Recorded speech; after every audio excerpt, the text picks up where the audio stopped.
Where's my inspiration? I'm inspired. You got to be alive to get inspiration. So, Can I get Annahel still had an inspiration? Do I get that carryover inspiration since You this know, is a new you make character? an honest no. yeah. So last session we picked up where we left off of our little gnome bro tapping a lizard in the face, and we kind of talked for a minute, and then we had to get the flying fiddler's fuck out of there, and ran to his airship, and we went up in there. Unlike the Hindenburg, we did not crash and burn. We got up several times. Yeah, we got up into the airship. We were flying for a little bit. His name was Gregory. Yep. Cool. I always want to call him Georgie for some reason, but Gregory. Yeah, Gregory was up there. We were all having a little chit chat. Him and Annahel were kind of bumping heads about some stuff, but it stayed civil. He had a gun. He had a little gnome with his high fantasy gat.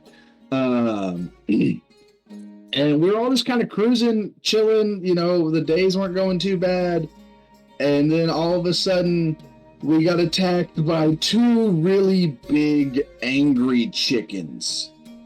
Right before this, though, Annahel had kind of shook Gregory's worldviews on everything about like the possible negative side effects of what he was trying to do. May I jump in for just 1 second? Because I want to reiterate something. I had a direction, like an overlying world thing that was going to roll out. That conversation destroyed all of that.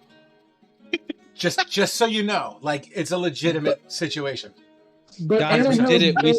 We he doesn't stopped have anything to keep nukes it from happening. So, no, Wrath is somewhere in a cave in the mountain working on nukes because he's like, they killed my friends. But that's a different story.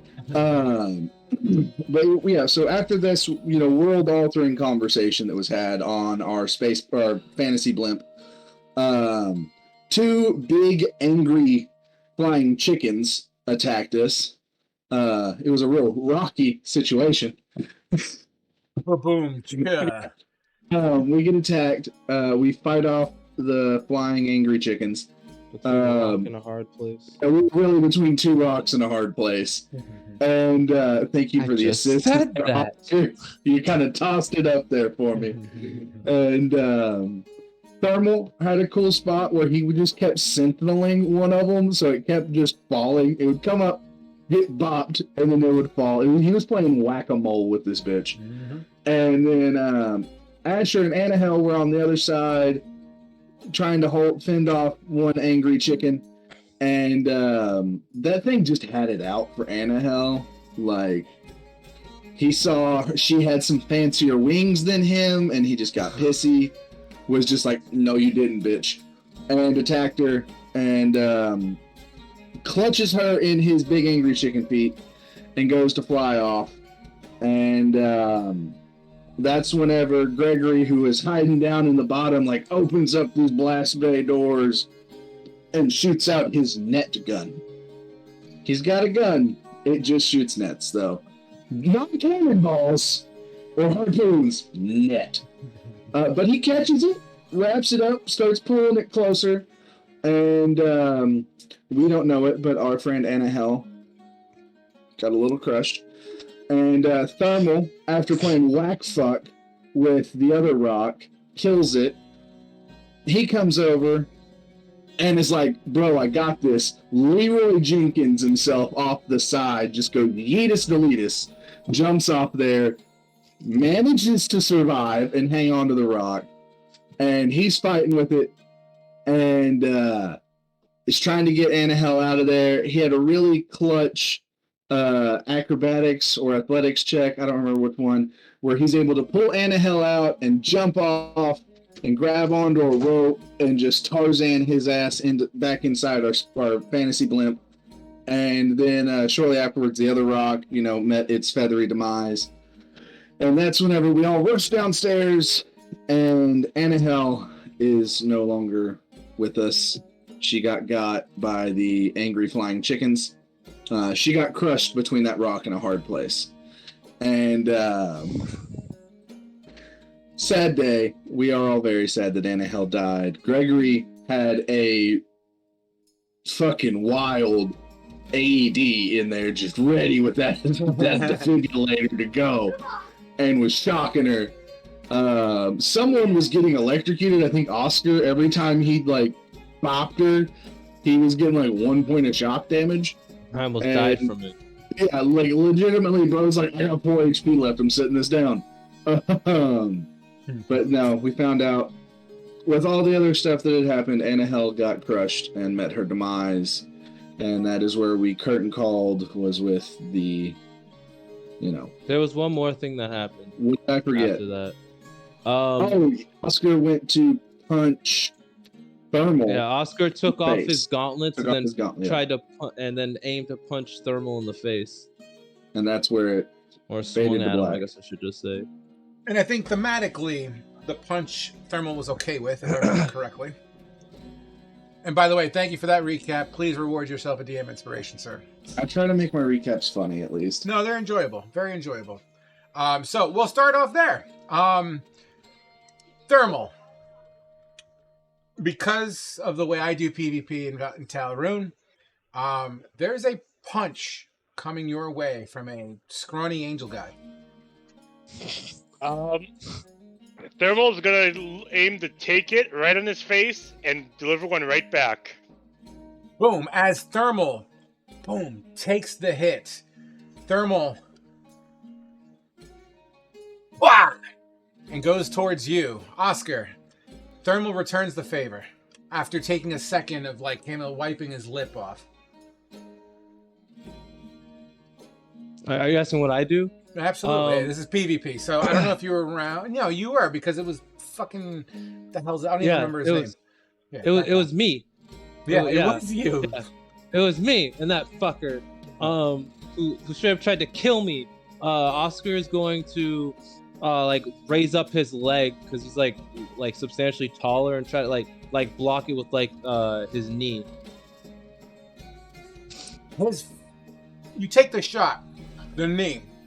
Thermal's no slouch. He may be short, but Thermal knows how to throw a punch. And as you absorb the impact with your knee and leg, it pushes you back, but you still feel the shockwave as you stumble back about 2 feet. You both look at each other. Are you stupid or just an idiot? Who had to save Annahel? And plus, it was exhilarating. I had just saved your life from that bird, where it was about to do the same thing to you that the other one did to Annahel. And then you jump out of the moving vehicle into the sky? What was your If I didn't throw down that rope, you would be dead right now.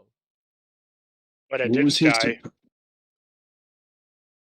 Because I went and saved you again! What was he supposed to do? We had to get Annahel back.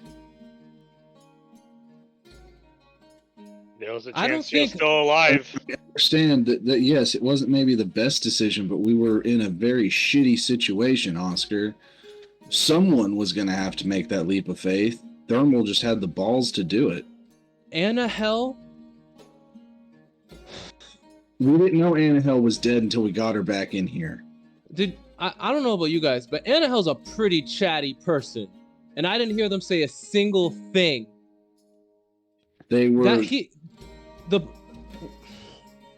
honestly, it baffles me the fact that Annahel didn't straight up fall out of the thing's claws, given how long it was tangled up in that shit down there. If Annahel was alive, hell, they were the only one of us that could fly at any given fucking time. They could have flown away.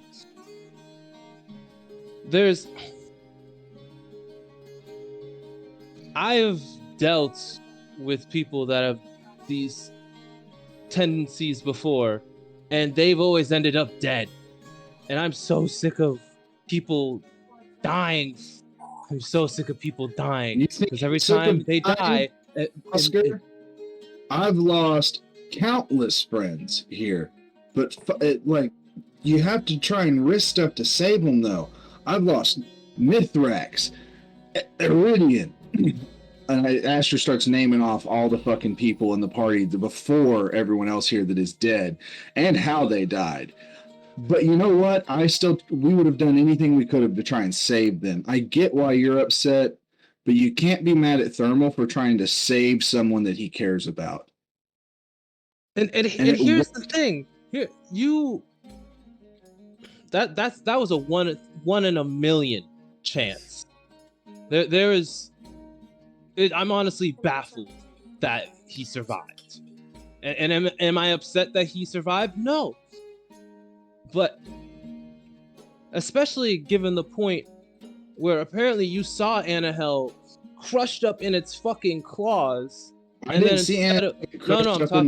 I'm talking about Thermal. By the time I saw that, I was already down there, and at least got to bring the body back home. You should have started to climb back up. Here's the craziest thing. If I didn't throw down that rope, there was no way you could have made it back up. There's always a chance. As soon as the bird died, because we had to keep fighting the bird, otherwise we would have died. It would have fallen straight from the sky. So unless someone had thrown a rope down there. Frog, correct me if I'm wrong. Wasn't the rock wrapped up in a net from the gun, and that net was attached to a rope back at the airship? Technically, yes. However, you guys were in Thermal's defense, though. You guys were top deck. That net contraption did come from the bottom deck. So, I mean, granted, I guess one would put two and two together, but heat of the moment, They're like, even if the bird died, it was still connected to the airship. We had to, theoretically, cut it loose, yeah. 100%. And also, given how much the ship was rocking, the thing was much stronger than the net. It would have pulled itself but he had more options to get back than just the net, just the rope you threw down, because he could have just held on to the net while we reeled it back in too. There were options for him to was it a dumb, crazy idea? Yes. Was it a complete suicide mission? No. He had options to get back. I disagree on the last part. It was all chance. Did it work out? Chance. Every time we go into combat, it's chance. We all have a chance of dying. We're taking a massive chance in this goddamn airship. It could fall out of the sky and we'd all die right now. On that note, as this conversation happens, it's a heated exchange. Eustace, I believe this is Eustace's table, right? Correct. Eustace, you're hearing this argument. So during the course of this argument, where is Eustace in this matter? Currently, you have Anahel on the ground. You have Gregory, who clearly looks distraught, although being silent at the moment. His fucking paddles on the ground, fuck, not working. Where is Eustace at this point? Well, Eustace would just shrug and look down at the body and be like, well, what do we do now? You speak that. Now, this is happening as this conversation. Thematically, I'm going to say your voice gets drowned out with this conversation that's happening. And as you express again, what do we do now? And then Asher says, we're taking a chance of being in this fucking blimp or whatever, And it's at that point that you start to feel a little bit of a rumble in the cabin. Nothing too dramatic, but Gregory would absolutely place Anahel's head down and stand up. Oh no! I'll be right back! And he kind of scrambles to top deck, leaving you all below. What in the fuck? Okay, so in response to what Asher had just said, there's a difference between calculated risk and strategy and literally leaping to one's death. I should also mention this something. He was covered in grease, and he jumped he was covered in grease, and then he jumped down to try to climb onto something.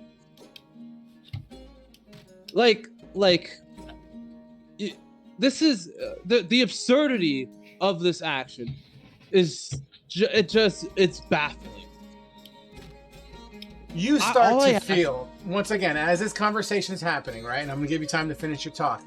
As this conversation's happening, you do feel a rumbling. You start hearing a click, clack, click, clack, like someone's pounding something on the deck. Maybe a hammer or some sort of contraption just above your head on the deck. You then begin to start to see, because it's daylight out, you can start to see the cabin begin to get a little foggy on the inside. So you start to hear, once again, click, clack, clack, as you continue your speak. You're welcome to... Fog. Is it foggy as in whenever we went through the cloud the first time? Is that something Asher would kind of notice? Sure. I'll passively say, you know what a cloud looks like.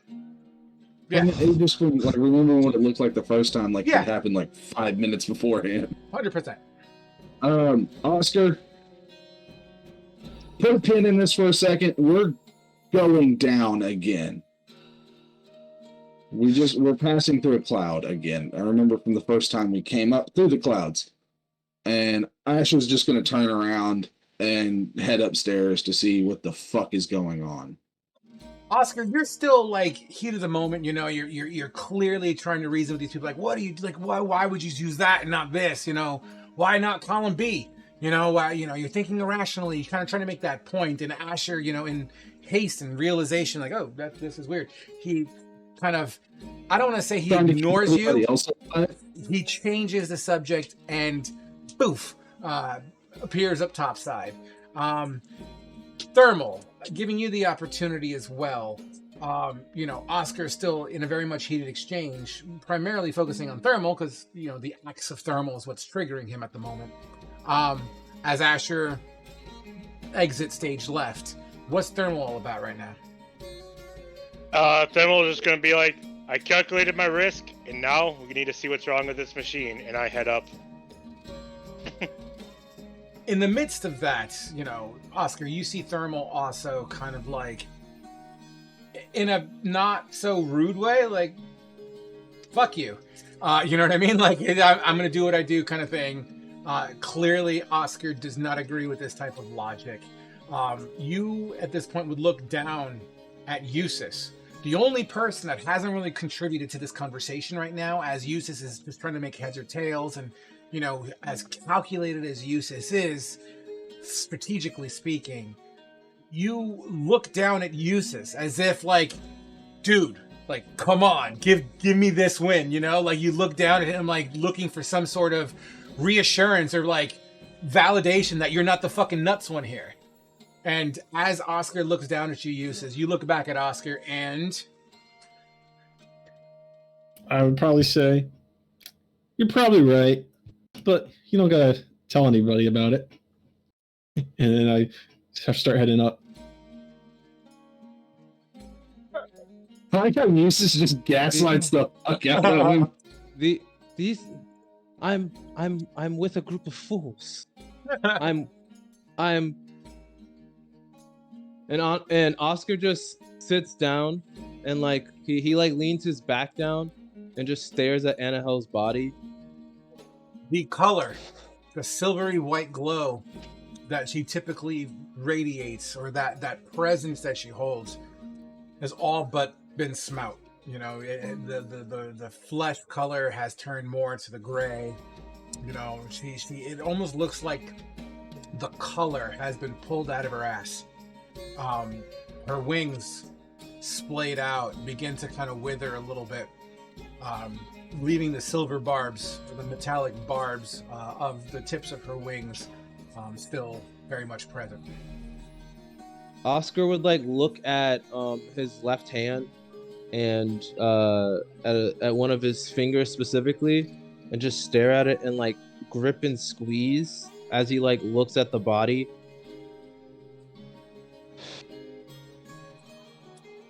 And then he would go over, stare her in the face for what might be the last time. Wasn't for long, but you were a good soul. And then he bends over and like just reaches for like the outermost like one of those like barbs and just like plucks it, and then just like sticks it like behind his ear. Absolutely. And as you do so, the barb, you're talking about the feather tip, right?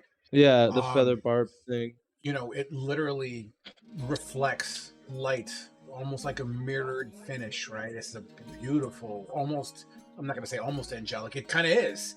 And as you would expect, some sort of angelic creation, it's just gorgeous, you know, almost flawless metallic, mirrored finish. And it's like, you know, the typical end of a feather, but then it turns into an actual feather.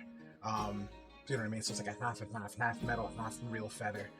And as you go ahead and plop it behind your ear, it's cold. It's cold, but very much so a nice little silver barb feather. You're welcome to add that to your inventory if you wish. Name it whatever you want, as long as you can recognize it as a feather barb. Let's call it a feather barb. Technically, you can stab people with it. You run the risk of cutting your own hand, but you're welcome to make it a D4 weapon if you were to wield it in your hand. You could even throw it. I'll give that to you as well. You could even put it on the tip of a goddamn arrow if you want. I don't give a fuck. But yeah, so it's definitely sharp enough and hard enough to do something. So this is some weird metal, right? This is metal. It has metallic properties, and I'll leave it at that.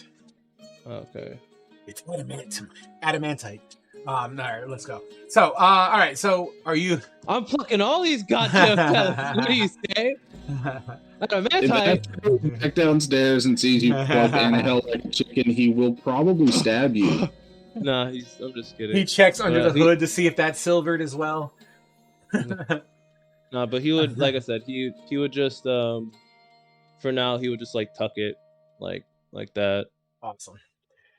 You leave Annahel's body as you climb up a little rope ladder to get up topside. Approaching topside, you would see Gregory at the moment. So the balloon itself is held on by 4 main chains, okay? On your typical 4 quadrants, equal distribution, yada, yada, yada. He's at the tippity top of one of them, hanging on with his legs and literally just working some fucking things. You see a tool in his hand, and he seems to be, I don't want to call it panic, but he's not thrilled. You know what I mean? He's definitely trying to keep his cool. He's like, he's kind of singing to himself a little bit in a very hasty tone. It's almost like he's trying to calm himself down. At this point, you see clouds above you, and you see Earth below, or TalRune below you. You don't see mountains below you. In fact, Asher, who is decent with directions and travel and whatnot, you would see the Whitestone Mountains. The range is now to your east. You would see what you would generally know as the Brain Woods on your west. The reason why you can identify the Brain Woods is because of the massive pillar of smoke that radiates out of the center, known as the Ever-Burning Woods now, because the whole fucking place is on fire. Didn't we skirt the Brain Woods on our way to the Stow? You skirted around it. You went through it, I believe, yes. Yeah, you guys fought like the fire things, I believe. No, that was us. Well, there was a couple of campaigns that have gone through the Brain Woods, to be quite honest. Regardless, yes, so, but you do feel as if your trajectory is skewing off course. You're not crashing and burning, but you definitely acknowledge that you're losing elevation. Gregory... Anything I can help with? Yeah, throw me that! In the bag! There's this leather-bound bag. It's kind of like, it kind of props open with inside the leather, there might be some sort of metal hinges in there that keep it open, you know? And it's already open. You see doodads and whatchamacallits and thingamajiggers. You know, you see all these little tools that you've never seen before, clearly custom made. Hand me the Bobber Thinger! What did you call it? Sorry. The Bobber Thinger! The Bobber Thinger! Give me the thing!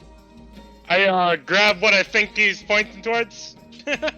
All right, he is about 10 to 15 feet above you and to the side. So, quick! I grab. Once again, he's dangling at the balloon. He's climbed up the chain, trying, locking on with his legs and his feet, and he's like using his hands. So, I grab.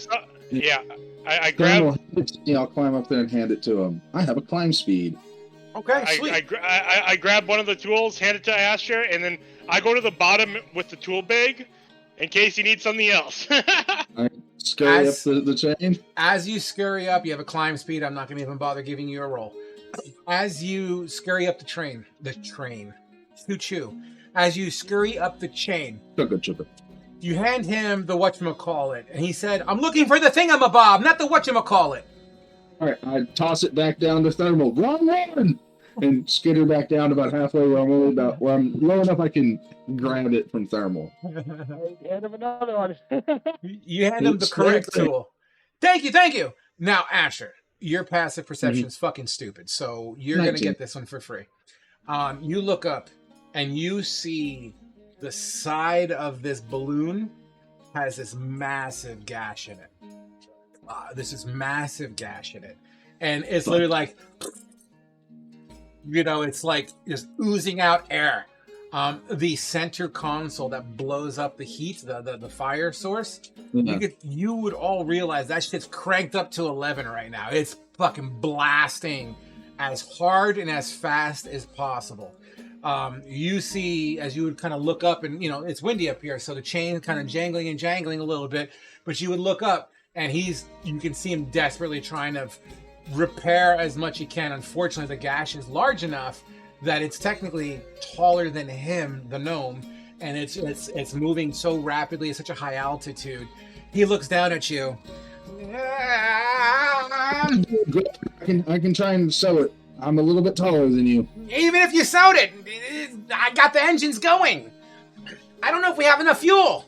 I'll be all right. Just tell me what to do.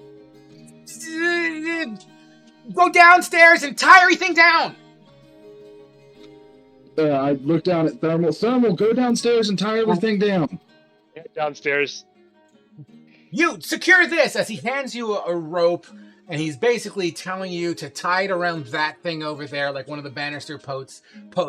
You, skinny angel guy, take this! And he tosses you a rope as well, asking you to tie that bitch down to the other post. I'm not that skinny. Why is everyone saying I'm skinny today? It's the robes. It's okay. He said he needs more juice for his engine, right? And it's just the thing of the engine is that it like shoots fire up. Yes, it's basically it's a hot air balloon, an artificer hot air balloon of sorts that has a rotor propeller that gives it some sort of direction. The unfortunate news is that the pressure inside this balloon is spewing out so much energy that it's drifting this whole balloon off course, i.e. towards the west. So we're like a balloon that got a hole in. Right? Yes, but on the side. And unfortunately, hot air balloons are usually made of some sort of fabric or material, so it doesn't expand like latex. It's just a subtle decrease in pressure that allows you to go down. Hot air isn't as hot and letting us rise. Correct. So it doesn't go down like a rock until it loses its potency over time. So your descent starts off slow and gradually gets faster and faster and faster. So he's cranked up the heat to compensate for that pressure loss. So if I added more heat, would that give us more time and to like work around that? Roll me a d20.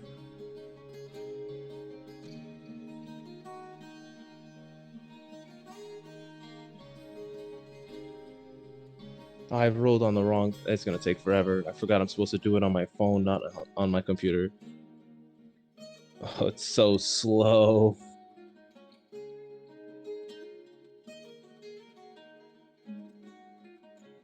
Dice gods, please.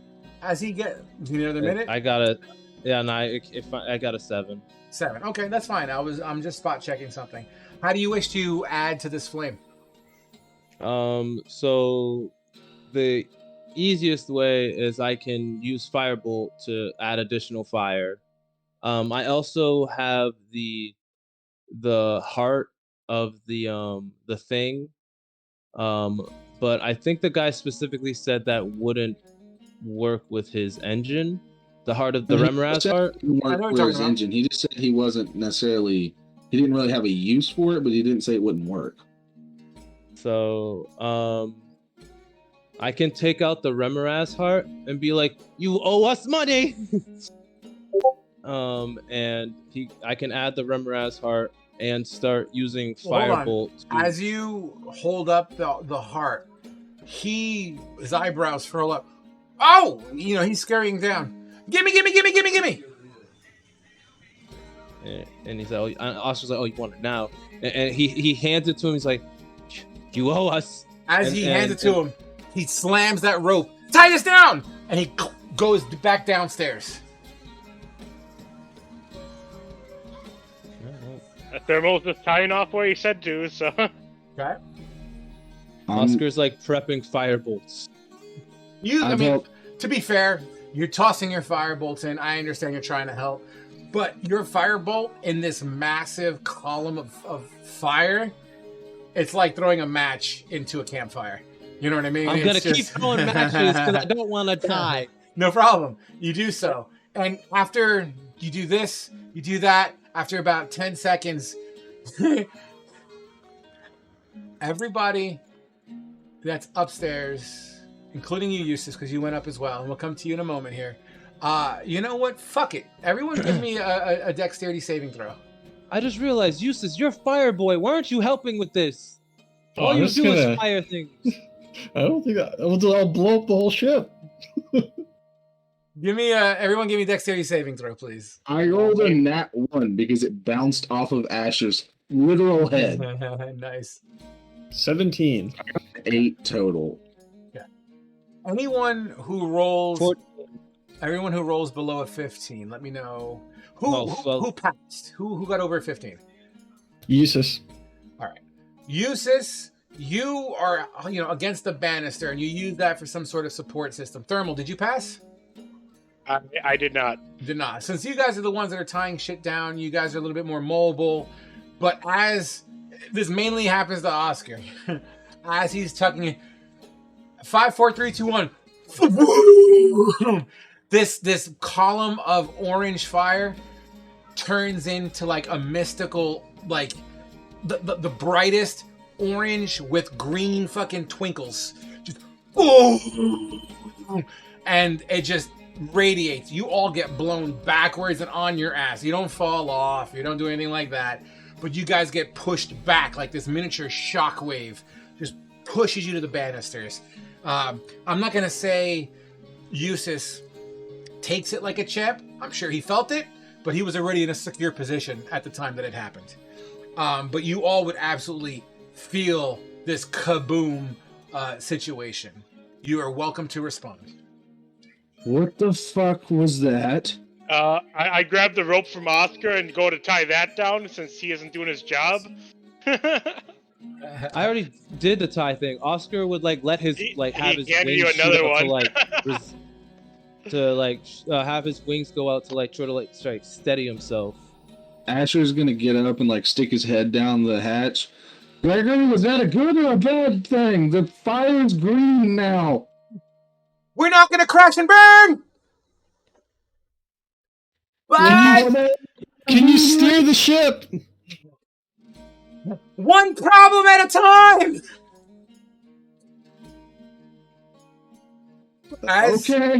As this continues. I hate everything. As this continues, I'm gonna tie myself down. We're gonna fast forward about 10 minutes. You still are losing altitude, but it doesn't feel like your descent is getting faster. It feels as if, although you are going down, losing cabin pressure, it's not a falling rock. You know what I mean? It's more like a falling with style. Right? We're like a glider that's coming down. Correct. And at this point, Gregory's like, Just tie it down. Hold on to something. I don't know if I can control the descent. Are you sure there's nothing I can do to climb up there and stitch it back together? Do you believe in God? Yes, I believe in the Wild Mother. Pray! Eustace wants to go on the deck and hold on to something. Okay. Asher would have, during that 10 minutes that is like elapsed, Asher would have went downstairs and like kind of tried to fold like Annahel's wings back up around her and tie her up as respectfully as he can, a dead body, like have her wrapped up in a blanket and tie her up to where her body won't fall, like just be fucking sliding around down there. And would have said a quick prayer to the Wild Mother. And he didn't know what God Annahel believed in, but would have said a prayer to like. Never bothered to ask. Everyone brought it up, and so he would have. Because I don't evangelize. A prayer to like, I don't know which goddess or god she believed in, but watch over her. She was weird but good. Question for you, Asher. Yes. In fact, we'll start off by rolling me a religion check, please. That's gonna go great.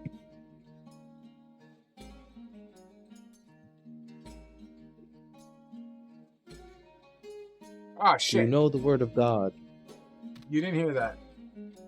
Roger. I heard shit. 3. I totally broke the wall by accident. I fucked that up. That's fine. I didn't see shit, Brog. We're good. I haven't seen it. We're fine. Caleb, check your messages. Because I know how good you are hearing notifications.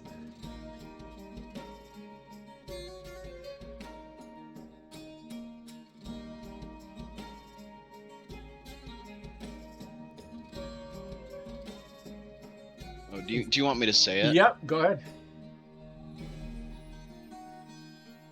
I'll be watching you closely. You hear the Annahel's voice. I wouldn't say it's like standing next to you. I wouldn't even say you really hear a voice more than feel a voice. I know that's a very weird way to say it, but it doesn't feel as if it's of this world. Do I get the sense that it's Annahel, or do I just get the sense of I'm watching you closely? I'm going to ask you a question to answer your question.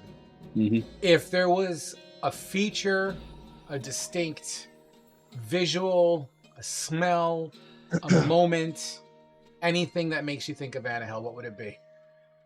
Her feathers.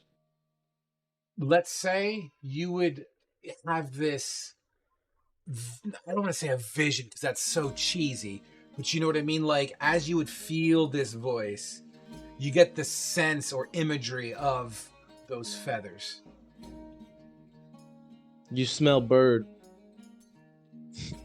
Asher just kind of smiles and is like, all right, I got 2 ladies watching over me now. As this happens, at this point... You did not feel like it was necessarily in a positive watching. She's there. She's going to watch you when you pee. No, so... Watches Asher just aggressively fapping later. He's like, I didn't need to see that. So, we're going to fast forward to the treetop canopy. So you're about 300 feet at this point, clearly over the Brain Woods, being able to watch your descent, all of you, prepping for the inevitable. The atmosphere changes clearly from stratosphere to grounds, to sea level. As you come into your descent, it's not like a straight down. It's very much like a 30-degree angle. Oh, pardon me. You start clipping treetops. And, it kind of cracks through a couple fucking things. All of you. Dexterity saving throws again, please. And you need to beat a 17. Wait, can I wanted to do something. Go ahead. What's up? I'm just going to jump off the ship. All right. I'm gonna try and time like when I do it. Okay. And I'm gonna feather fall down. Nice. Oh, that's the rest of us. Yeah, no, you are aware you can cast that on like 5 people or something, right? Yeah, that would be well. I would. You know how far closer to the ground, but that would be kind of like the plan that Eustace would have is abandoned ship type thing. Okay. You prime yourself to jump. You are, you know what? Let's see how fast you're going. I really rolled in that 20. Let's say you're currently cruising at about 50 miles to 60 miles an hour in an angle. I know it's a fast intro.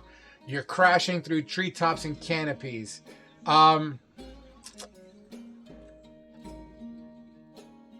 Do me a favor, Fate or Eustace. Roll me an intelligence. No. Yeah, you're timing this out. Roll me an int at advantage. An int check at advantage, please.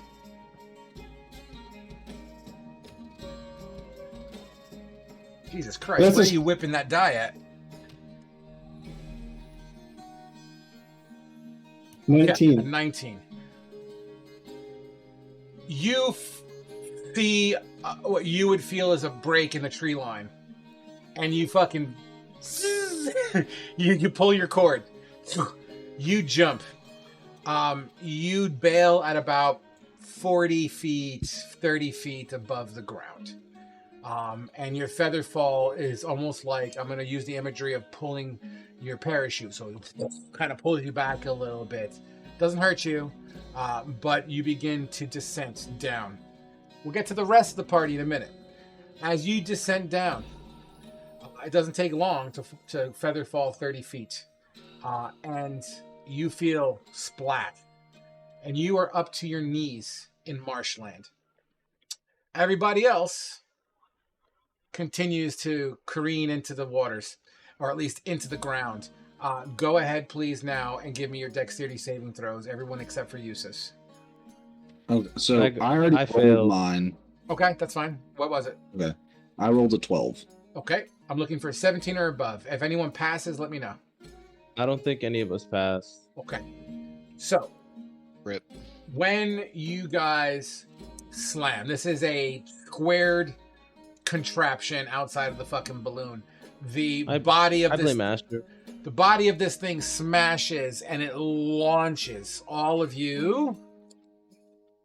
Not far, about 10 feet tops. However, you are all prepared for this, so I'm not going to give you any damage here.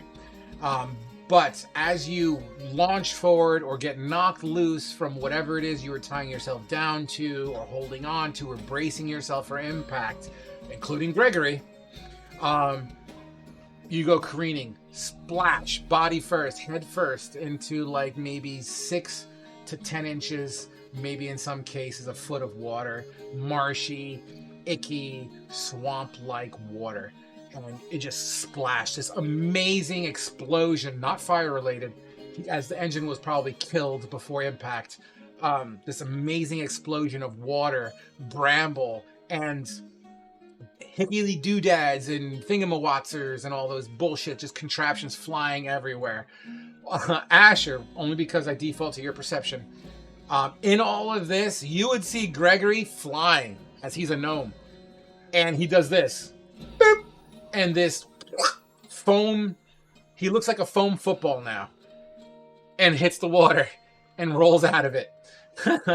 Everyone else, you are covered in gook, muck, mud, grime, and any kind of vegetation that would grow on the surface of water. Yes, sir. I cast prestidigitation on myself so many times. Well, we'll get to that. As you, at this point, you would see the airship, hot air balloon body begin to roll and kind of. A minute passes as you all pull yourself up. The first thing you guys would see is Eustace walking up to you guys. Eustace, as you walk up, you see everyone damn near face first into water, except for Gregory, who's up to his belly button in water. He's cleaning. Is everybody okay? What happened? Did we see Eustace jump out of the ship? Son of a bitch. I'll let you decide that. Eustace, if you had that fucking spell, asshole. why didn't you tell us you had that spell? It happened so fast. I'm sorry. If we knew you had that spell, the whole We could've made a situation plan for it. with Thermal wouldn't have been a problem. I had a plan for that, but he got it done somehow. You son, you're all fucking nuts. Prestidigitation. I need to be clean.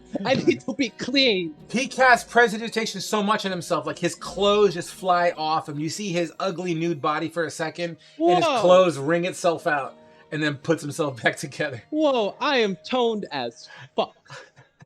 As soon as Asher sees he's all clean, Asher scoops up, has like a handful of mud, and just pats Oscar on the chest. It's like, it's gonna be okay, buddy. Let me wipe that off for you.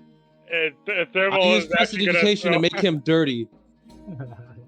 Thermal is actually gonna throw some of the weeds onto Oscar as well.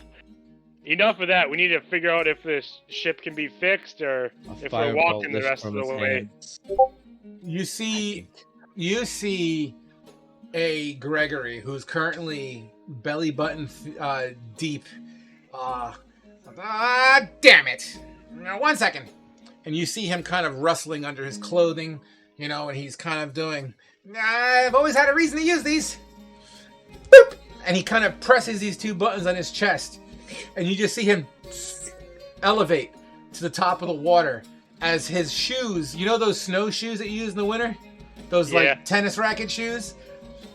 Think of that equivalent, but for water, like maybe balloon shoes or something like that. As he's now able to kind of walk on the surface of the water.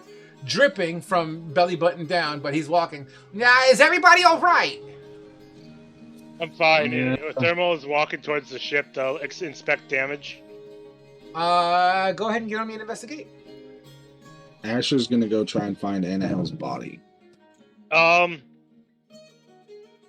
Would my dwarf ability with metalwork be able to help or at all? There are metal components to the ship. So specifically for those parts, I'll give you advantage. Okay. Yeah, I was just looking at kind of like the rigidity of the metal, making sure that's not nat 20 at 23. Wow. You know, you may not be an inventor, and you may not be savvy on the dimensions of what this metal was formed into. But as far as structural integrity is concerned, this metal is beautiful. I mean, yes, it's banged up in places, but I mean, the context of the metal, the type of metal that's used, sturdy, durable, it may be dirtied up, it may be dinged up, but there's no real major infractions on the hull of this ship. It's quite lovely. The balloon part, not so much. The cables, the wiring, the chains, the propeller, all fucked up. But the main hull seems to be generally intact. Without looking inside, things might be a little scrambled. I just tell Gregory, it looks like your outside of the hull's fine. It better be. Took me like 10 years to build it. Ah, man, look at here. Need some help riding it? He starts to kind of, help me find the bag. As he refers to that bag that with all of his doodads and whatchamacallits. I mean, I had grabbed it, so would that possibly still be with me? Well, you grabbed it when you were in there. I'm talking post-launch. When you crashed in, you know what I mean? So it's somewhere. But if you want to roll another investigate while you search for it, that'd be fantastic. Asher, as you go towards the ship, you walk past Eustace, or at least you're in the process of walking shoulder past Eustace. You're welcome to say or do anything, or do you continue? Asher wipes some of the grime off of him, and just with that, like, pats Eustace on the shoulder and does a little squeeze, like, thanks for that, asshole, and then walks past him. Nat 20 for searching for the bags. It takes you 2 minutes, but the reason why you found it is because the bag, for some reason, when it's wet, you start to see it float to the surface.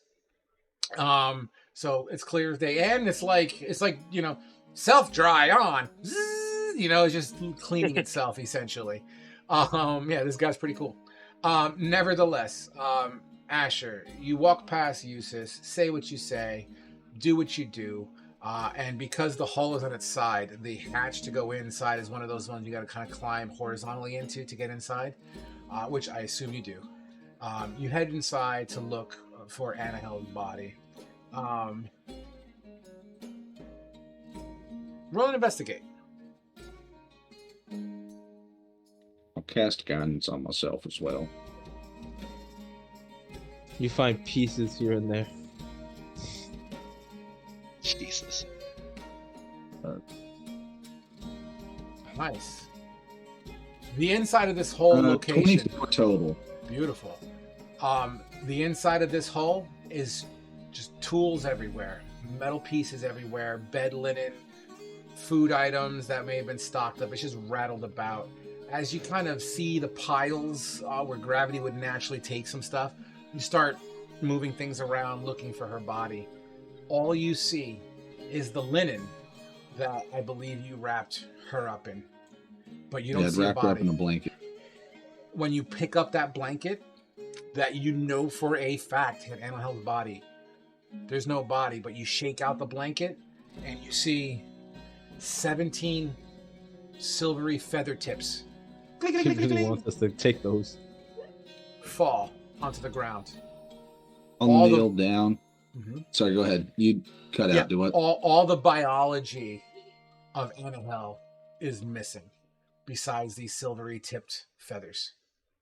Are they the whole feathers or just like the tips of the feathers? Just the metallic tips. We're going to get to what that impacts here in a minute. All right. Asher's going to kneel down and kind of pick up one of them and hold it. And he'll kind of test the point to see how, Fucking sharp. Fucking sharp and hard. Yep. He'll look at them and just has that moment of damn, Guys. Sorry. He kind of stops there and is looking at it, and he's thinking about we lost another one, and thinking about all the other people that he's lost and everything. But he'll kind of take a couple of them. Okay. There's 17 total, minus the one that. So technically, there's 18 total. Asher. Oscar has one, which technically you wouldn't really know about at the moment. But in hindsight, as you check your body and stuff, and you do prestidigitation, all that bullshit, Oscar, you would also recognize that the biology part, it has fallen off. You would feel it kind of tink off your shoulder or something like that, and you hear a splash kind of to your right into the swamp water. Go and use Mage Hand to pick it up. I mean, you pick it up, and it's basically exactly what you had, minus the feathery parts, the biological feathery parts. You know what? While I'm at it, are you proficient in Arcane, Asher? No, I am not. Okay. I know that I am very proficient. Can you do me a favor? Roll me an Arcane check. Okay. I have to roll. Give me a 12 or better. 12 or better. All right.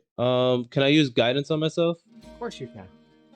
All right, cool. Well, I think it's appropriate to ask. I got a dirty 20 before. That's sexy. So yeah. This doesn't radiate magic, right? But you get the feeling that the creation of this came from a magical source. Yeah. You know what I mean? So whatever crafted this barb, we'll call it a barb, whatever crafted this barb came from a magical source. And in theory, based on that, is inherently magical itself. Yeah. Oscar would hold on to it, and then he'd head into the ship into the hole where the body was. Now, before that happens, Asher, there'd be time that you picked up those 17, all of them, or just one of them? He originally just held one of them and was looking at it, but then noticing how sharp they are, and that I'm assuming they're maybe a little bit bigger than like a broadhead arrowhead. It would be a little bit wider than a broadhead, although technically with a little bit of fletching you might be able to turn them into arrows. Yeah, you know what I mean. Like it would be that kind of size. Ash was gonna think to himself, well, these might be useful. She left them here for us for a reason. And you're welcome to add 17 barbs. You put arrowhead sized barbs, to be fair, or ninja star sized, whatever the fuck. There's 17 of them. Now I'm going to direct something real quick here. I'm going to assume that you're cinching your bag up as Oscar comes in. So Oscar would not have seen you plop them in the bag at the moment, but whatever you do with that. But we're going to pause you guys there as Oscar's making his way inside. Eustace, haven't heard from you in a hot second here. So Oscar walks past you, basically tells you to go fuck yourself. I didn't do that. Asher, that's what I meant to say, my bad. Boom, boom, boom. You see Thermal heading back with the bag in his hand, kind of trudging. Technically, it would be up to your thighs, I guess, Thermal. Unless you grow, but that's another thing. But trudging by, you would see him heading over towards Gregory as Gregory's like, give it here. What is Eustace doing? He's just gonna go up to Gregory and be like, so, are we on foot, or do you think you can get it back in the air? Oh, I don't think flight's gonna happen today.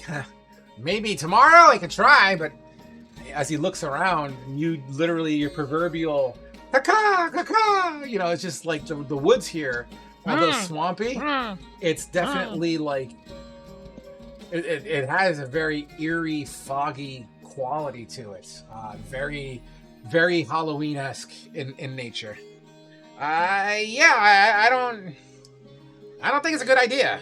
I don't know if I have the materials here. I haven't even been inside my hull yet. I can help right the hull. Yeah, I guess right side up will be the best way to go to start and take a look around. Yeah, but we might have a fuel problem too. Looks like we're on foot, guys. As Thermal makes his way to you guys, hands over the bag. Oh no. Actually, Gregory would probably have seen you guys go in.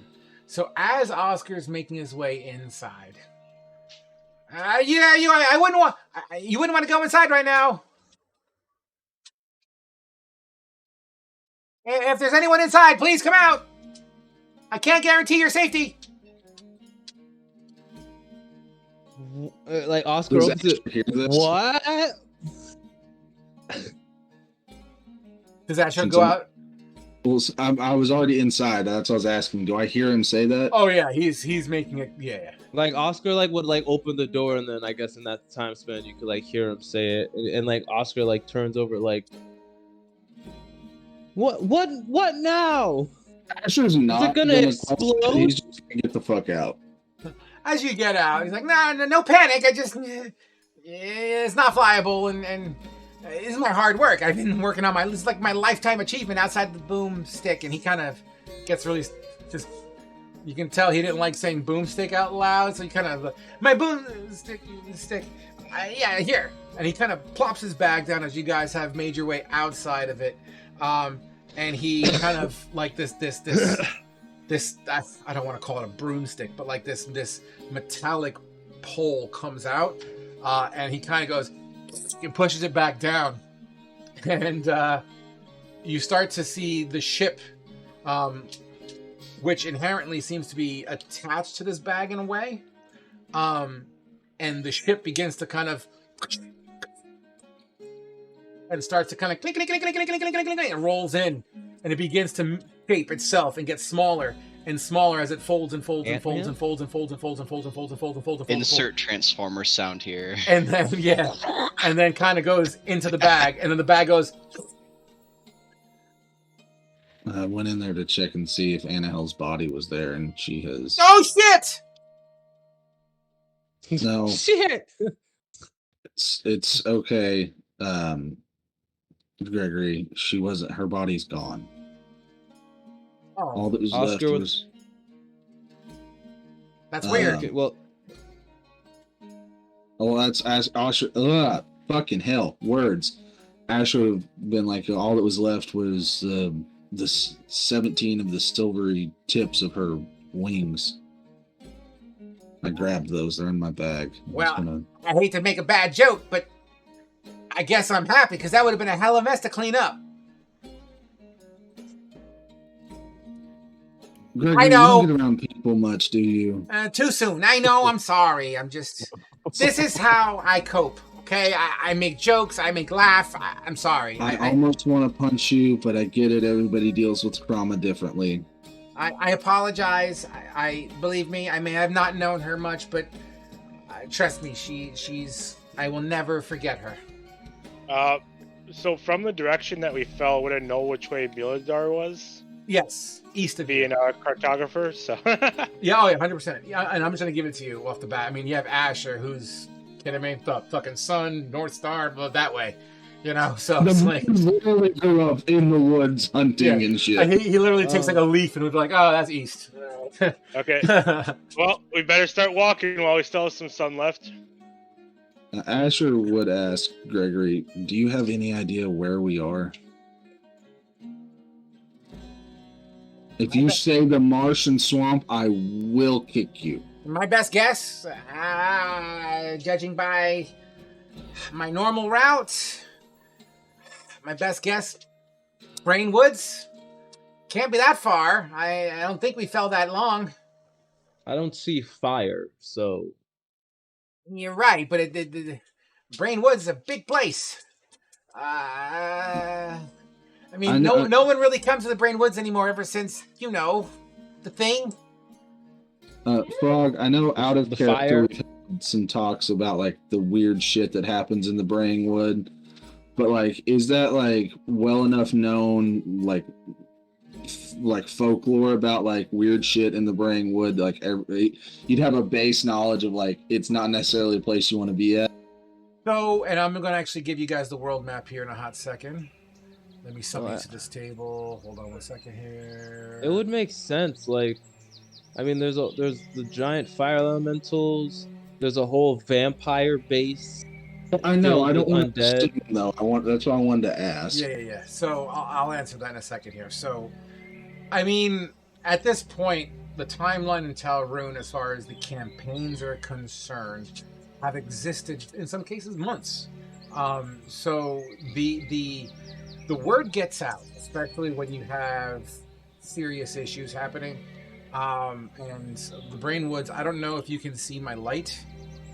All of this is the Brain Wood, right? So can you see my light? I don't know if you guys can see. Yeah, I can see it. All of this is the Brain Wood. Gregory's best guess is saying you're kind of in this general area here. And obviously no specifics. So to answer your question, Asher, the Brain Wood, yes, people don't go in there anymore. People are very much afraid of it. People know it's on fire. You can see the smoke plumes come out of the Brain Woods for months. Like it's been going on and on. In fact, I think you were part of the fucking table that started it. Well, we didn't start it. We just were. You were there at the beginning. Camp. Yeah. So you know, not divulging that specifics, but that word gets out. So yeah, there's something spooky going on. Some other campaigns actually got pretty balls deep in that location as well.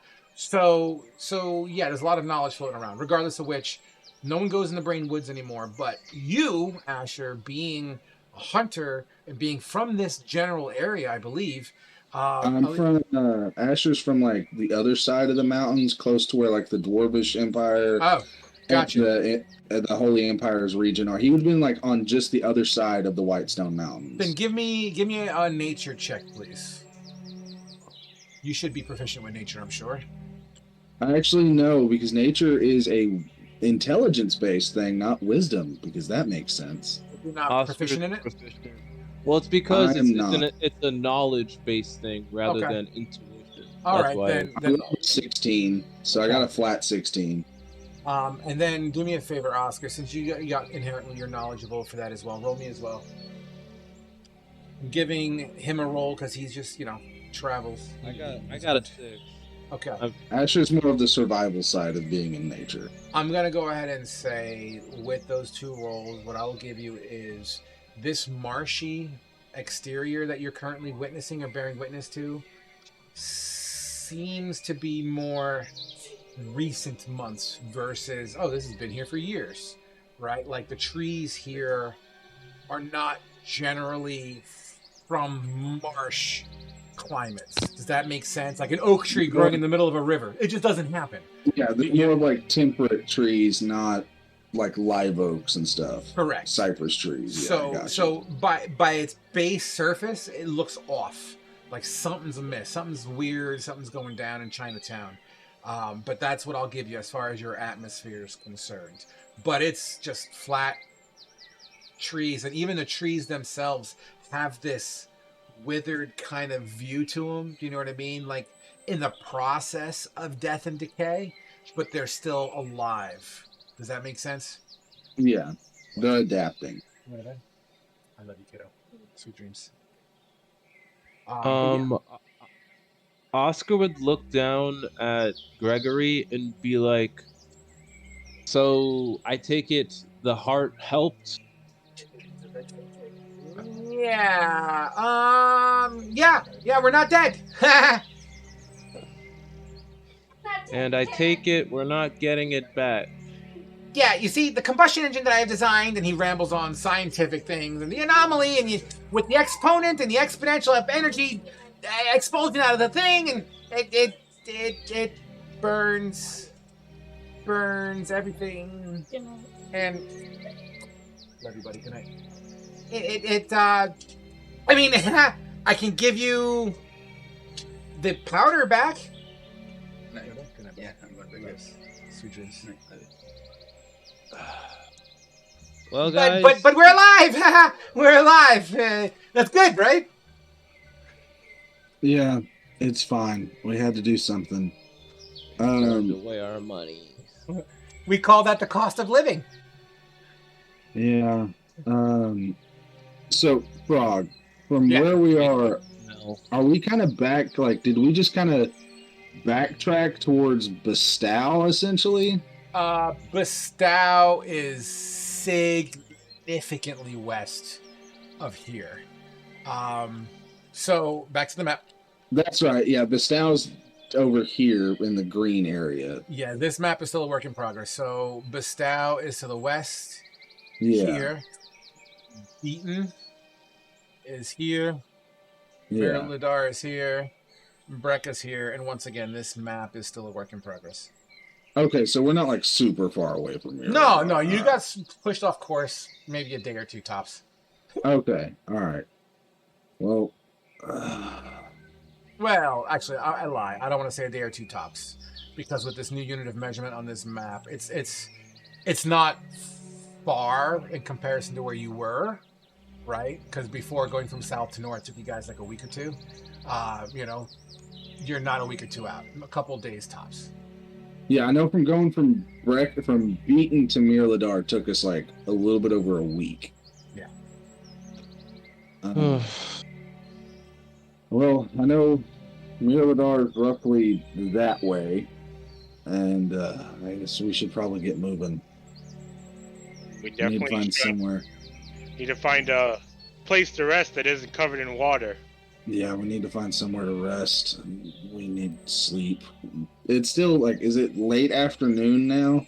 Yeah, let's just say pre-dinner. I know it was around noon whenever we got on the airship. Yeah, let's just say it's pre-dinner, 4 to 6 p.m. ish. Give or take. Oscar would call out Cinder,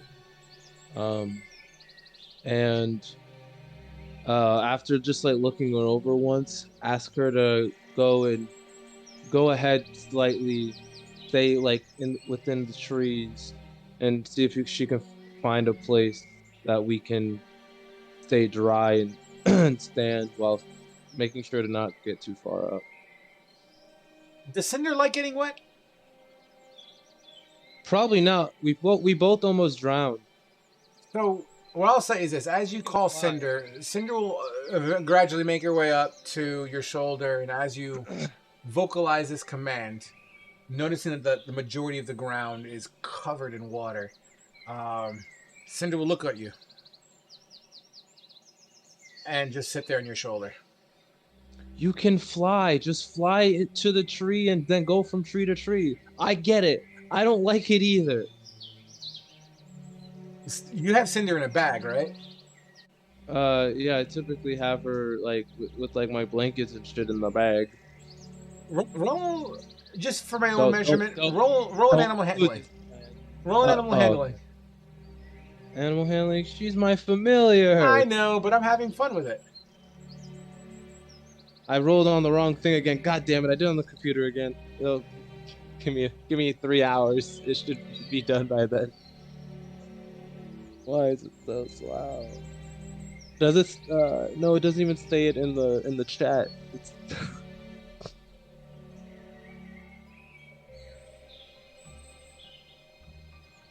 16. Okay.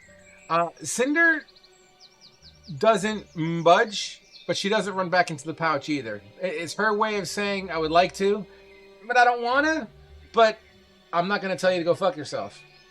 Hey, Frog, I have a question. Yeah. Why does everyone? Are there any wildlife around us, like birds or anything? Mostly aviation, mostly bird. The marshlands, I'm going to go ahead. You probably would be able to acquire your cliche turtle, maybe a couple of amphibians, things like that. I can do this once per day for free. Doesn't require spell slots. I'm going to cast Speak with Animals. Okay, we'll get to that in just a second. Let me wrap up the Cinder scenario. I want to see what Eustace is doing, and then we'll go to the Speak with Animals. All right, so Oscar, Cinder's like, nah, sorry, don't do the water, not my thing. You don't have to do the. And Oscar's just like, why? He like puts his head back. Why does everyone have to fight me? Jesus fucking Christ, whoever that is. So, and he just starts trudging. You begin to trudge east. Fucking Eustace, what are you doing?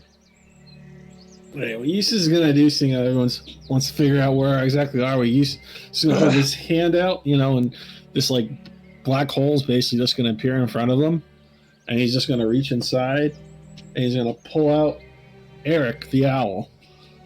And Eric the owl is gonna go up and straight up 100 feet and look east and scan. And what does he see?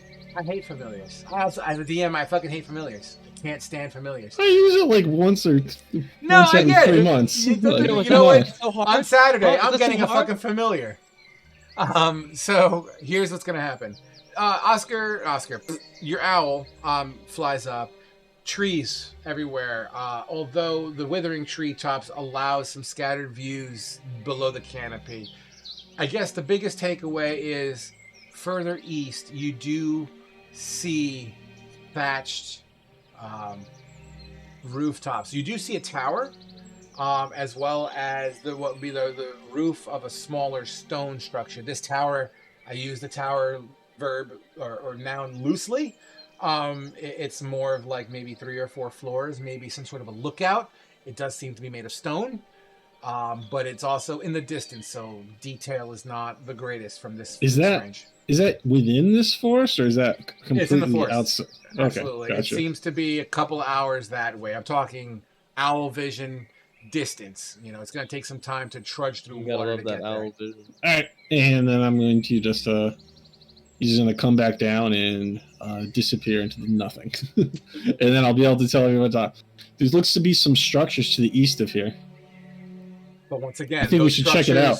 Those structures are far, and I'm almost positive Asher would be the first one to say, just so you know, we have maybe 3 hours tops of daylight. So just I say that for you, Asher. I'm sorry, because I feel like Asher, you would say that. Asher definitely would have said that. Yeah. And then, not all of us can see in the... Well, actually, Oscar, can you see in the dark? Yeah, I can't even see ghosts. Cool. Thermal, can you see in the dark? I see dead people. Gregory, can you see? Do you have dark? Can you see in the dark? Well, like with dark vision stuff. Yes, sir. I will say you can't see in the dark, though, can you? Very well. No, I cannot. Unfortunately, I am a human. I have a drift globe with me, and Oscar says glow, and it like lifts up off his stuff, so you can stay close to me. I was say for an hour I can give you dark vision equal to mine, the 300 foot. But we also have torches and stuff we can use too. I mean, if we want to push through into the night, might be able to make it there. Usus, that is a good idea. Let's go until we can't go any further. I don't think it's a good idea, actually. I've been in these woods before, and nothing good has ever come from going towards any form of civilization. What we want to do, just head east for about an hour and stop at the first dry place we come across? That is an option. We can do that too. I like that idea. I am dying. Okay. Thermal, I assume you agree? Okay. He was the one that initially said we should go east. So. All right. Trudge. Swamp. The occasional deep spots where you would kind of, it's normally at your ankle, Asher. You would step into a small crater that takes it up to just past your knee. It's marshy. You feel the goo kind of splashing between your toes as it kind of seeps into your leather boots or whatever. If I hit any deep spots, I'm going to tell Thermal, Thermal, don't step here. Awesome. Absolutely. Eventually, I will give you one thing. Oh, man. Dry spots. There's not many, if hardly at all. There are thinner areas, but the majority of this ground is waterlogged. There are some trees that have recently fallen down for reasons unbeknownst. But I will absolutely say that there could potentially be a spot where there's 2 or 3 logs that are kind of crisscrossed over each other that seem to create this platform above the water, but literally just 3 trees that are just kind of fallen down, overlapping each other. We could knock over more trees. That's what I was about to say. Or with the crisscross platforms from their logs, we could cut off their branches and make an actual platform on top of them, make it a little bit bigger for us to sleep on. Or at least for uses, can you still cast the dome like you usually do? Shouldn't be a problem. Are we doing that? Yeah, I'll help you with it. Thermal, you got any more of those axes? I take out one of the obsidian axe. I only have this one that I didn't modify. I think he has more, and I point to Oscar. Oscar, do you have one of those axes? Oscar takes out one, and he's like, I got this. So wait. You're using the obsidian axe to chop these trees? To make a bigger space. And you said Oscar's the one swinging? Yes. Like fucking nothing. It just cleaves through these timber like nothing at all. Like the proverbial hot knife through butter. Thermal would start working on some as well to create a nice platform. Dude, whack. You're like a loaf of bread, man. Whack. 100%. You cut things to scale. You cut things down to what you're looking for. And over the course of, let's just say, an hour, you're able to get everything harnessed and placed down in a way that creates some degree of dry bedding, be it more like an elevated platform over water. And, because I don't want to go without giving you your action economy, you cast Speak with Animals. Well, I was mostly going to do the same thing Eustace did with his fucking owl. Oh, so never mind. Easier for me. Fine. I'm okay with it. Yeah. Keep your spell. So awesome. But one thing I would like to do while they're cutting down some trees and stuff is find a taller tree among the rest of all the other trees and try and climb up that tree and get as high as I safely can into the branches and stuff, and just as a higher vantage point to look around. I know we had the look from the owl, but Asher just wants to get up there and look for himself. And he kind of just wants a breakaway from everybody because he's, needing a moment. Yeah, the majority of these trees are generally symmetrical and similar. So as far as there's this big tree here and this tiny tree here. There's not many options. However, sure, that tree does seem to be your best bet. Sorry, 1 second. Okay. Give me a survival check.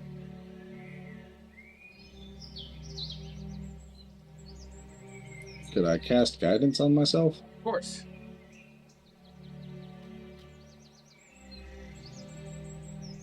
How do I bring up the toolbar on the world map to cast roll a d4? Spacebar. Oh, okay. Well, usually pops up whenever you roll the other dice on the other maps. That's what's throwing me off. 19. So with the 19, Yeah, 19. you know, you start making your way up a tree, and the branch snaps. You catch yourself. You kind of move this way.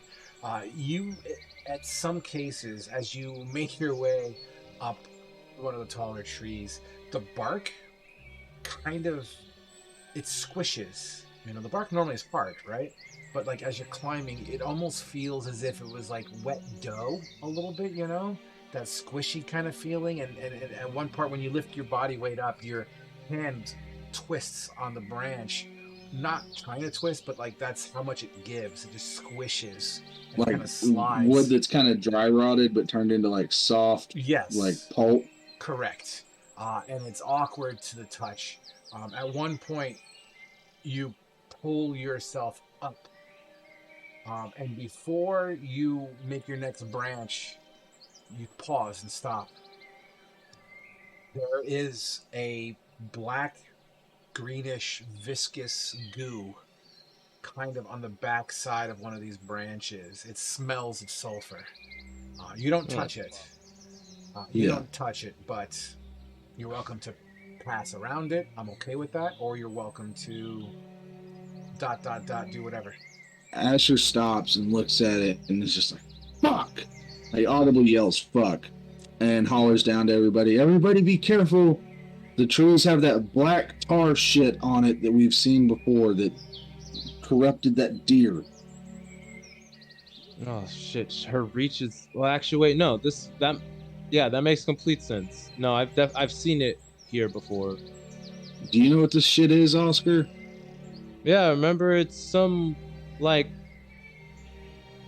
the best way I can describe it is it's a form of like fungal slime from belonging to a connection with a demon lord. That's right. Or not, or rather than demon lord, no, yeah, it is a demon lord. It's not a devil. Yeah, demon lord. Yeah, you had a friend that tried to smoke this shit, right? Yeah, they weren't my friend. Well, someone you knew. I had a person that traveled with me who, yeah, I had the person that traveled with me that was around, and they were a real bummer, and they breathed this in, and it really fucked them up more than they already were. Roger. Well, if that's the case, should we try pushing onto that tower? Because if we lay in that spot on one of these trees we cut down, what's it gonna do to us? I don't know about you guys. I'm still kind of hurting. Can we? The spell that Eustace is gonna cast should protect us from outside sources. Let's be real careful with these trees, and I go over each one that making sure we don't have any of the goop in the pile we're making for our platform. Frog, from up in the tree where I'm at, am I high enough to where I'm like, can I see over any like the treetops? Can I kind of see it all where that structures were or anything? To be fair, the owl did see these structures a distance. You're walking for a couple hours, 2-3 tops. It's dark now. I know you got your night vision and whatnot, and that's fine. What I'm willing to give you is you would see that I will give you this, that if you were to walk through the night to morning, you'll probably reach those structures. All right. Are they? Am I seeing that because they're lit up, or just because you're a gracious God? Very good question. Well, we already know it's not one of them. I'm willing to say this, and this is a stretch, man. I'm just giving this you as a buy. You would see like the teensy wincy tip of that tower or that stone structure, and you would see what you would believe to be light pelting it, as if there was some sort of source outside of your line of sight that's flickering, kind of just accenting the highlight trim of that stone structure. And that's at a fucking distance. Got it. I just barely picked that up. That is all I'm giving you. Okay. Asher is then gonna climb back down the tree, and I'll help Thermal look for that goop on the trees before we make camp. I'm assuming you guys are heading in for a long rest at this point. Yes, for the love of God. Yep. All right, how are we doing that? On the wooden platform with a Lehman's tiny hut. Okay, I'm so glad that's a ritual spell. That's that sits how many again? 5 or 6? Is it ritual? I believe Yes, it it's a ritual. sits 9 creatures medium size or smaller can fit inside the dome with you. More than enough. Okay, cool. You do your ritual, your incantation, and the wooden platform that you've ramshackled together, your hut appears. You have a moment. Ritual. You have a moment to reflect on anything at this point in time. Does anyone wish to do or say anything before the long rest? I got a few things I want to do. I'm all ears. Awesome. I'm going to take out. I got 2 scrolls. Actually, I'm going to take out the mystical scroll I got from Edgar. You know, and I'm just going to hold. I want to hold it with my mage hand, and I just want to look at it. And what am I looking at? Paper.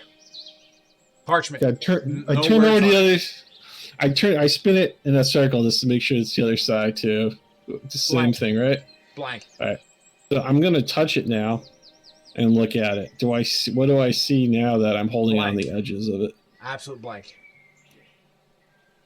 What once was a riddle that you read, and it was legible and nice little shiny, like moonlighty kind of lettering.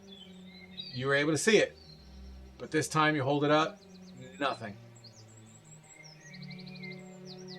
Is it something invisible? Well, he's just looking at parchment right now. I will share with Oscar. Oscar, you weren't even around when he acquired this item, were you? No, I don't know what this item is. It's just that, like, if it's invisible now. He has a parchment that he's waving around with his mage hand right now. It is in the form of a scroll. I believe it's some nice golden trim on it, though. But as far as the contents, it's almost as if it was written in disappearing ink. I'll bring Oscar in the fold of this. Like, so Oscar, I have a riddle. If you'd like to help me with it. Okay. The source of this light will unlock the parchment's true secret. And is there any other circumstance added to the riddle, or is that all that you know about anything? There was some moonlight involved with it originally to make that appear.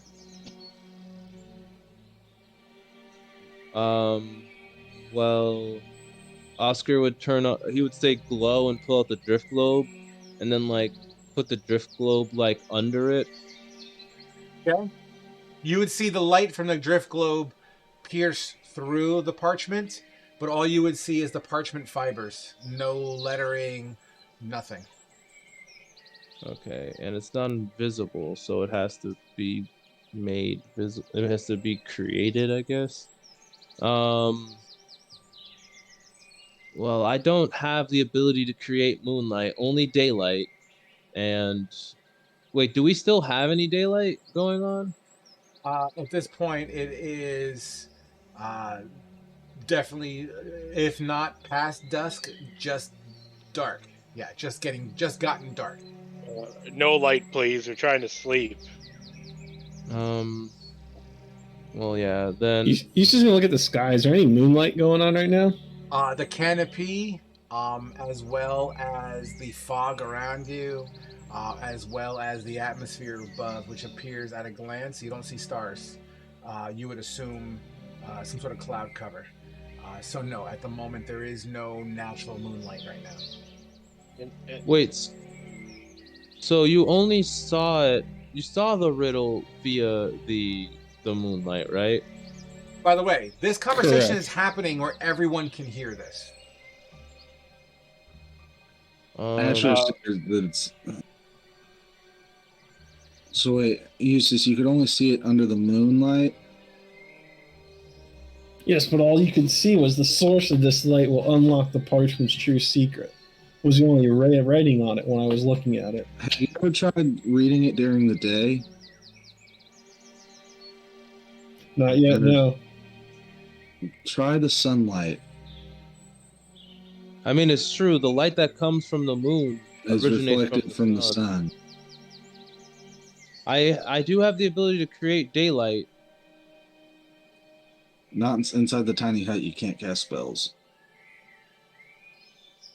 Is it casting a spell to use the Technically speaking, the item is the source of that power, and even though the object is inherently magical, I'm going to go ahead and feel as if it's the item that's not casting a spell. It's part of the item. So I'm okay with it. Oscar's gonna put a robe over his robe of eyes and then be like, all right, well, everyone close your eyes for a sec. And then he's gonna say flash, and then the drift globe is gonna produce produce daylight. And then So I see what you're doing. I'm cool with it. Understand something. The spell daylight is literally a recreation of legitimate sunlight, right? So right now you're holding a mini sun that's as bright as the sun. You're all, even if you're covering this drift globe, light is absolutely going to peer through. Granted, not. Like oh no, I wasn't covering the drift globe. I was covering myself. Oh, even better. I had Oh my before God. it does that. Why don't we just wait until morning when it's the sun's out and we're not lighting ourselves up as a beacon? That's fine. We can wait around us. Well, wouldn't the tiny hut like make it so the light doesn't go out? I believe the tiny hut keeps all that shit in. You may double check. I'm just at a glance. What's up, lady? Yeah, nothing magical can extend through the dome or be cast through it. So I'm going to go ahead and say that the magic can't extend past it. So that light would be contained, but it's be really, really, really fucking bright in this dome to the point that you guys would probably blind it. Yeah. Turn the light off. Well, it I'm was a gonna good try. I'm gonna step outside before y'all light that off. I don't think you can come back in if you come out. Isn't that a thing? Only I can't. No, we can, as long as he's giving us approval to go in and out, we can go in and out. Here's what happens, because it's inherently dark here, and then you, boom, daylight, and as you say, oh well, it was worth a shot, because everyone's like, what the fuck? Boom, you cut it off, and the parchment that you're holding, Fate, if not but for a moment, it almost like hummed lights, and you swore you can see lettering. But your eyes are adjusting to the instant flash of light, and you know what I mean? So you're a little disoriented. But by the time your eyes refocus and redilate, the parchment is no longer glowing, and the lettering has since turned to dark. Interesting. And I'm just going to keep that all to myself and be like, we'll have to look again in the morning. Before I go to bed, Thermal would go up to Asher. Yeah, Asher's stepping outside for a minute. Yeah, he'll step outside then. Go up to Asher. This might be a weird request, but do you think I could grab one of those barbs from Anahel from you? Absolutely. Asher will kind of reach into one of his little side pouches and pull out a barb and hand it to Thermal. Thank you. No problem, my friend. This has been a rough day. Yes, it has. Well, we're good until daylight in the morning with this dome, so I'm hitting the hay. Good night.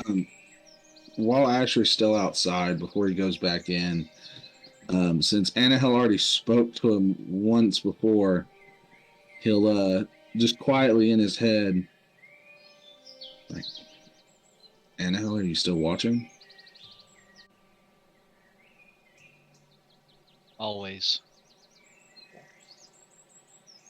I know we butted heads from time to time, but I hope you found your peace up there. I'm gonna miss having you along our side. He's just becoming schizophrenic. No response. That's fine. Asher just wanted to get some shit off his chest. You guys give in for your long rest, and for the sake of time, everyone gain the benefits of a long rest. And as you get everything together, because Act 2 is going to be an eventful one, let's take our 10 minutes now.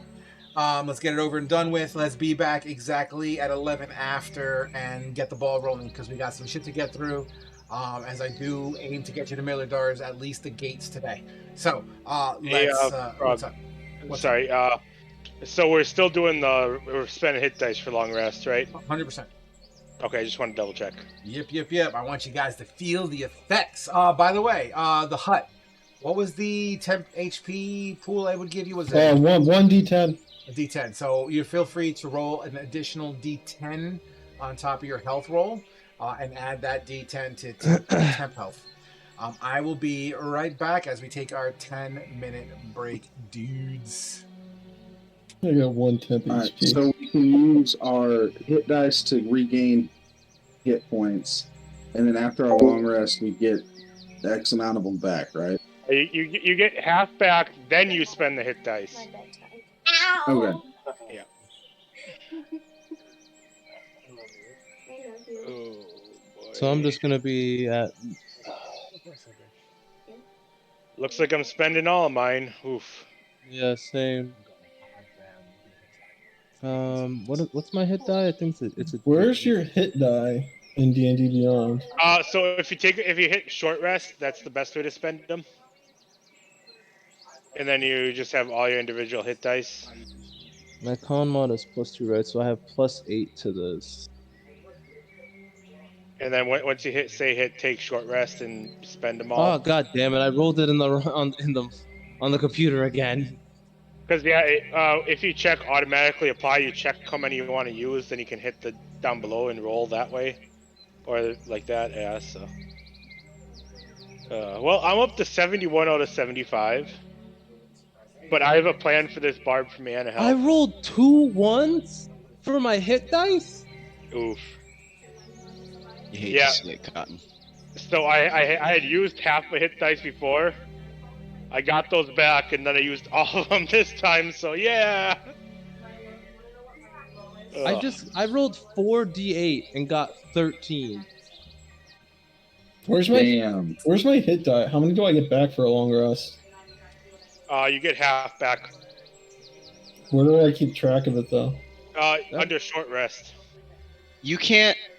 There's no elegant way to do this because it's a homebrew ruling on how the long rest thing goes. Yeah, the best way to do it is go under short rest and spend your hit die and keep track of it that way. And then take short rest, and then just manually go and reset all of your things that reset on a long rest. That's the best way to do it. Okay, so I got all my rest. Or just take a long rest and then just remember where your health was at, set it to that, and then roll your hit dice the way you would, and then just heal the amount. Yeah. That's another option, yeah. I'm at max HP and have a 5 temp hit points. Good for you. I am at 27. I have 82 hit points total. I have 71. I'm gonna for sure point all the monsters in your direction. Go ahead. Well, I can say one thing. What I plan to do with Anahel's silver barb is going to be fun. I need to talk to Frog about it, about just putting it on the butt end of my pole arm and change the damage from bludgeoning to piercing for my pole arm attack, the butt attack. Oster's gonna ask for some more eventually, and then make it into a weapon. Yeah, Asher's thinking about putting like 5 of them on arrowheads or on The arrows. blade of I'm gonna make the blade of Anahel for you because you said you really wanted it. I'm gonna make a tiny little suggestion. Mm-hmm. Don't get too hasty on using them yet. Gotcha. We're going to Blacksmith Town. Yeah, this is nothing I can do myself. I'm gonna see about what we can do with them. But yeah, no, Thermal's not gonna be wasting it. Oh, I'll just use Identify to figure out what the fuck it is. I identify literally everything. I'll just use Identify. I know. They're not magical. They're not considered magical weapons, so I don't know if Identify is going to work necessarily. No, it doesn't have to be magic for Identify. Okay. But yeah, I know for this type of smithing, I'm not gonna try to jerry rig it like I did before. I'm gonna actually use an actual forge. So I have to say, I'm kind of sad that I never got to try them as Anahel. He like gave me the session before, and then I died the following session. It was terrible. I can say one thing: getting Thermal into Miladar is gonna be fun. Regular dwarves we'll just put you inside of the suitcase and then just close the suitcase. So that might be a little bit messy. Can't you go invisible? I can, briefly. I could also turn him invisible for an hour. Can't you turn him invisible, Asher? I can go invisible for an hour. At high levels, I get. Then just do that. Sneak in and then wear a robe. At 9th level with Gloomstalker magic, I get greater invisibility. But the problem is, Thermal might be a little bit too proud for that. I don't have time for thermal things. Hey man, dwarvish pride, because the Duragar are the true dwarves. I don't even have 21. I did the Get that fucking Stormcloak shit out of here. No, like literally, that's the lore. Like the Duragar see themselves as the true dwarves. 25. Oh, I thought you said the true Nords. No, I was like, nah, get that Skyrim crap out of here. Yeah, we don't like the Stormcloaks here. Duragar see themselves as the true dwarves. I could definitely support the Stormcloaks. Yeah. Oh, they're so bad and so racist, and all Ulfric wants to do is just be king. I don't remember. The old High King of Skyrim was like 16, and he's like, "I challenge you to a duel," and then fucking shouted him, and he exploded everywhere, all over his wife. He is a fucking war criminal. So the Stormcloaks were like, "We hate the Dark Elves," and everybody. They hate literally everything other than Nords. They hate Imperials, they hate Bretons, they hate fucking Redguards, they hate everything but Nords. They were really fucked towards, like, the Dark Elves. The Dark Elves didn't do anything to them. I know, but you have a whole side quest where you have to go into the Dark Elf fucking grotto. It's High Elves. That they're forced to be in. It's a fucking organized ghetto. Yeah, it's legitimately a fucking, like... Yeah. The Stormcloaks are like, yeah, let's do like Nazi Germany in fucking a video game. So bad. I hate the Stormcloaks with a fiery passion. But yeah, I mean, I need a vacation. In this game, Thermal I think might be a little bit too proud to go invisible because the Duragar are the true dwarves. These surface-dwelling dwarves aren't true dwarves. Yeah, but he also had a sense of like self-preservation. What does that have to do with going into the fucking town? I get that, that's like what my character would do, but that also just fucks over the rest of the party. I know. So it's like he's like, we really need to get into Mirladar. It's a very big up in the air for me right now until we get there. Like, I'm running through a lot of scenarios. I have a good idea, guys. How about Oscar how about some of us go ahead, and then while he thinks of that outside of it, we'll go inside. I mean, Hold I on a might, moment, I have to check a spell. I might just try going in normally, and then if they cause a problem, I might go invisible. What do we do? We gotta hurry up. Yeah, I'm waiting for this grand entrance. What grand entrance? I'm antsy.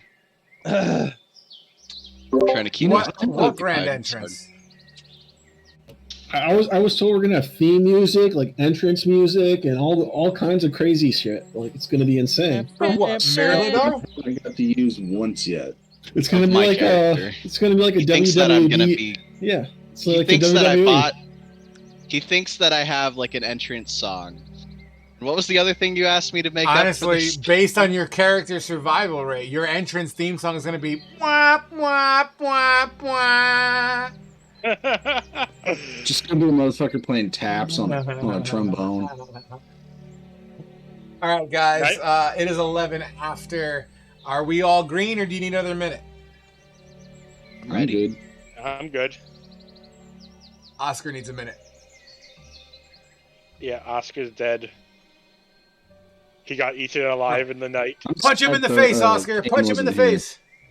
Is it me, or is Oscar blinking awfully violently? Yeah, Some I think aggressive blinking. He got sprayed with mace. he's trying to tell a lie. That's what it is, I think. Dude, I have pet rats now. I don't know if I told you guys that. Yeah, you Why did. am I not surprised? Well, Frog, I was trying to feed my snake, and my snake was like, "I'm not hungry," and I don't want to just toss the rat outside, you know, because honestly, if a snake doesn't eat a rat, that's a lucky fucking rat. And I felt like it was the wild mother saying, "Hey, this It was creature the time, deserves to yeah. live," so I gave it a shot at life. I can't wait to go back to the temple where like the snooty religious bitch was just like, the wild mother isn't real. I'm like, hey, yeah, so your chosen one is dead? But Yeah, you're Whose talking. fault is that? You're talking about. What? I believe it was. you had better- Mason. You had better tell her that the savior died trying to save you fuckers. I'm gonna be so angry. So you guys ready to go? Oscar, are you good now? I saw you were kind of had a conversation. I just want to make sure you're good. Yeah, my roommates just got back. Awesome. All right, guys, here we go. Taking it back home. You guys wake up from your long rest. It is early morning hours, ass crack of dawn. Woken up by the splish splash below you guys.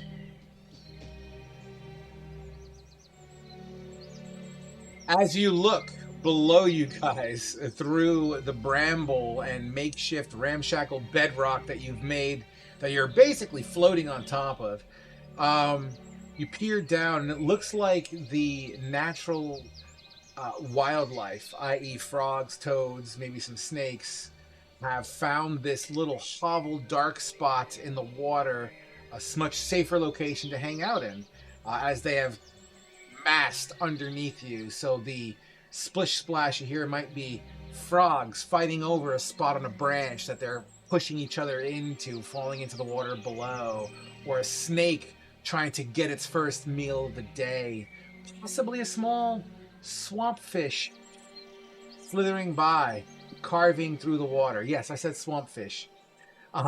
Mud skipper. Do we have the wildlife that like we can see? The Asher would look to see if any of them have any of the corruption on them. Room and investigate.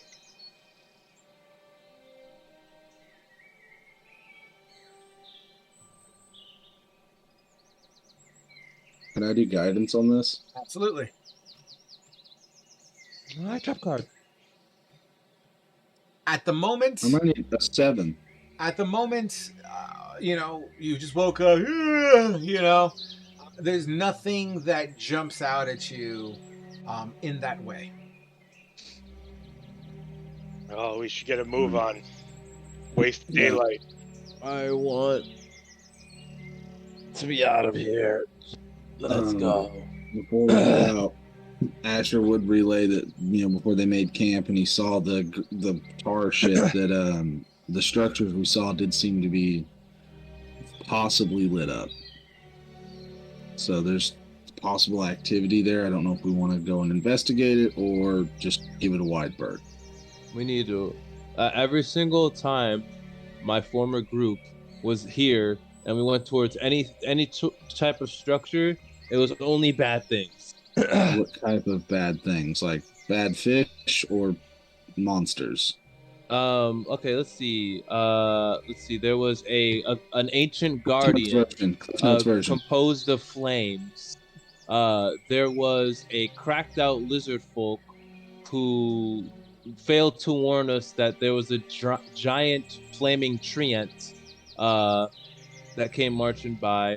There was some like ruffians who were from a town that got destroyed and like wanted our food and items. What Let's see. was the There was town my that got father and destroyed? his vampire clan.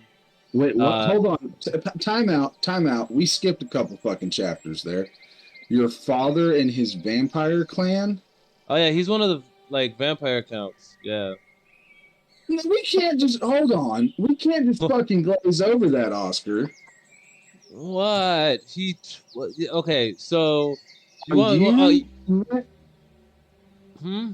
are you a vampire? And Asher's No. hand is just like No. resting on the hilt of his rapier. No, I'm not. I was I thought my father was supposed to be an elf, and then my mother was a half elf, and I was born as a human. Though I'm not very sure about that anymore, because apparently he said I was born or created for a greater purpose to do with his dark lord and to be some sort of vessel or some shit. And then he tried to capture me, but I escaped, and my magic at the time that I created went crazy, and I was exploding with magic, and because of that, we were able to kill a bunch of the vampires, and then we escaped my father's clutches, or more like Side note, real quick. Epic fucking session, just so you guys know. Oh, it was nuts. That was an epic session. Anyway, I had the wild magic surge of all wild magic surges. Perfect. Like he was literally wild magicking every fucking round. It was the perfect roll. Anyway, continue. I'm sorry. And then he summoned an army of undead beneath our feet, which we managed to escape. And then let's see. So My magic continued to. I mean, the last time that was the last time I saw. Wait, that happened. Did that happen before or after the war at Miladar? After. That happened. Yeah, that happened after the war at Miladar. Yeah, that was the last time I saw my dad. The time I saw him before that was when he was leading his legion to attack Miladar. Either way, these sound like stories best told in an inn with a drink in hand. So I think we need to start moving. Yeah, got it. Long story short, my father is not who I thought he was. He's been very mean to me my entire life, and now I think it wasn't because of me. I think it was because of him. Also, I'm not a vampire. Well, at first I thought I was an abomination because I could fly and create light, but now I'm pretty sure I might be an angel. So that's pretty cool, I guess. You know. Can we go now? All right. I really don't like it. A lot more of a trauma dump than I wanted. Asher's like, yeah, sure, let's go, and we'll avoid the house. You know, I hate to be that guy. No, but what's up? I'd like. I need to see some sort of civilization. Can we? Let's go for it. You'll see it when we get to Mirador. No, I am telling you from experience. I kind of would just like to get to Mirador as fast as we can, because that's the sooner you can repair your ship and everything. The towers are on the way. The proverbial straight line is the shortest distance. The tower is on the way. I can hear you. The proverbial straight line is the fastest time to get to a location. Little man, I don't want you to die. We spent over 1,000 gold on you at this point. We're going right past it anyways. Let's just check it out. Get it over with. Every day we wait. Right now, he's like, I'm starting to hate this dwarf. Fine. Every day we waste on the surface, my hometown can be wiped out. So I'm trying to get here as quick as possible. The straight line's the fastest way. Let's go. I hate to break it to you, but the surface could be wiped out at any day. It's kind of a shit show up here ever since the Emperor died. It's kind of a shit show everywhere. Yeah, it's kind of a shit show everywhere. Your town, not to be a dick, your town's kind of a drop in the bucket. But let's go. I tell you what, I know the way. Follow me. I got my special doodad hikamaroo, and it's like basically his version of a compass. It's called a compass. Gregory, we really need to work on your fucking naming of these goddamn items. My doodad hikamaroo is a perfect name. Come, follow me. As he leads on. I'm going to go ahead and say just before or just after breakfast time, you're trudging through this marshland. Once again, consistently below the knee for your average human as far as depth goes. You find yourself approaching some thatched rooftops, as well as a stone structure in the distance, creaks in through some tree line issues. But before that, as you see this towered structure in the distance, your eyesight would gaze down just below that in your line of sight, and you would see a much smaller stone structure, like the size of a house, but not a house made of stone. More like a stronghold of sorts. You know what I mean? Almost like somebody built this with purpose, some sort of permanency, and then these thatched houses were built around it for some reason. But as you make your way closer to this area, you would hear a click as Gregory kind of, pulls out his flintlock or his boomstick, just to be certain, just to be fair and safe. Asher kind of stops the group. I do kind of have an issue with going up to structures in the middle of the woods. The last time that happened, there was a fucking mag. And she's been a problem. I'm kind of with Oscar on we just go around it, but Eustace, send your familiar in, and then you can stay far away. There's no need for that. What the hell could possibly be here? Don't you dare ever say that again. Before we do anything, I have an idea. Now I'm going to cast Speak with Animals. To talk to the local wildlife. All right. Okay, you have your choice. I mean, there's salamanders around. It lets me speak to all animals around me for 10 minutes. Okay. And all it is a cool thing is I have my spellcasting focus, so I don't even need the material components of like treats for them. Okay. So I'm finding a bird. At least one bird I'm going to try and call down to me. All right, give me one moment here.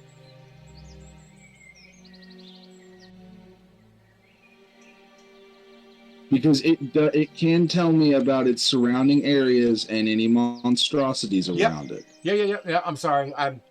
Things are clicking. All right, so sure. There's a sparrow flying past. Easy peasy. Enough to do that, but it's one thing to speak to an animal, it's another thing to get the animal's attention, so to have that conversation. So how are you attracting this sparrow to take the time to speak with you?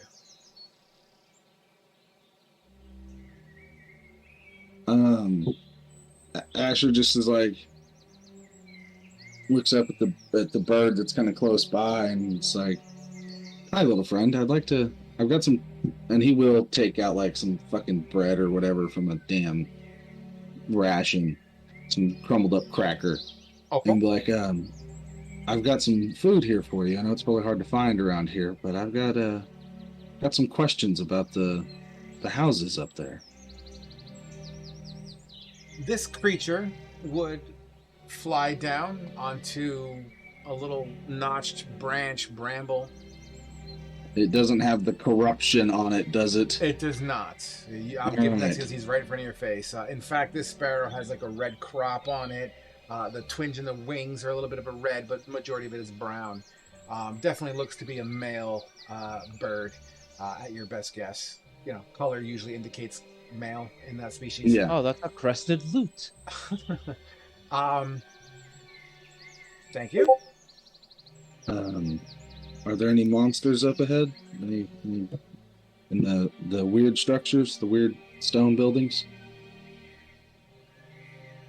Weeks ago, food. Dude. Weeks ago, food. Weeks ago, empty. Gone. Many people. Many gone. One person. One thing. Brings food. Makes fire. Can you describe Growls what a they lot. look like?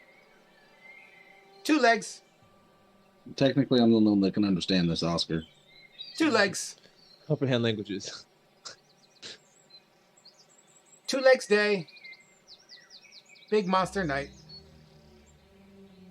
Okay.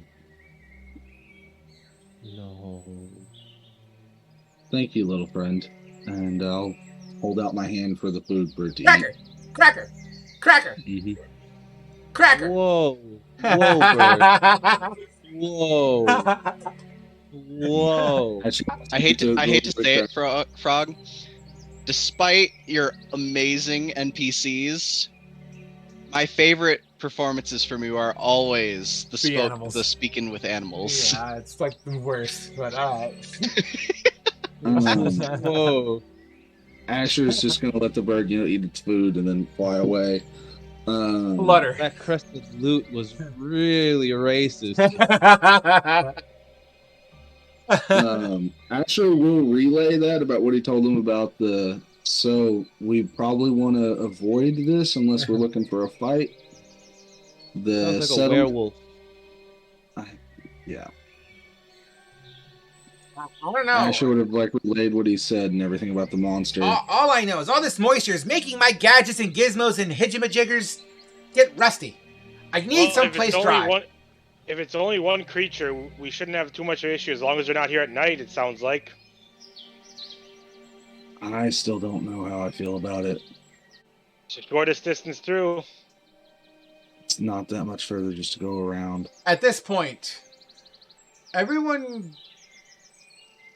What's everyone's passive? Is everyone's passive above 12? Who's below 12?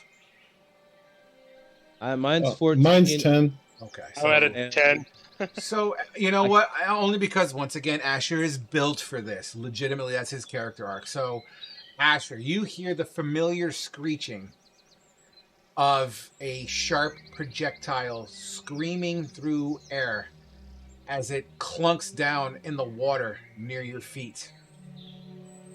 Everybody find some cover. At this point, you're about, I'm going to go ahead and say, between 50 to 100 feet away from this stone structure. I mean, you're basically on the edge of this abandoned village. It's clear that there's, nobody around. You literally just see these structures that are just like proverbial door opens up in the wind kind of thing. You know what I mean? You'll see structures. Go ahead. Gives himself Vigilant Blessing, which gives me advantage on initiative rolls. Okay. And then, steps around to behind a tree. Can I see the projectile that landed? You just see and you heard it. You would see the splash, and it looks to be far enough away that you may not feel as if this was intentionally designed to hit you. Granted, sharp pointy thing being shot my way, sure. Be on your guard. But you feel as if in your position, in the open on where you are, and the trajectory where it came from, if a person wanted to hit you, they probably would have. Granted. Okay? Especially from where the structures are, if it came from those structures. In fact, as you take your guard, you hear words. You hear muted words. The next one I'm going to put between your eyes.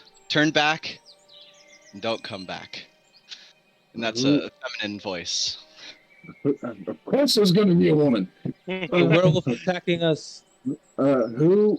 Hold on. No one do anything stupid or rash here. We're not trying to hurt anything or you. for lack of better terms, crashed here and are just trying to get out of this fucking water and swamp and get to Mirladar. And if you shoot at us again, trust me, it won't end well. Mirladar is east from here. Keep it moving. Well, they sound very convincing, guys. We should go. Bye. New character. You know what? We should be on the same page here, guys. This werewolf might not be so bad. Let's go. I mean, yeah, you haven't really given us a chance to like talk to you, so there's nothing to talk about. Okay. Okay. Well, I'm just gonna go, and Thermal just starts walking into the town because it's the straightest path to Maladar. He just feeds off of chaos. I'm gonna go ahead and say this. I'll jump in. I'll jump in here and try to save this fucking sinking ship. All right, so he told us to leave. So here's what happens as this conversation's happening. Once again, we're talking dawn, early morning hours. The sun hasn't even crested. He sets in the west. It hasn't quite crested over the Whitestone Mountains, so you're not getting any direct sunlight in this region yet. You got ambient light refracting off the atmosphere, but nothing that you would consider direct sunlight. So it's chilly air. The ground, as the air temperature rises over the course of the sun getting higher in the sky and warming up, the air warming up, the cold water from the night has created this like mist that kind of rises, like a fog, a natural fog. Once again, this is very marsh-like, very swamp-like. Yes, you have this voice that no one has really identified its location. It sounds like it's coming from the stone structure, quite frankly, but you haven't quite laid eyes specifically where it's coming from yet. At this moment, man, it sucks to do it this way, but it is what it is. At this moment, everyone around, and as clear as day, you would hear splash, splash, splash, splash, splash, splash, splash, splash, splash, splash, splash, splash, splash.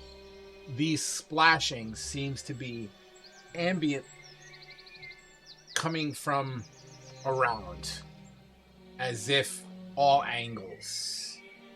It doesn't seem to be coming from town or village. And Caleb, I'm actually going to message you something real quick here. Please hold.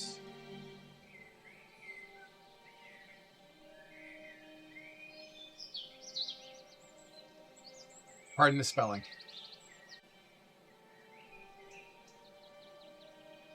Do I hear the sound? Do I hear the splashing?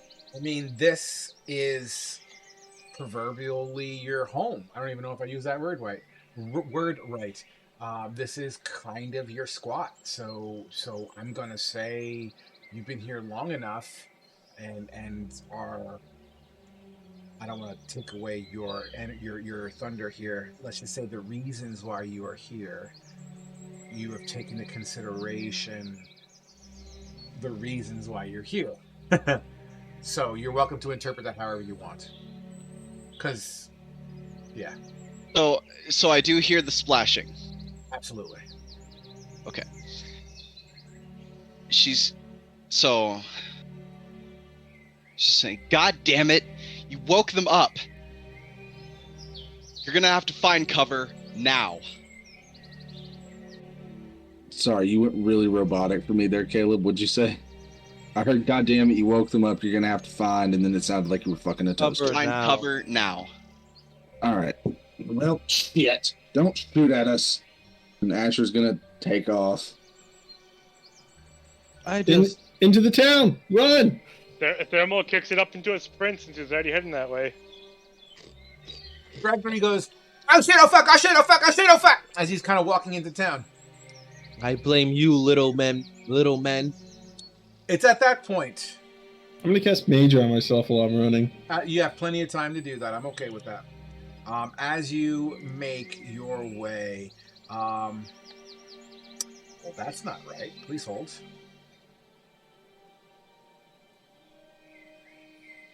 Oh, come on! Don't do this to me, you mother trucker bastard, mother slut. Hold, please. Edit. Manage. Oh, come on. Elevated threat. Sorry, guys. Something happened. One moment. It takes 2 seconds to fix this. Hide. Close. Save.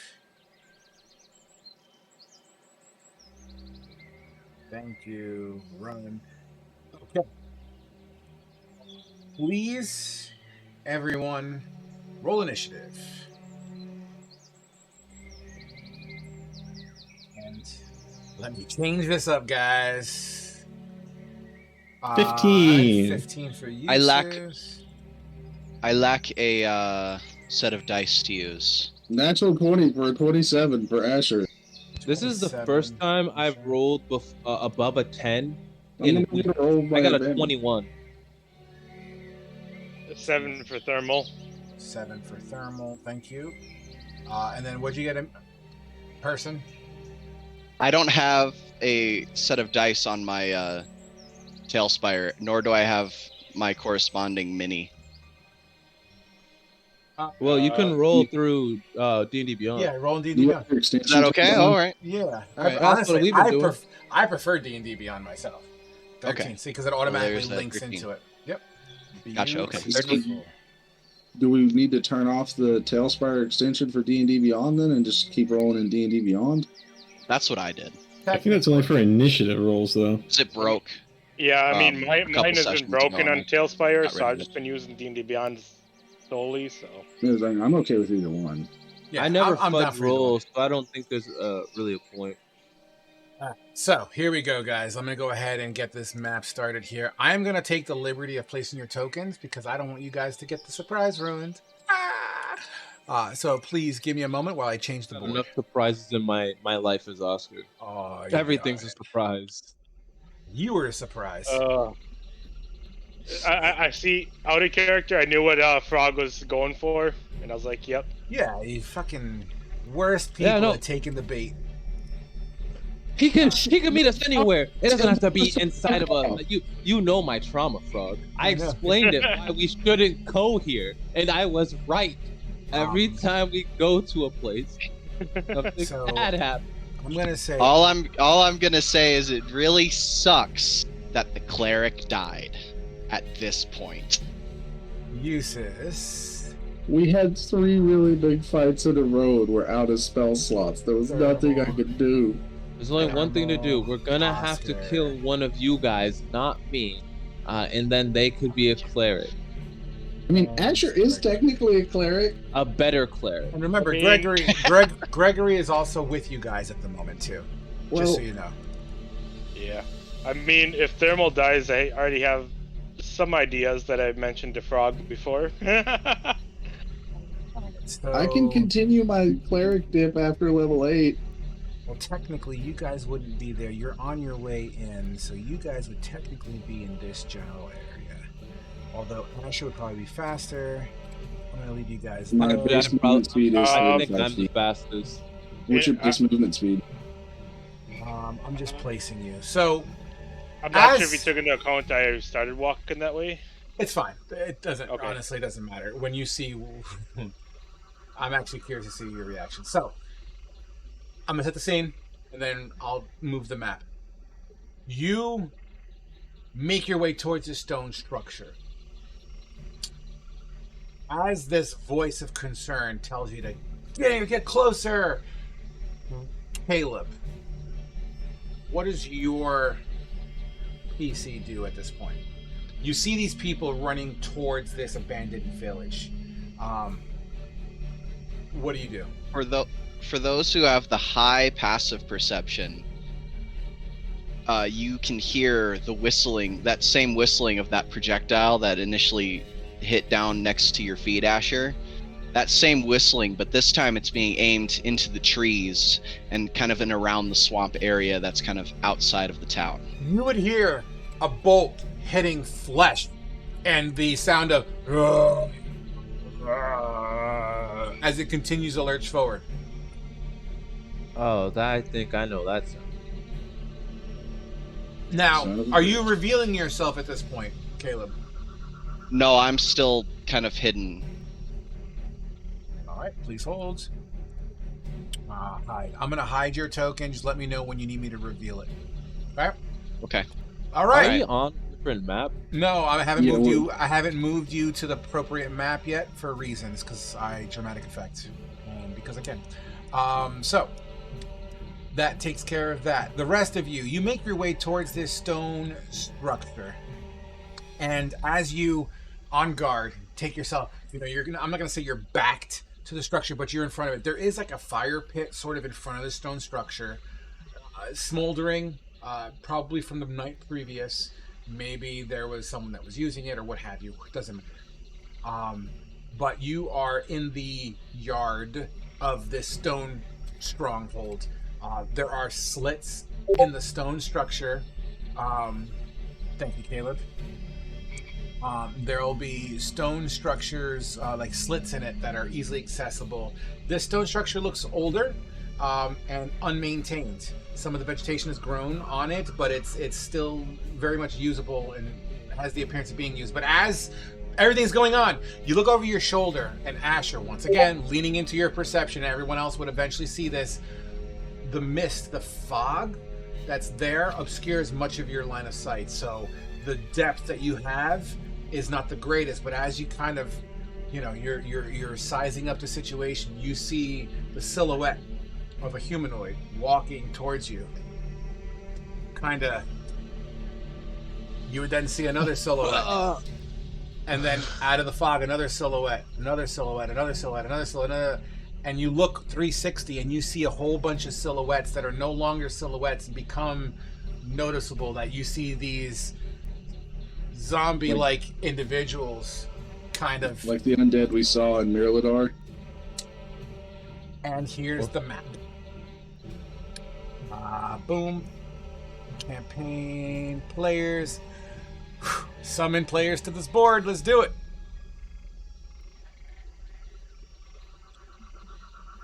I used to have resistance to undead.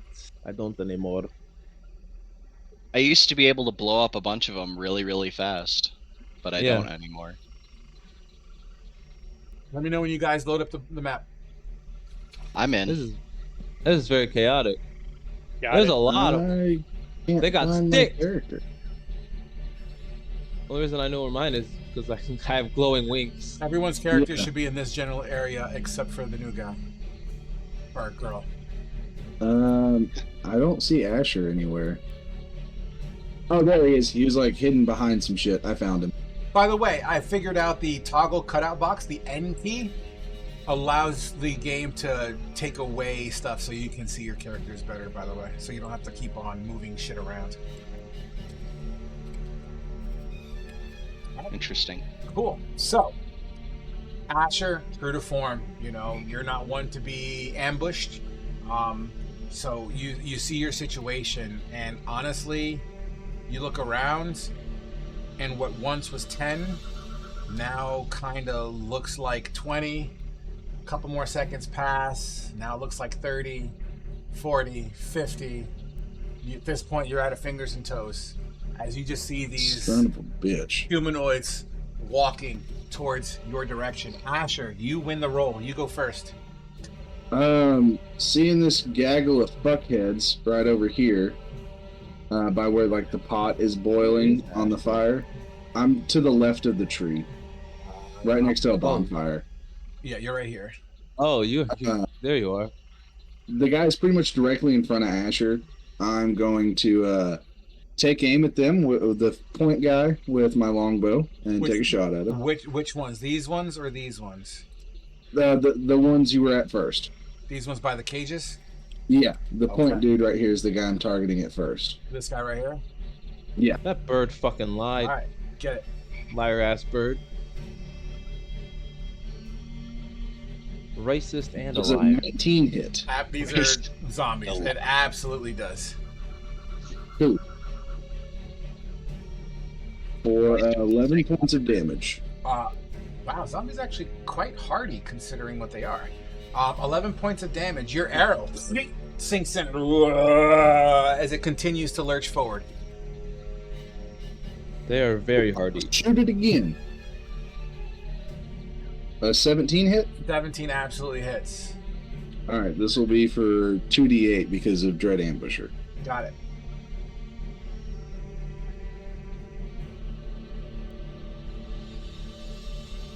Another 12 points of damage. Are they over? Yeah, they're over 30 feet away from me. So that would actually be plus 6 onto the total damage so far. Perfectly fine. And because they're zombies, where's my d20? How do you end that zombie?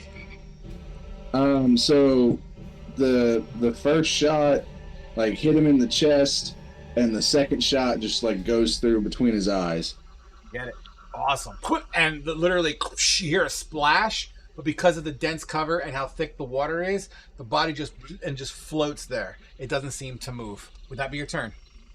No, I have one more attack. Okay. This first round of combat, I have 3 attacks. Gotcha. This one though, I am going to do a bonus action. Okay. Before I take my. Can I do that like in between attacks? Yep. Use a spell. 100%. Cool.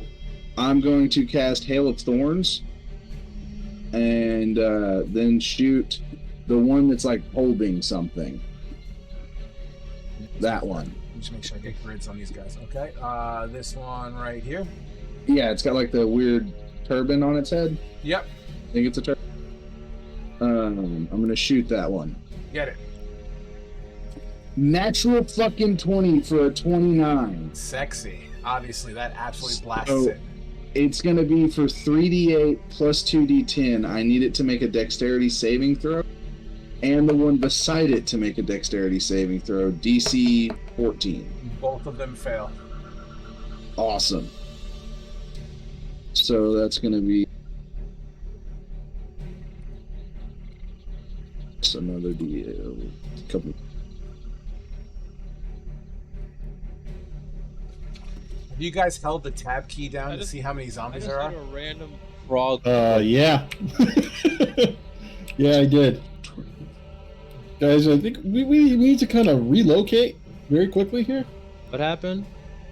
Oh. There's 100 zombies on the map. So that's 22 base damage. We could have avoided this place, but no. 22 base damage, okay. And then from the exploding from Hail of Thorns is another 12 onto that one. Mm-hmm. And then the old boy that failed his dex save takes 12 damage as well. Incredible. Your arrow pierces through the main target, and as it explodes, it just rips the zombie like open like a Pac-Man to the side. That body just flips and flies. The Hail of Thorns shatters and just kind of like a serrated blade, and just blows off half of the other zombies' head. They both fall into the water and begin to float in pieces. Awesome. And now I get to move. I have 45 feet of movement. Get it. Oscar, Is the you're on voice- deck, by the way. Yeah, do we where was the arrows coming from that was like shooting? Are they behind us? The second one, they would be coming from inside this stone structure somewhere. Probably the roof. Okay. Asher is gonna move. Seeing that there's a bunch over there, he's gonna move back. Do I see a doorway where I'm at? In your angle, no. There is a slit in the wall that's tight. So depending on how thin you are, it'll be a squeeze. I'm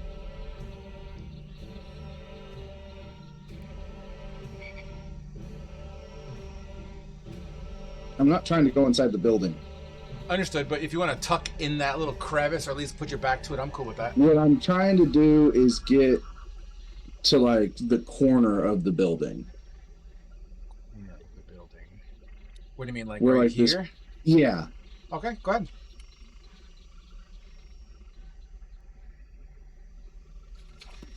but without making the fucking building that's whatever. That's all right. I will help you. I would say, oh, here, let me see. Oh, That works. That works. Too much. Mother Hubbard. Let's just say, look. Yeah. Put it right here for now. I'll give you like half cover. That's All fine. right. And yeah, Asher's just going to kind of be taking up like a Overwatchy position, trying to tell everybody there's a tight fit through here. We might be able to squeeze inside. Fantastic. Everybody get in. Maybe make sure you guys update your HP pools on D&D Beyond if you haven't done so. Oscar, you're up. Eustace, you're on deck.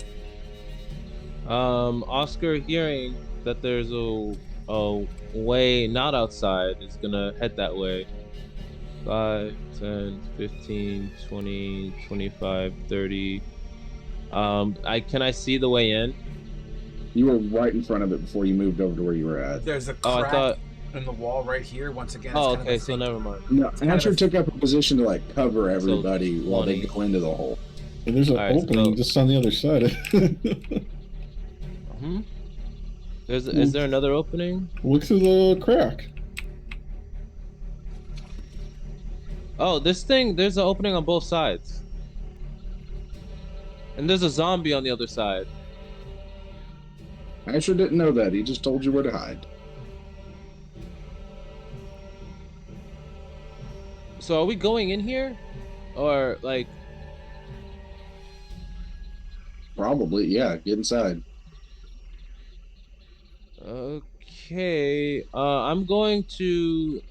I guess I'll just save the spell, sure. So, 25, 30 then to try to get inside. All right. It's a think thin kind of scenario. I'll let you use your action to pull yourself in. I mean, you guys have been calling me skinny this entire time. Yeah, if you want to use an action to pull yourself in, I'm okay with that. Can I use a bonus action and like dash in through it? All right, cool. Yeah, because of the way the game works. Here's what I'm gonna do. I'm going to put this in build mode real quick. 1 second. I'm just going to remove that to allow your token to go in easy. Oh shit! Can you get in now? Yeah. All right. Yeah. So, all right. Am I back on the grid? I think so. Yeah, I'm back on the grid. All right. And I'm just gonna fucking firebolt the zombie that is I can see at the opening over here to, you know, try to not let a zombie. Awesome. I mean, I know it's like another squeeze situation, but you know, I'm a firebolt him.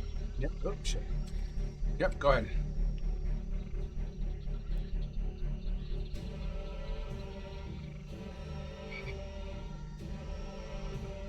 And boom. It's a 19 to hit. And full disclosure, guys, they only have an AC of 8. So that's 15 damage. 15 damage, absolutely. Boom! As your firebolt slams into this creature, it rears back. And as it rears back, the body just twerks and like spins backwards under the concussive force of the firebolt, and it falls into the water. It then, as it falls, it stops for just a second, but then, and it begins to push itself out of the water, dripping swamp goo out of holes of rotted flesh. Is there any stairs up? There is a rope ladder to your right.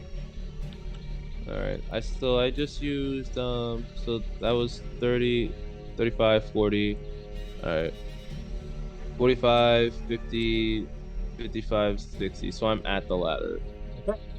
Would that be your turn? Actually, I could have gone diagonal and saved so much, but whatever. I'll just stop my turn at the ladder. Would that be your turn? Yep. I'm all done. All right, Eustace, you're up. New person, you're on deck.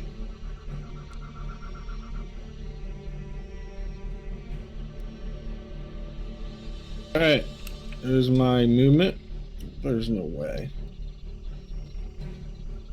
That's my movement. Now I'm gonna yell, we're gonna have to go inside. There's a doorway around back. And then I'm gonna firebolt this zombie right here. Jesus. Forgive me.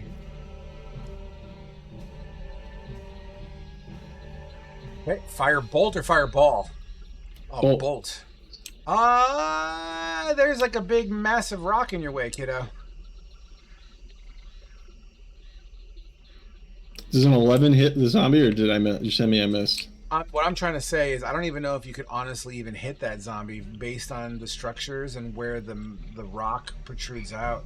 Oh, that rock looks like it's only 1 inch off the ground. Yeah, no, zoom in. It's definitely completely got your line of sight obscured. But you have like 1,000 other targets. I see, like with what Eustace is saying, it doesn't look like it has any verticality to it. Yeah, it doesn't. I don't see any verticality at all. It has verticality on mine, so. Yeah, I can see it. Oh, that one over there where your light's on. I thought you were meaning this one over here in front of Asher. Negative. He was targeting this one over here, this guy. Oh, okay. Never mind. Disregard. No, I'm not targeting that one. I'm targeting the one closest to my dice. I didn't measure anything. Oh, somebody the one closest to my dice. That one right there. This guy. Oh, yeah, you can hit that. 100%. Sorry. What did I roll again? Did that? It rolls an 11 total. Okay. For 8 damage. You hit this creature, a chunk of flesh flies off and sizzles in the water. It still comes at you. That's the end of my turn. Okay. New dude. I'm going to Thermal, you're on deck. I'm going to hit that one that you thought that Eustace was trying to hit just now. All right, so you're going to. So then I will give you the benefit of the doubt, and I'm going to say I have placed your token on the roof. The roof itself has caved in, but you figured out a way to kind of climb up the inner structured wall to hit the lip. So you're standing on the lip of that. Your character is right here. Yeah, I see it. Okay. Yeah, I'm going to hit that that one that's way over there behind the rock. Hit him with a hoe. Get it. So, shoot. Yeah, you guys, you're familiar with Kane's crossbow, so you're going to hear a similar sound of it thwack as it shoots off another bolt. Let's see, 26 to hit. Yeah. Wow. And we're looking Look at who's rolling. 9. We're looking at 9 damage on the first attack, and then I got a second attack. That first attack is enough to take this creature down. How do you take it down? It's just gonna one shot, one kill straight into the forehead. The forehead. The creature goes like, it falls backwards, and you see its body floating in the water, and then, and as it leans forward, whatever filled water in its mouth spills up and into the water and begins to kind of push itself back to its feet. The fucking bolt sticking out of its forehead. Gotta love undead fortitude. Yeah. No, you don't. I'm gonna shoot it again. Get it. Yeah, that one's 11 to hit. Still hits, man. Yep. Another 9. Another 9. This time you put another arrow clear through its jugular, and enough to whatever bone and sinew is left holding this together, you sever it completely, and the head just kind of like a pendulum swings on its chest and falls over dead. All right, that's my turn. Fantastic. Thermal. Like a pig in shit. Okay, I'm gonna head over here. I would like to rage as a bonus action. Yep. And I'm gonna take a cleave and strike and hit all 3 of these right next to me within 10 feet. Are you growing or are you not? Not growing yet, no. Okay, and you still... I have a 10-foot reach. Okay, so just want to make sure you're hitting this one, and this one? Yep, I'm using my cleave action. So. Get it. Just roll above an 8 to hit all 3 of them. 9! You got all 3 of them.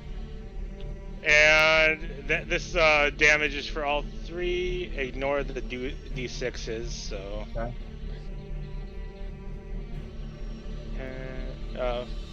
That's going to be 16 damage. Nice. On all of them, right?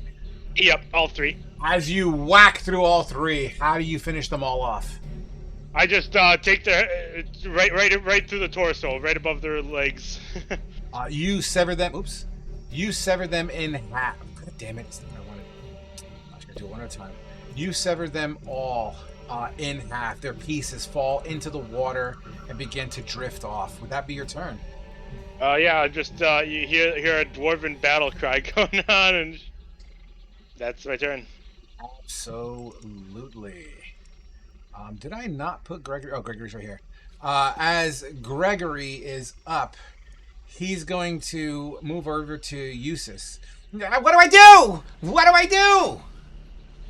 What do you mean? Get inside and start shooting them. I can't. Well, then just go inside and hide.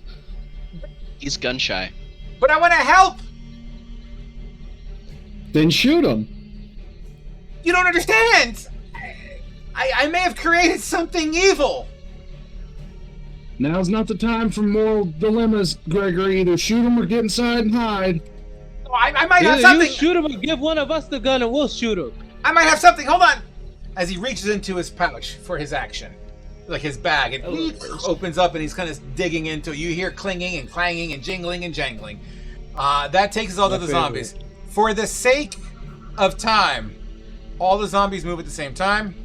And here's what's going down in China. So you can legitimately be swarmed by zombies. Yeah, unless you want me to go one at a time, I can. No, just keep moving them. Exactly. The combat took months to finish because some engagements were entirely run without a single player making a single action. Alright, so let's do this. I'm just going to start moving things here for the general sake of what we're doing here. And let me do the cutout boxes so I can fucking see. Let me zoom in here to make it easier.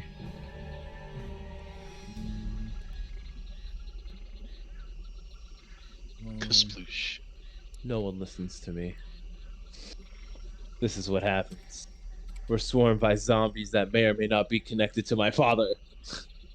We literally had to come here, Oscar, to pick up Caleb's new character. Hey, add a character. He could have been somewhere else.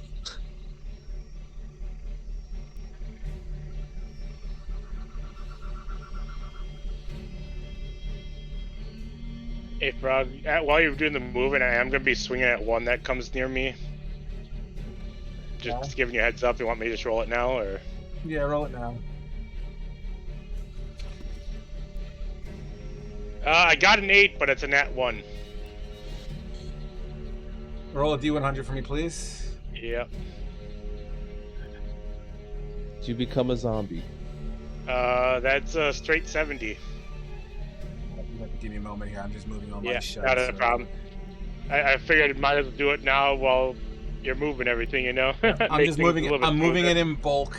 Just things that make sense, that's all. Yeah. Just trying to make things smoother for you. I figured I'd roll while you're doing all that. 100%. 100%.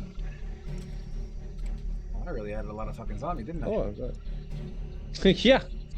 Just a few.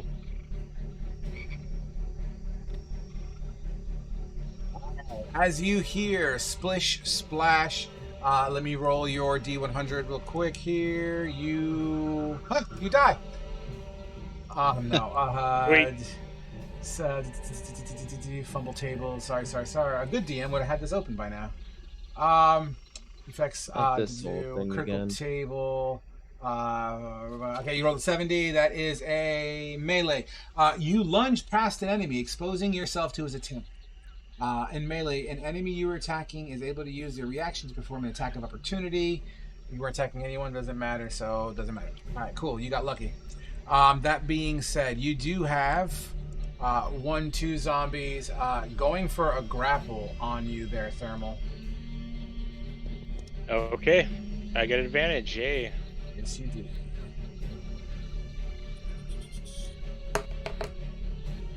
The first one rolled a 7, the second one rolled a 16. 14 on the first, and natural 20 on the second. Beautiful. You see them going for you, and you just bashing them away. Asher, you're up.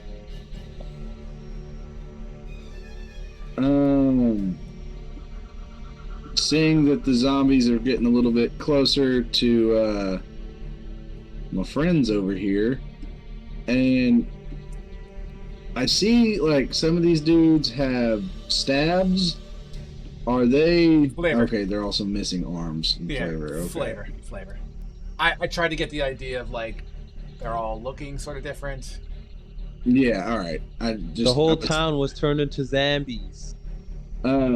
Seeing these guys like straight across from the bonfire, like directly in front of Eustace, I'm gonna shoot at them.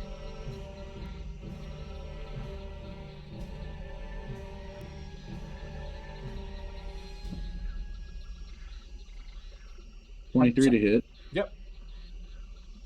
I'm gonna use my piercer feat to reroll that damage. Slightly better. It'll be 9 points of damage to the first one. Got it. Yeah, that one. It takes like a champ. Still rolls at you. In fact, your arrow pierces straight through rotten flesh. Awesome. I'm gonna shoot it again. Get it. 100%. 15. Just 8 points of piercing damage. So an additional 8 points of damage. Yeah, an additional 8 points of damage. Yeah. You center mass. You cave. The chest just implodes in as this creature falls forward dead. All right. Eustace, Gregory, hurry up and get inside. Thelma, where are you at? I can help. I swear I can help. Just give me a minute. Get inside the damn house. Asher's not moving until they get in. Eustace is gonna reply back to Asher, be like, "Thermal's on the other side. He's engaged." All right, y'all get in. I'll help out. Would that be your turn? Don't have any bonus there. Oscar, you're on deck, by the way. I'm inside. Yeah, the zombie 10 feet away from you, dude. Get ready. It's not. Is it in? Wait. So they can make it through the gap? That's a door used to be there. There's a look on the other side of the gap, dude. Well, no, but it was like before. It was like a little tight hole. Now it's on the side you came in on was a tight hole. Oh, why are you using this as a stronghold? There's a hole in it. I'm sorry, Asher. You say your turn was over? Yeah. Okay. I don't have anything I can do for bonus action. Gotcha. So yeah. Oscar, you're up. Eustace, you're on deck. All right. Well, I'm going to.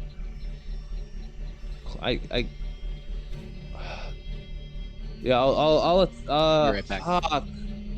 They're coming inside here, so I shouldn't let there be a zombie right there. Fuck. Fine. Bye. But. I hate it. I'll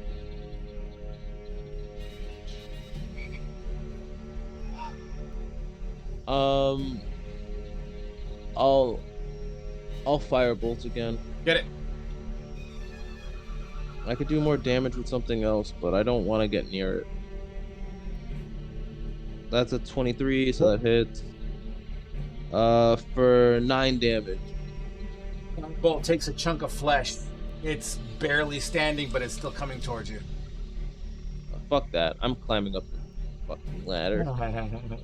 Fuck this shit, Sure. I'm out. You make your way to the second floor. You are welcome. In fact, let me help you with that, please, so we don't fuck shit up. Why? Make me fly, God. Come on, fuckface. Where are you? Damn, that zombie had a lot of help.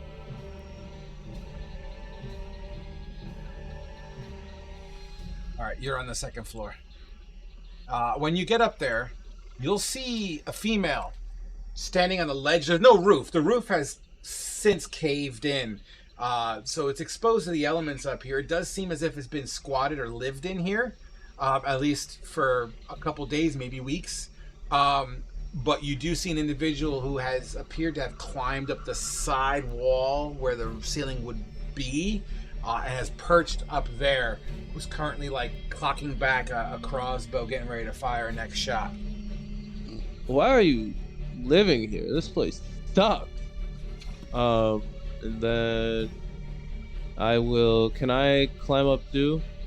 I'm gonna have to give you an athletics check or an acrobatics check to get up that wall. But that wall, based on your movement, I'm gonna go ahead and say that wall's at least 20 feet to scale. That's fine. I can dash to Okay. get more movement. But yeah, I'll do athletics. Nope, don't roll on there. Don't roll on there. Roll on in the app. Now you did use an action, so if you're gonna use your athletics, I'm not gonna get you the full way. I'm gonna give you half movement based on this check. To be fair. Okay, so how much movement did I use climbing up the ladder? I don't know, man. I'm not your character, so you got to tell me. You tell me how much you. Well, oh, I'm sorry. Up the ladder. Yeah. 15 feet ladder.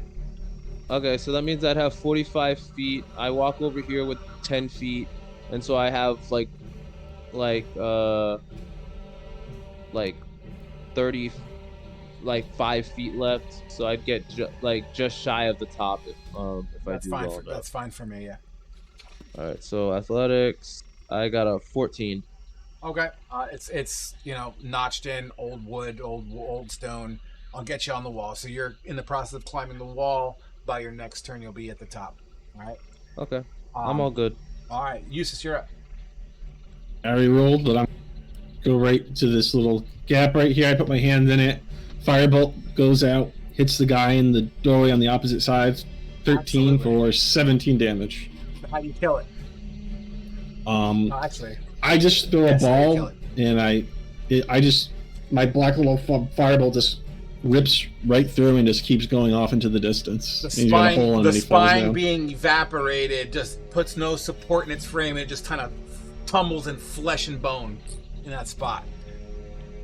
I'm gonna yell out like, Thermal, you gotta get in through the back, hurry up. And I'm going to attempt with 15 feet of movement left to go through the gap. Yep. The slot. Oh god, what did I just do?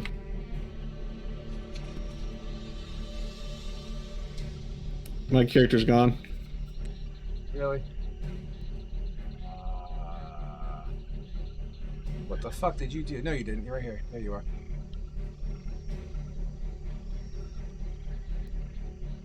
Use the arrow keys. Gone. Reduced to atoms. Okay, I moved in. I'll just slide over one, and that's the end of my turn. Fantastic. Lady, you're up. Lady. All right. Shoot him. Which one? That's a great question. M, obviously. M. Can't see the ones that thermals by. I guess this one goes straight back from the house that I'm in. Nope. Closer. That one, yeah. Get it. We're gonna try for that one.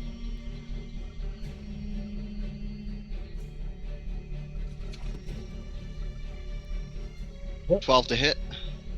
If your bolt collides into this creature, 7 damage. it's still standing as your bolt hits. Alright, and then the second attack, nat 1. No. Roll your D100 damage. The attack of Annahel.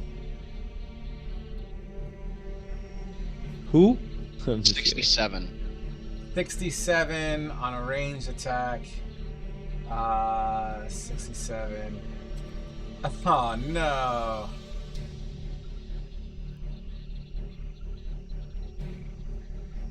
That sucks. Okay, so you fire, right? So you shot first, and you go to load your next shot, right? As you're loading your next shot, as you're trying to pull the bolt out of its, I don't know if you call it a quiver for crossbows, Yeah. Whatever. Mm-hmm.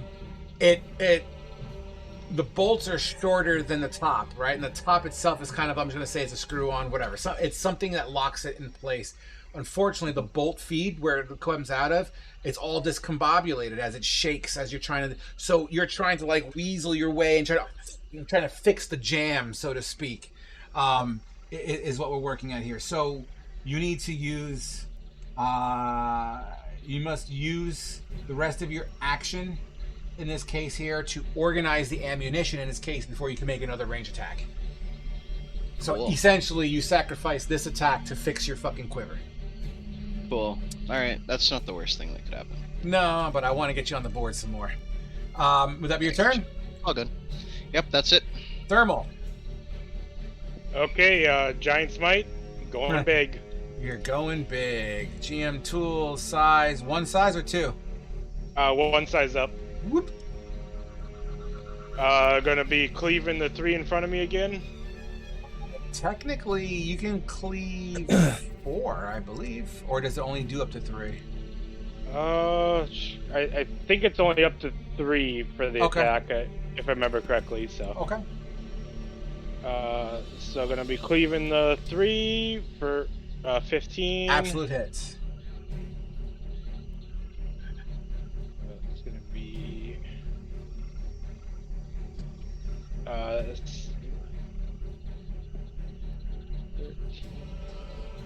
Sorry, extra math.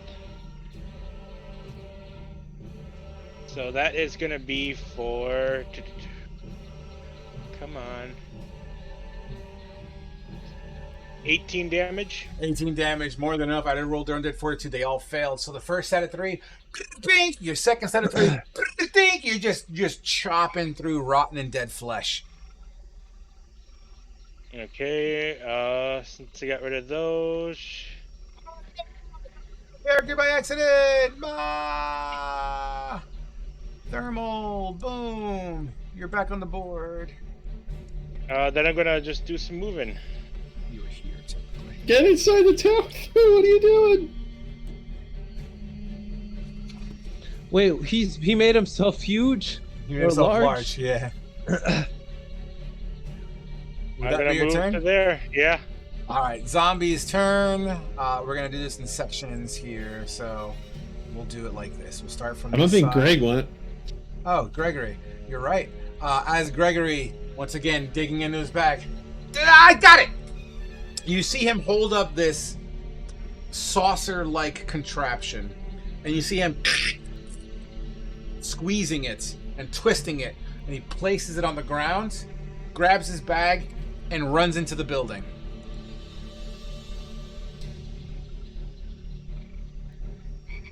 That's all he got. That's it. The fuck was that? You alright? God, sorry, I heard something squeak in my background. Yeah, this thing is just like a metal plate is on the ground right now. Now it's the zombies' turns. Let's do this quick. So we'll do it in sections. Let's go with you dudes first. Is that a zombie? That sure is. Let's do the ones that are actually in attack range first.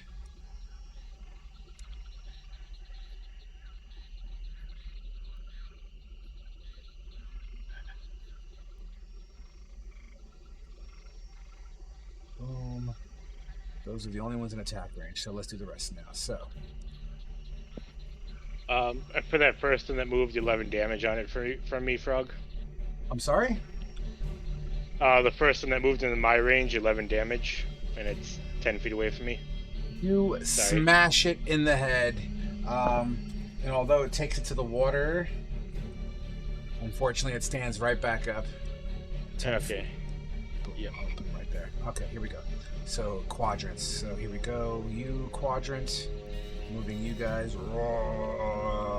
As they smelled blood in the air, they as fast as they could through the marshlands. And then these fucking guys over here all also move.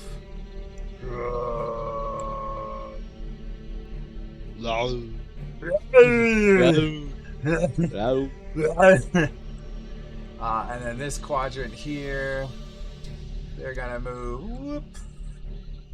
As you know, they're fucking zombies. They're brain dead. They don't have any sense of structure. And you two would not naturally move in through a cage, so let's move you guys on the other side of that wall to be correct. Fair. You guys in this quadrant here are going to absolutely move. Move you guys out of the cage because that makes more sense. You guys over here. Whoop. this way here.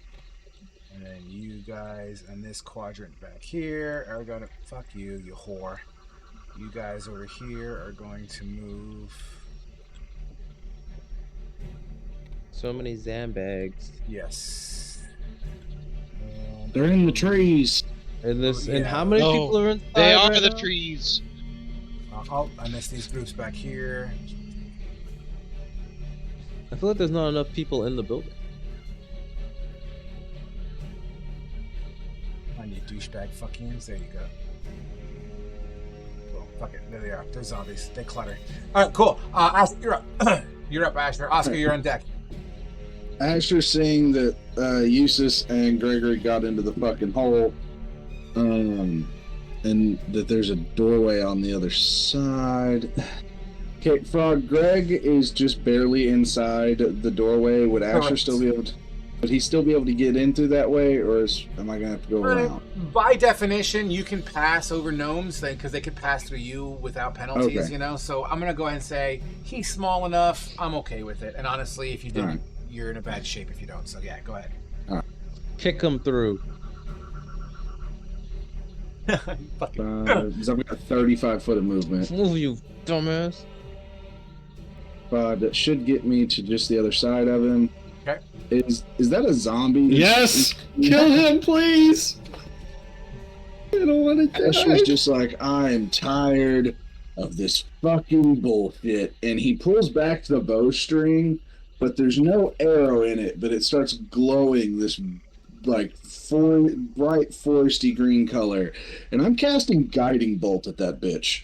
Nice. On a zombie? Yo, it's his flavor, man. He wants to explode the bitch. Hell yeah. I haven't ever used Guiding Bolt before, and this zombie won't fucking you die. have. It's No, beautiful. Go ahead, roll your dice. I haven't used Guiding Bolt at all. I've used it one time, not whenever you've been around, though, I don't think. You used it when we fought the Remoraz. No, I'm pretty sure Annahel used it. I don't have I Guiding might Bolt. have, It but doesn't matter. Roll the dice. whatever. 23 to hit. Absolutely. Dude, shatter the fuck out of this thing. 18 radiant damage. I'm not going to even give it a save. If it takes radiant damage, that Yeah, ability doesn't it's- even work. So go for it. Well, how does this creature die? This like Make it a pieces. spectacle. Make it a spectacle. Yeah, he draws back the bowstrings. He's kind of pissed off with everything that's been going on, of losing his friends and all this. So he knows it's overkill. He's fought zombies before, but he's fucking mad. So he draws back the bow with this spectral like arrow and releases it, and it just flies in and it hits the zombie. And at first, it's like, what the fuck? And then from the inside, it glows and just boom as it detonates, and the zombie is no more. Yeah, it fucking poof, powder. Let me go ahead and just kill that thing for you. Well done. What else you got? Totally worth the spell slot. That was my action. All I have left is a bonus action and no more movement, so that's it really. Oh, you got it. Now, for the people that are on the first floor, what you would see is just this big blast of white light to the point it's like, oh shit! And then like you would see like the silhouette of that zombie before it melted, and like that nuclear disintegration kind of effect. Yeah, it was fucking disgustingly awesome. Well done. Oscar, you're up. Straight up, just Castle Bravo to that motherfucker. I'm gonna do the last bit of climbing to get on top. You're on top, 100%. You are actually next to. Oh shit! Hold on, take this off. I will help you get to the top here. Just a moment, please. Shit. You are next to a person you've never met before. As you take a good look at her, Caleb. I'm gonna zoom. What do you look like? She is 6'3". She has a really long braid going all the way down. It ends right above, kind of at mid back. She's got green eyes, and you can tell that she's got kind of like what looks like a modified noble's dress, but it's been so heavily modified that it doesn't look like a dress anymore. It looks more practical, and it's a little grungy, and clearly she looks like she's been living on the land for a while. She's got a bag at her side. She's got a sling and I believe it's a light crossbow, not a heavy crossbow. And yeah. I have 2 questions for you. One, are you a werewolf? You gotta tell me if you are. And are you using your action to have this conversation? No, I'm just talking. And then 2, why are you living here? As I then firebolt one of the zombies. Get it? Which one? Wait, so are these ones in fire currently? I mean, I moved them in mass, but if you want to get technical, there you go. Damn, I was really hoping they were in the fire. All right, so I'm gonna. Yeah, I guess I'll just firebolt one of the mofos. Did you actually ask me those questions? Yeah, he 100% would have asked those 2 questions. Like, are you a werewolf? And why do you live here? This place is awful. Do we have enough time to respond, Frog? As he rolls his dice, you're welcome to respond. Roll your dice, buddy. Which one are you hitting? Yep. The one closest to the entrance. This one? Yeah, that one. Yeah. And sorry, I had to reopen my thing. What? Why are you asking? Are you hunting me? She kind of turns her crossbow onto you. Wow. Huh? That's I hit. It's a 16. For 9 damage. Nice. Who starts a conversation that way? Well, my friend can talk to animals, and the bird said that there's one person here, and then at night there's a big monster. There's no one else here, and then at night, it's a big it's like a monster that growls. You're gonna trust information from a bird? Hey man, this is information from one of my friends who's been kind of a dick recently, honestly. But I still trust his information. So it was worth asking. So you haven't answered the question yet. You switched it on me. Are you a werewolf or not? Let me play this. I don't care that much as long as you don't bite me or try to kill me or something. I think that's more than enough conversation for that round. We can definitely continue. My questions weren't answered. So as your firebolt hits your target's still coming on strong. Would that be your turn? Bonus action hide. Hide. You'll duck down, breaking line of sight, but there's zombies unless they're throwing. It's mostly symbolic. Understood. Eustace, you're up. And then Lady Cakes, you're on deck. Eustace is gonna move.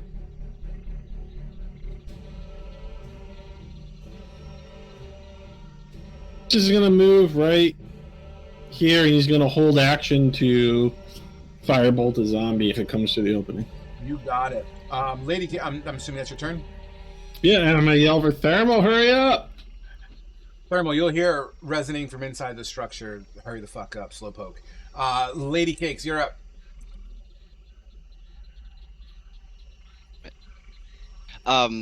Listen.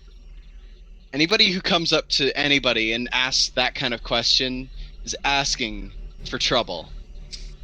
So you need to calm down with that. If we survive this encounter, we can talk more about it later. And then, she's gonna wheel back around and try to hit this same zombie that Eustace just tried to nail her. Get it. You mean Oscar? Was it Oscar? I'm sorry. Oh, yeah. 19 to hit. Yep. It only has 1 HP. 7. Left. Yep. Yeah, 7. I already rolled the fail as your crossbow pins it to the ground under the water. Alright, then I'm gonna hit this guy sitting right in front of the tree there. In front of the tree? Between the tree, this tree that this tree and between the tree and the house. Kind of looks like he's got a sword thing going on there. Yeah. Yep, that one. Okay. 16 to hit. Yep. And 9 damage. Not enough to take it down as you pokey, but no stoppy. Would that be your turn? That's it. All right, Thermal, you're up. Okay, normal attacks. The one in front of me, 10 feet away. Oh, I forgot to attack with my zombie on you. Yep. Oh, yeah. You can do it retroactively if you want. It's all right. Don't worry about it. That was my fuck up.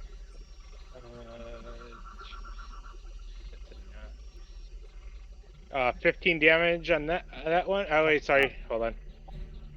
So it's actually gonna be 21 damage on that one. I can't save. It goes down. And then the one behind me. I can hit it. Yep. I get to re-roll that damage. Ooh, only 7 damage on the second hit. Okay. Not enough to do it. As you smack through the first one, you come around, hit the other one, you whack it, do some damage. Bonus action. Yep. Pull the butt of my weapon. Get it. That's gonna be for Beautiful.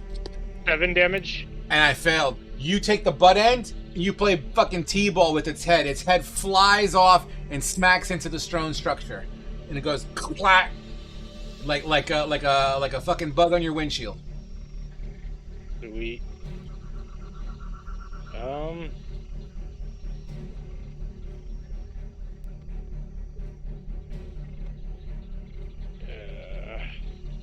Seeing as I can't get in the building. You could go around and get small again. I'm gonna go right there. Okay. Yeah, let's action surge. Okay. Uh-oh. And I'm gonna cleave. You get it, boy. I see what you're doing. Go for it. 11 to hit. So. Mm-hmm. That's gonna be 12 damage to all three. Oh yeah. 1 second. Fail. Fail. Fail. All 3 of them fucking go down. As once again, you're just cleaving through rotten flesh. And the guys inside just hear rage-filled laughter outside. Honestly, you guys hear blade going through like bone and tissue with that laughter, and you may not see what's going on, but whatever it sounds like, you're probably like, "Terrible, no!" And that's my turn. Yeah. You got it. It is Gregory's turn, who looks behind. No, get down! And you see him literally running forward and like diving to first base and putting his head in the ground, going prone on purpose in the middle of the building. Okay. That being said, it's Zambino's turn. Let me do the ones that are in attack range first. So this quadrant over here is absolutely more interested in you than that. So unfortunately, everyone else is out of range. So here's what for that first one, I hit him. Oh yeah, you fuck. And that's gonna be for 9 damage. Enough. You smack it, but it gets close to you enough to be in attack range. I think. He actually stops at 10 feet away. Oh, you're right. My apologies. You guys suck. All right, so because they're getting closer, Thermal, I got to move these ones one at a time here. Just give me 1 second here. Oh, good. Actually, fuck you. They're using their full action. Their full dash to get closer. Oh, yeah. Oh, yeah. Give it to me, baby. Give it to me, Neil. This won't take long. This won't take long at all.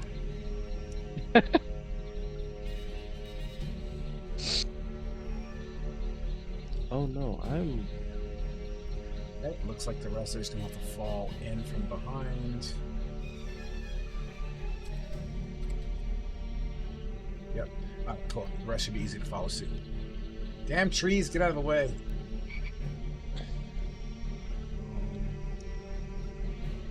Once again, only because they're getting closer, I gotta kind of give it more of a legitimate location as opposed to your vague.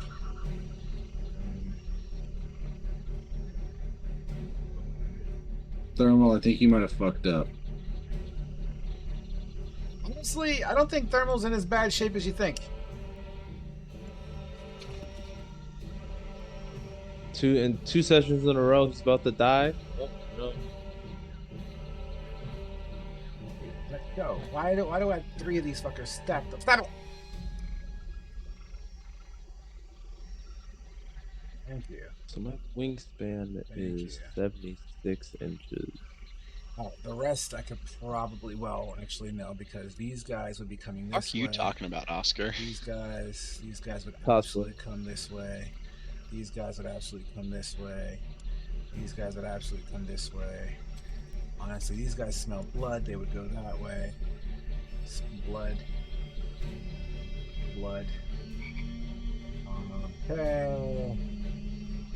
These guys are on the blood side. So what I'm going to do is move the ones that are within the dash range here. The rest we can just copy and move.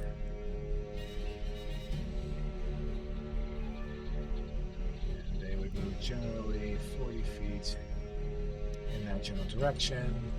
Alright, cool. The rest of them these guys would absolutely move straight forward and within the 40, which is okay. So there's a reason why I'm clumping these guys up, guys. And once again, I'm trying to save us time here, so just give me a hot sec. All right, that takes care of that. The rest makes more sense to do what I'm gonna do. So, boom. 40 feet. You got stuck in the tree. Let's get you going here. You should be here. You should be here. You should be here, whatever. Cool. Oh, these guys back here are absolutely going to hulk their dumbasses this way. Boom. You guys are going to move this way. Whoop. And yep, that's fine. That's perfect. And the last grouping is over here, who are also going to continue to move forward. And it doesn't have to be perfect because who cares? Boom. Okay, cool. So, first thing that's going to happen is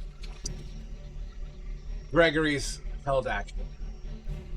As he dives down, you all that are inside would hear, the sounds of the shuffling and coming through the water and the brush and bramble, whatever, lurching forward. At this point, all these zombies are moaning and groaning together collaboratively, which does sound fucking terrifying, by the way. Fucking terrifying. And we're talking dozens and dozens and dozens of fucking Zambinos.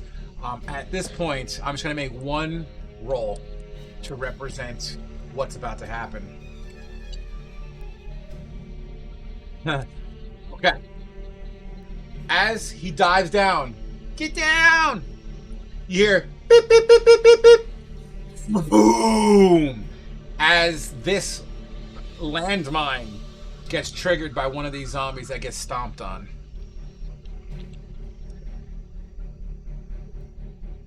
If you were outside, you would see this massive eruption of water, flesh, Zambinos, just a big fucking kaboom, and it just kind of erupts out like a miniature mushroom cloud of sorts. The problem is, as all these zombies shatter to nothing, unfortunately, in his desperation of survival, build mode, you fucker, the outside wall structure caves and gives out, completely opening up that small location.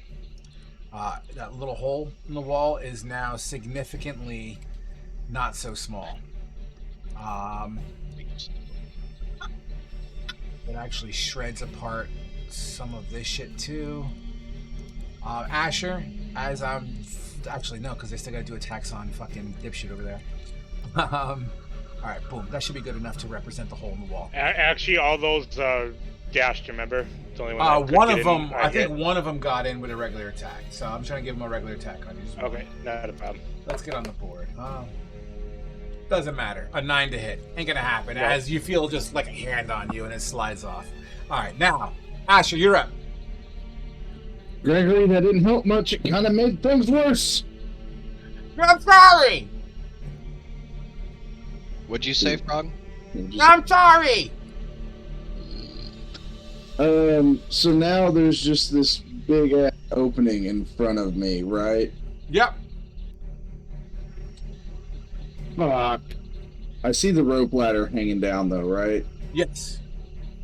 What would Annahel say about thinking through things before doing them? Right.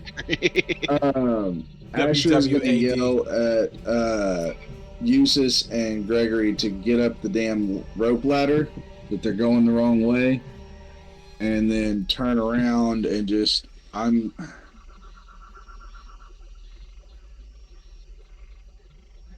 in a predicament now. Fuck it. I'm gonna take a shot at the ones I can see from where I'm at, which are straight ahead of me now.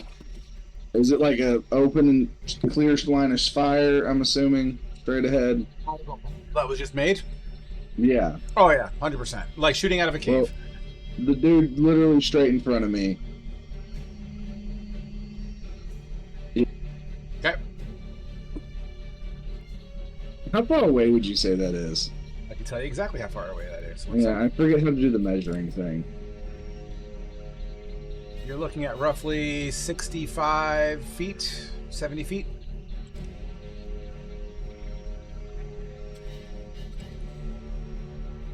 Never mind. I'm just gonna shoot.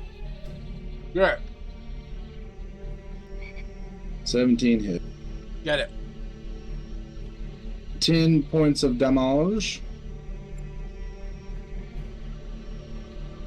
Arrow sorry, makes 13 points of damage. I'm sorry, how much? 13. 13. Perfect. You slam into this creature. It falls over and disappears into the water. All right, I'm gonna shift fire left and shoot at that. Get it. 16 to hit 16 absolutely hits. for another 13 points of damage. That one actually fucking saves as it kind of lurches forward and kind of leans into the hit, continuing forward. It looks pretty fucked up.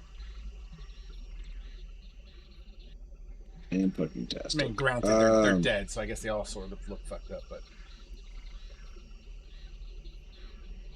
Yeah, Asher, that's it. Asher's just kind of holding, trying to protect both openings until Eustace and Gregory get up the ladder. Got it. Oscar, you're up. Eustace, you're on deck. Can I hold my movement? Yes. I was gonna say, I know you can hold actions and stuff. Can you hold your movement? I've never heard of that myself, but I didn't use it. If you wanted an action equivalent, it'd be the equivalent of holding a dash. Yeah. Okay, but since I've already taken my action, I can't. Okay. Yeah. All right. I was curious. I didn't know. That's why I was asking. God damn, there's a lot of zombies. Yeah. My turn's up. All right, so seeing you guys in such dire straits, you're the only one over there, right? Thermal, yeah. Yeah. Okay. Do you need help, or are you okay? You see him laughing maniacally. All right. You know, actually, I was just pissed at you anyway. I'm going to just shoot a firebolt at the one closest to me, Okay. which is like it's sort of like lit up a bit. Got you one moment here. The one closest to you that's lit up. You're talking about the one that's right here? Yeah, exactly that one. Okay. Alright. Yeah, I'll give it to you. Whatever. I mean, if not, I can attack another one. It doesn't. It's fine. really matter. Honestly, there's so many zombies. It really doesn't care. It doesn't matter. Yeah. Yeah. All right. So I'm gonna bolt to fire it. That's a hit. It is a hit. Yeah, it was a 10. For 13 damage. 13 damage, does not save as it goes down in a heaping pile of dead flesh. Alright. And for my bonus action, I'm going to continue to speak to this person. So yeah, why are you here? Like, what? Why would you be here? This place sucks. New lady person. I don't know. Hi, my name's Oscar. By the way. I'm Amicia. Sorry, what'd you ask? I missed that. I asked, why are you here? Like, what? This place sucks. Why would you live here? It looks like you've been here. Well, it wasn't a while. problem until you buffoons came bumbling in. Hey! I didn't even want to come here. But blame the big laughing buffoon and the little bombardier over there. Bombardier, you mean? Yeah, Bombardier. Sorry, I was thinking about the new Pokemon. I don't know what gave me more of a fucking aneurysm. The fact that there's a Pokemon named Bombardier or the fact that I thought you misspoke Bombardier?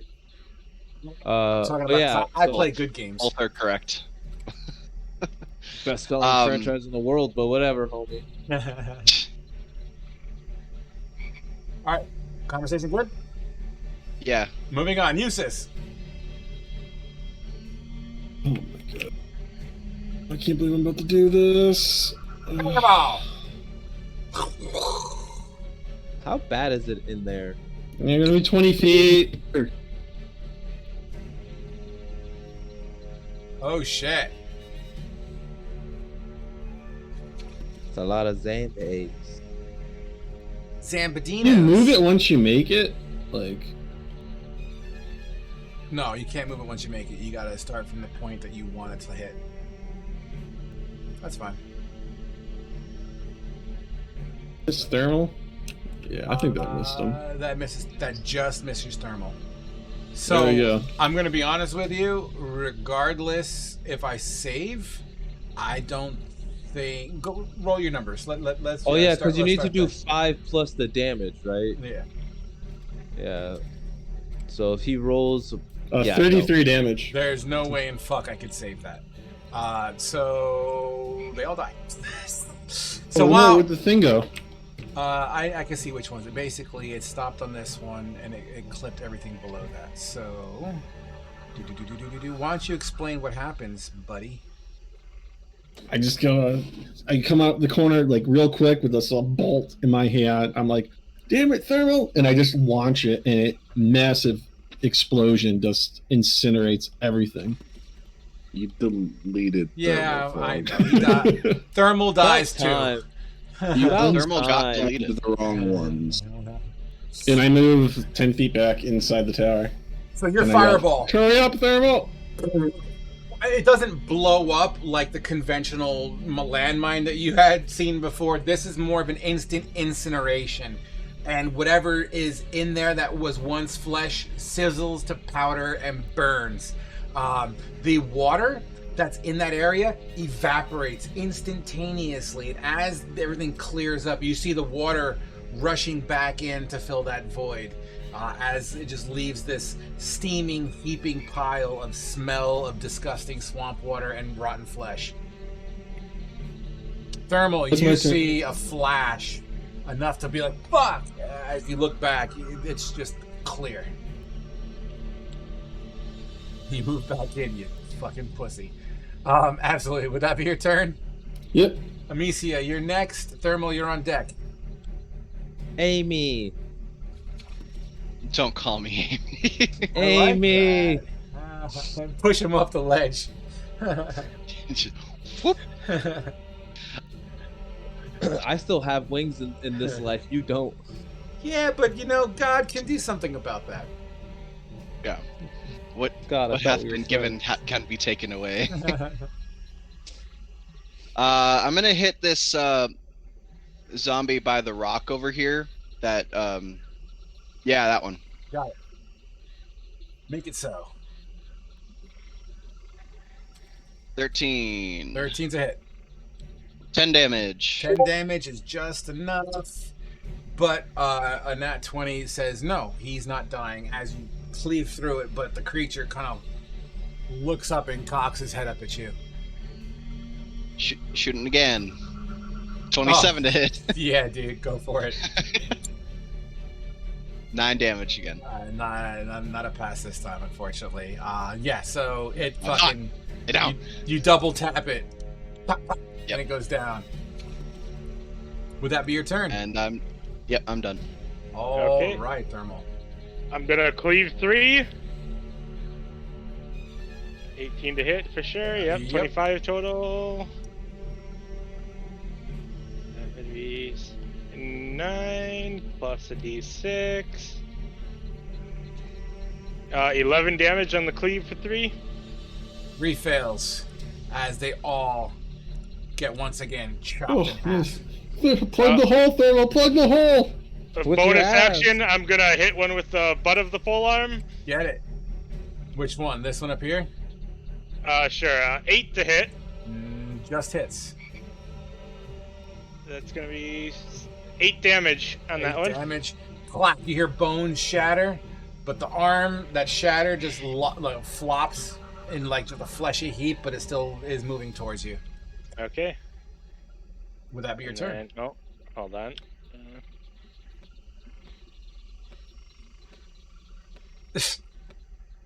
And I'll walk right there. Absolutely. Now, I think I have another thing. Hold on. As he dives back into his bag. Oh God, no! Oh no! Bring the whole don't do it. You'll bring the building down. No! You'll like this one. You'll like this one. Just shoot it with a gun. You have a gun. I mean, boomstick. I can't use it. You don't understand. Give it to one of us. I shouldn't have even made it. You are correct. You were about to bring the downfall of this entire world. He's still diving into his bag. You hear clinging, clanging, jingling, jangling. That takes care of him. Zambinos is, yeah, probably. Zambinos are next.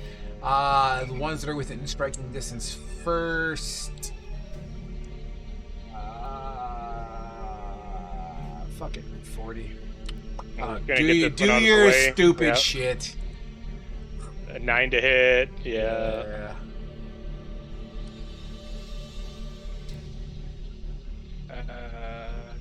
Only 17 damage. Let me save. There's no way I can see that.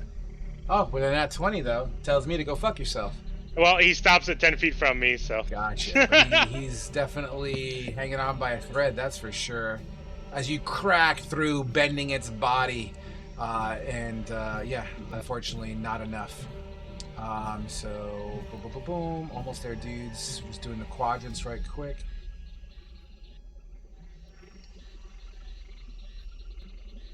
So, the rest of you, right, that's fine.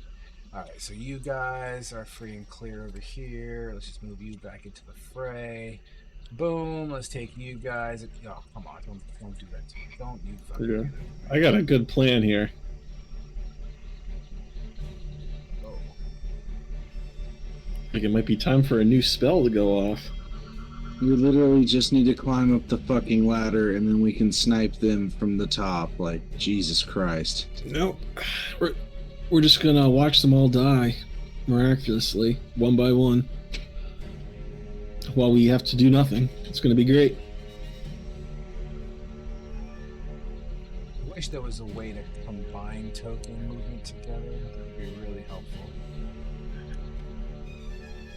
No, if we don't have, 300 fucking zombies. I just wanted to go shop.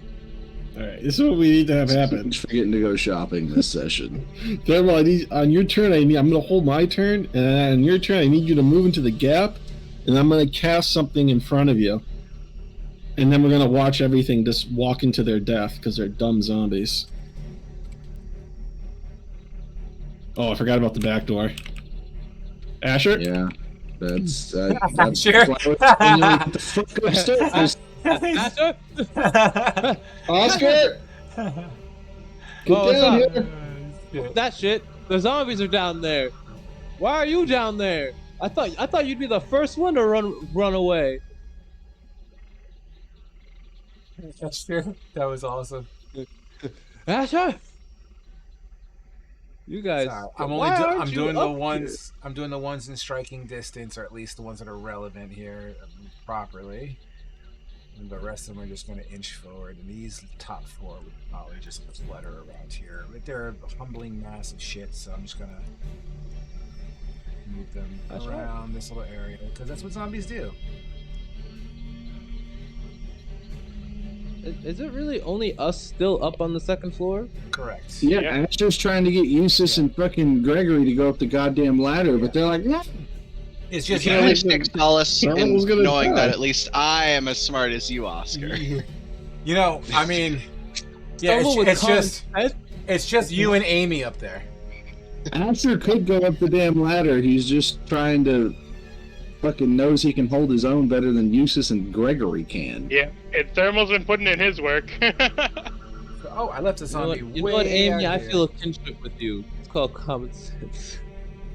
I'm just trying to get the straggling zombies that are stuck in trees closer to the battle because I can. Yeah, that looks to be free and clear. All right, so, Thermal, how much of these guys dash to you? Do they all dash to you? I can't remember. I think they all did dash. I think you should have at least 3, I think, on me. To be fair, because 3 were close enough, yeah. 1, 2, and 3. We got a 19 to hit, we got a 15 to hit, and we got a nat 1. The nat 1 fucking hand breaks, falls off into the water, splish splash.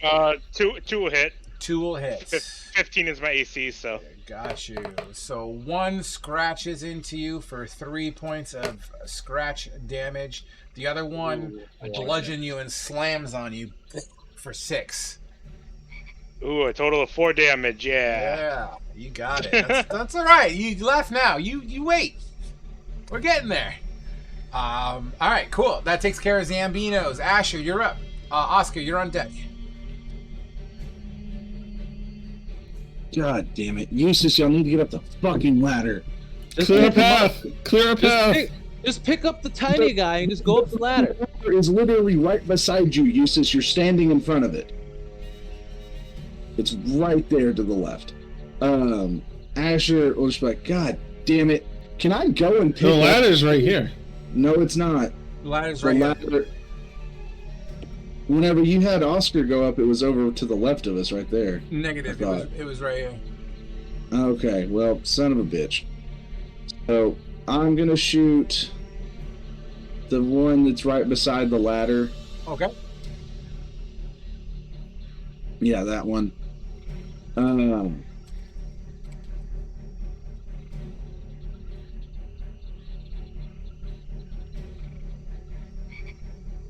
That hits.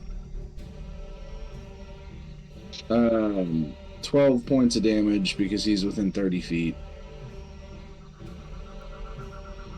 How many points damage? I'm sorry? 12. 12. I do not save as it fucking falls. Oh, it was All huge. right. And then I'm going to shoot the one that's directly in front of Gregory. 25. Oh, yeah. 9 points of demo. Oh, 9 points is not enough as it lurches towards Gregory. Gregory's like, oh, shit! As he's going to his bag. He didn't even realize it came through the back door. He's like getting ready to like do one of these, Johns, as you fire an arrow. Fuck it. He's got self-preservation kicking in right now. He's going to the fucking ladder. Get it. Peace. I've got 10 more feet of movement. Will that get me all the way up the ladder? Yeah, why not? Go ahead. I said it was 15, but whatever. I see what's going on here. I ain't gonna be a stickler for that. I will help you move your character Yeah. upstairs. Please hold as I grab your token. That's definitely one thing they need to fix in this program. You are Speaking upstairs. of the program, speaking of the program, my Tailspire crashed, and now I'm trying to get back in, but it says I'm waiting for GM. So I can fix that. How the hell are we gonna play this? All right, would that be your turn, Ash? Yeah, that's my turn. Like, you know what? I know Oscar was whining earlier about his health being low, so I'll give him one healing word, because that's a bonus action. Okay, First that's level fine. healing. He's about 20 feet in top, you know, on Range the of ledge. 60 feet. Yep, I'm just like, whoop, you know, and you feel a healing word, mystical finger 7 go up your bum. HP. 7. Oh, whew. Ooh. Refreshing. I didn't say that. All right. Like Oscar like goes like, oh, hey, you finally made it. He's just over there finger popping your asshole. Gosh, warn a guy. Oscar, you're up. I will. So I'm a single attacker kind of guy. I don't have. Are you saying that I made a fight catered to more AoE? Oh yeah, that never happens. I'm gonna just pop this one, the one that's closest to the door. Yeah. This was a fight he had planned when Anahel was still alive. No, he didn't. He wouldn't get. I almost had a nat 20. That's sad. That hit. I know, Frog. I saw this. This was the moment Anahel had been waiting for, but no. Nope. Fucking 13 bird. damage. 13 Fucking damage. Absolutely roll for that. Nat 20 says go to hell. The creature gets hit and stands back up. I am not your enemy, Frog. I am your victim. I'm just. It is what it is. Bonus action. You know what? I'm just gonna like sit down. Okay. I'm gonna sit down. Maybe I'm gonna be honest. That zombie just totally climbed that tree. You look down. I mean, you just see bodies coming closer and closer and closer. In fact, Oscar, do me a favor. Give me a perception check, please. Oh, I'm good at those. Can I use my vision? Sure. Your vision. He's got a robe with eyes all over it. Oh, right, yeah, I forgot about the eyes. That is a 23. 23. Do you see where my flashlight is right now? Over here in the distance? Flashlight? Flashlight. Follow it. Yep. Right about here, in the tree, standing, watching. You'll see a picture. Well, I'll send you a picture in chat here because I don't have a token for her yet. Copy image. Oh. I'll post it in Discord.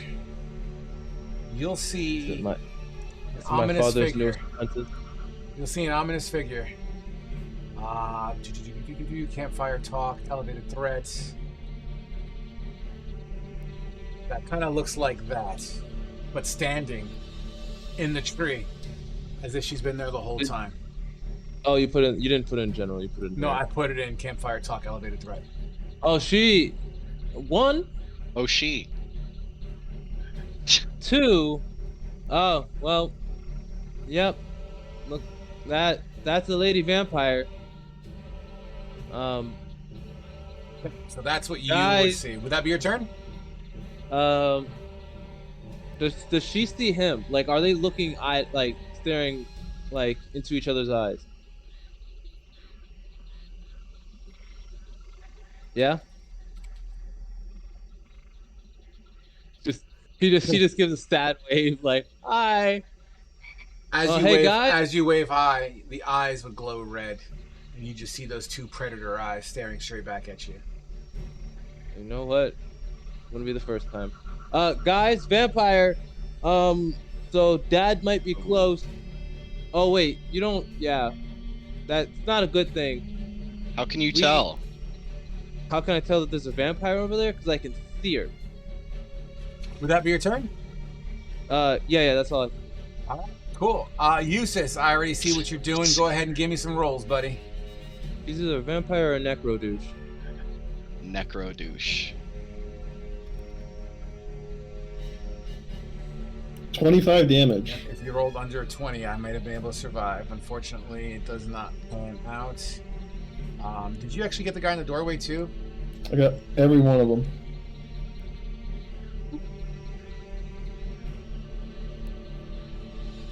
Once again, just evaporates the water. The water itself, once again, just evaporates instantaneously, and then in a flash, all that running water that's just around just fills in the gaps, splashes together, makes small little swamp waves.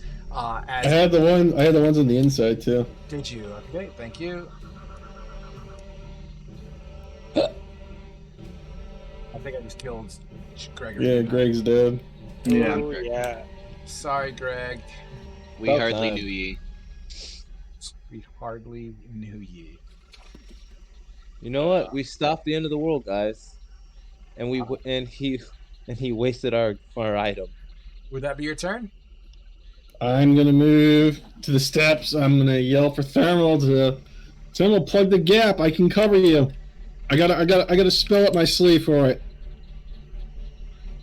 And now that's the end of my turn. All right, Amy, you're up. Okay. This is your name now. I'm sorry. I'm so angry. Uh. I don't have AoE. I don't have a single damaging spell other than Magic Missile, which I was forced to take. I feel like you're either a fighter or a rogue. I'm gonna shoot this fucking Knoll-looking guy right in front of the doorway there. You get it? That is a Knoll-looking guy, isn't it? Huh. Yeah, it is. Oh, it's a zombie now. Don't It's a you zombie hate Knoll. those Knoll-looking guys.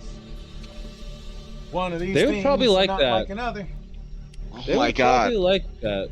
Is that a nat 1, bro? Yeah, it is. D100. Amy, no! Ah! 78.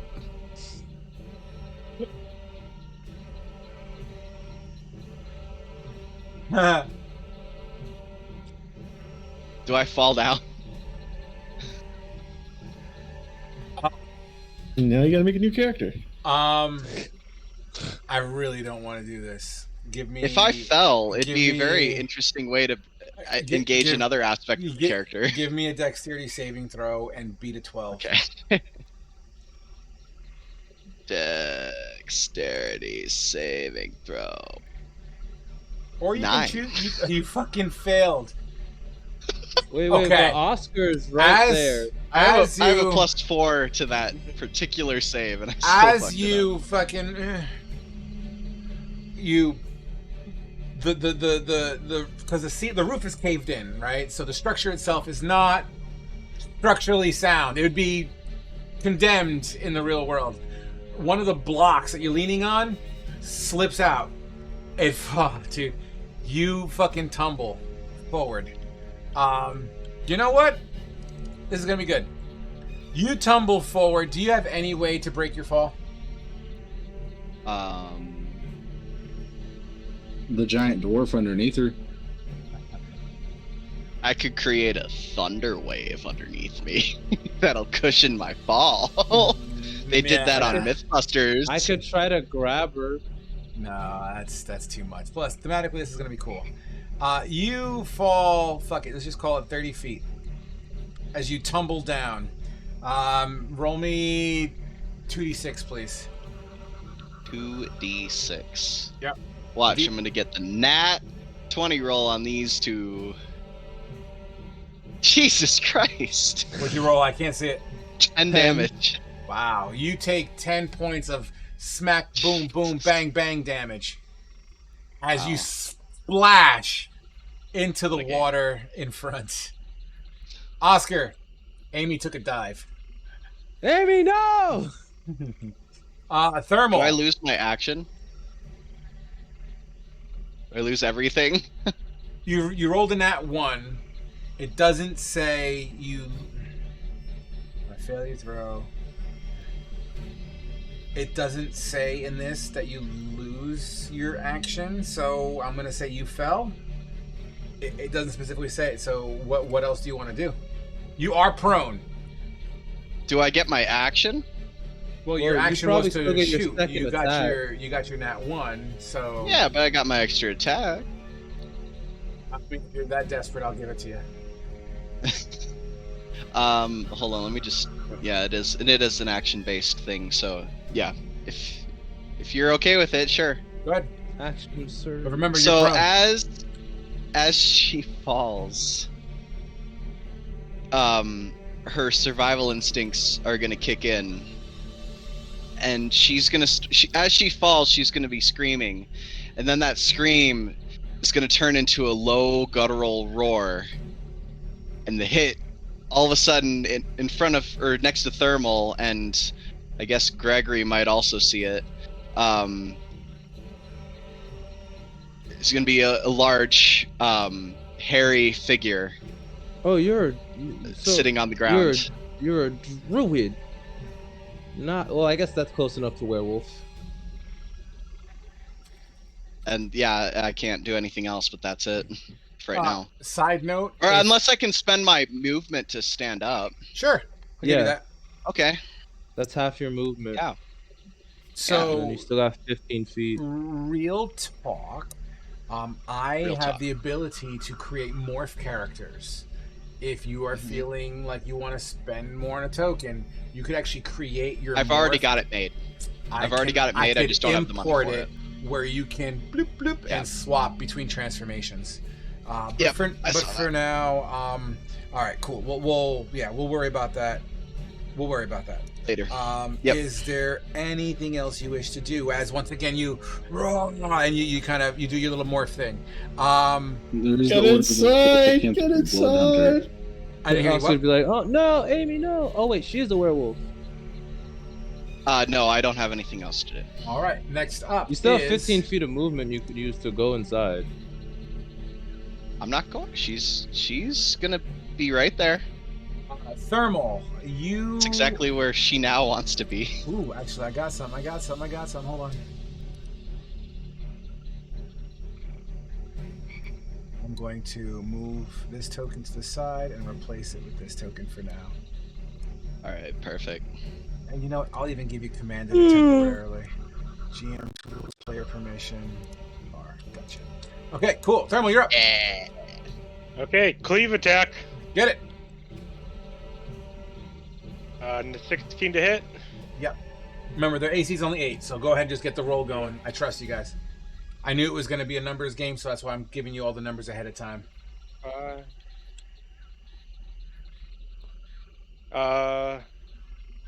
9 damage for 3 on 3 of them. Boop, boop. You cleave through them, but whatever unholy energy is keeping these dudes afloat, they're still coming. Okay, butt on one of them. Get it? Oh, I need to roll the hit first. Sorry. Yeah, definitely hit. Oh, hyper hit.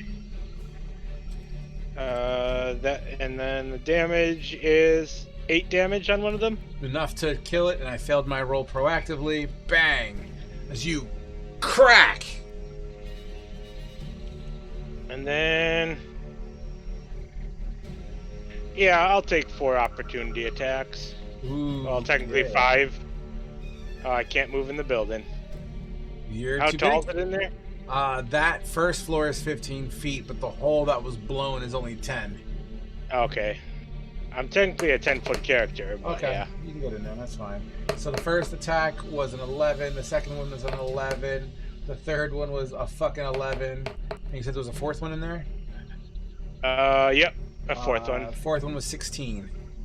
That'll hit, and I guess I'll just stay right here next to the werewolf that fell down. Okay. You got it. The hit was a 16. It's probably not going to do a fucking jack of shit. 3 points of slam damage. Bang. With that. I need you inside, Thermal. Well, I can't fit with the character, so Here, I'll just delete some more spots here. See if you can get your character to fit in there. Try now. okay, yep. So you get one more on me, then. He smacks his head against the entryway It's and a tight loses his squeeze. memory again. You get one more attack. I Yeah. already rolled that I missed. Okay, then that is my turn. I'll just stay here. All right. Gregory. He is going to shout, "Ah!" as he holds up a football-shaped object. He clicks a button, it opens up, and he starts seeing these little green fumes. Back up! And he whips it outside. It lands generally in this area. That's not God damn it. No, Gregory's getting don't do this to me, killed. Gregory. Wolf Boy. Unfortunately, Gregory doesn't know who the fuck you are, and nor does he care Gregory. about you. Gregory, no. Nor does Thermal. he care about you. Thermal. Actually, I gotta measure this. Hold on. Gregory, you fit well inside of a mouth. I just want to point that out. Let's go to this. Gregory, no. Thermal and Amy. Yeah, you're gonna have to. You're gonna have to give me con saving throws. Is this to avoid being poisoned? Hey, 24. You know what? I will 'Cause say I it's a have form of advantage. poison. Sure. No. Because I have advantage against poisons. Yep. So. Amicia, what'd you roll? 24. Ooh, a 10. Good job. Good job, Amy. A 10. Here we go. Please hold. Can't believe you just failed that roll. Please hold. Sorry. I can't believe either because I have a +6. Oh, okay. Roll to self. Shit. Wrong thing. Boop, boop. Not often do I do manual rolls here.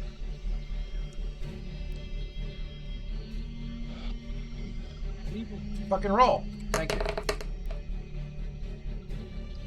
Oh, there's a figure I can't see. You feel this as this area starts to fill up with this green cloud fume like stuff. It begins to kind of seep into your skin. You feel burning.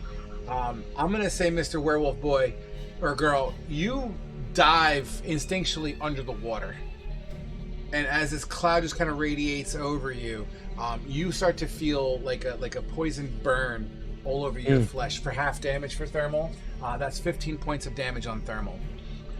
Is it poison damage? It is poison damage. Because I have resistance to that as well. So half of it then. However, if you were all watching, these groupings out here would literally melt. It's basically like a flesh-eating kind of bacteria that was cast into the air. And they literally melt. So he thought he was a good guy, where he's creating guns, bombs, and like gas. Thermal's mustard dead, guys. gas. I'm just kidding. I don't know why I keep on killing thermal. I'm so sorry. So is that 7 damage since it's rounded to my benefit? You passed. You dove into the water. So I don't take You anything. didn't take anything, yeah. Oh, okay, cool. Yeah. Okay. All right. And that takes care of that. So we're moving on. That's him. Oh, fucking A, zombie's turn. Son of a pussy. All right, this is gonna be bad. This is gonna be bad. All right, this token doesn't belong here. I'm just gonna put it over here for now. Oh God, if I kill your character the first fucking day out, I'm gonna be so mad at myself. Well, I smack one of them and it moves within 10 feet of me, so I'm gonna I'd do say that. blame gravity.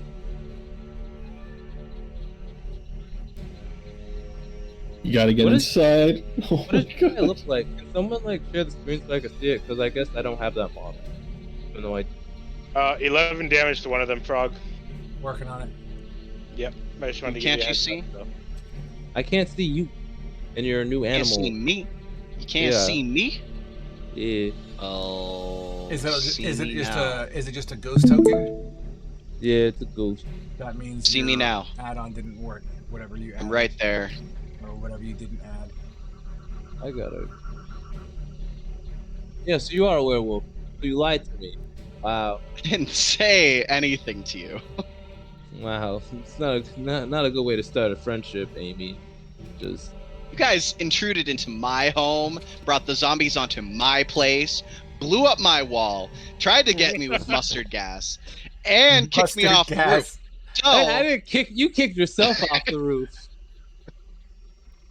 blew a fucking huge asshole in the side of my home. It is What the not fuck? my fault that you're What clumsy. the fuck? Everything was just fine until you guys showed up and ruined everything. I don't think so. You were obviously prepared for zombies, so that means everything was not fine. See, what happens here is you guys, it's gonna be like the same situation where Ash borrows and crashes Misty's bike and she just travels with him until you guys pay back. You guys owe me a new wall. Yeah. Alright, that takes care of that. I believe these three around the werewolf was their primary movement, so they are going to get hits. So 3 attacks to the werewolf. One's a nat 1, as you block one of their attacks, severing their arm off. The other one was an absolute miss as you evade. That one might hit with a 21. Yeah, that hits. Oh, please. 2 points. 2 points of slam damage. Ooh. What kind of damage is it? Slam, like a bludgeoning. Bludgeoning? Yeah. Is that magical? It's not magical. I get 1 damage. Yes, sir. Beautiful. Whatever. I guess he's floating on top of that land. All right, cool. Yeah. That takes us to Asher. One of them took 11 damage, if it matters. Fucking A, nat 20, they passed. So I guess they'd be, yeah. All right, cool. So they're flooding in. As you can see, I mean, if you were to look outside these walls right now, incredible amount of holy fuck coming on right now. Asher, you're up. Alright, I'm gonna try and climb over to where Oscar is. Absolutely. You have a climb speed, so I'm not worried about your rolls. So let's get Still you got up on the like wall. 25 feet of... No, you're good. Oh, hey, bud. Yeah, Amy fell, and now they're a werewolf. There's goddamn... Fuck! No fucking easy day. Oh, never. Do you have any AoE? Do you have anything that can hit a lot of them at once? I'm having trouble. I have something. Don't worry, boys. I got the trick. Before I make my first attack, I'm going to cast a 2nd level Hail of Thorns. Ooh. And then I'm going to shoot, because it doesn't trigger until I shoot. I'm going to shoot the... like straight down, pretty much. The dude in the back of like the second line that has the one over. Actually, yeah, no, that was it. That was the first, that one right there. He's the target of my shot, and so everyone within 5 feet of him has to make a dex saving throw if this shot hits. Fantastic. Let me go ahead and do that. Yeah, that hits for 15. Alright, so 1, 2, 3, 4, 5 dexterity saving throws. Correct me if I'm wrong. He has to make, so yeah, 1, 2, 3, 4, 5, 6 dexterity saving throws. 6. Everyone within 5 feet of him. The zombies, they're not known for their agility. So a 6, a 10. It has to DC 14. All right, another 10, a 3, a 16, and another 10. So 1 pass. All right. So I'm using my piercer feat to re-roll the damage. To roll the 1 on the damage dice for the actual arrow. Slightly better. And then now it's 2d10 damage.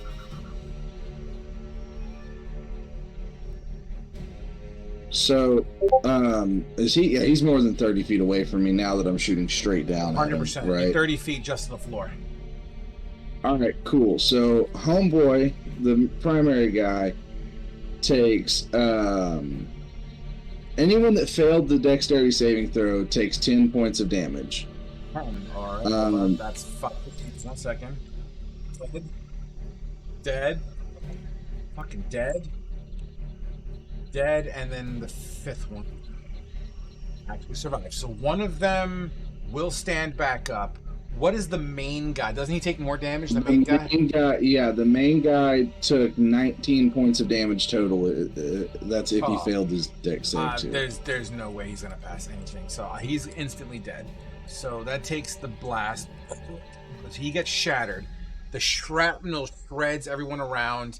Even though the last one the last one falls down, he's fucking destroyed. He's probably like on one leg and one arm, but he will be in the process of standing back up. But everyone around him has absolutely disintegrated.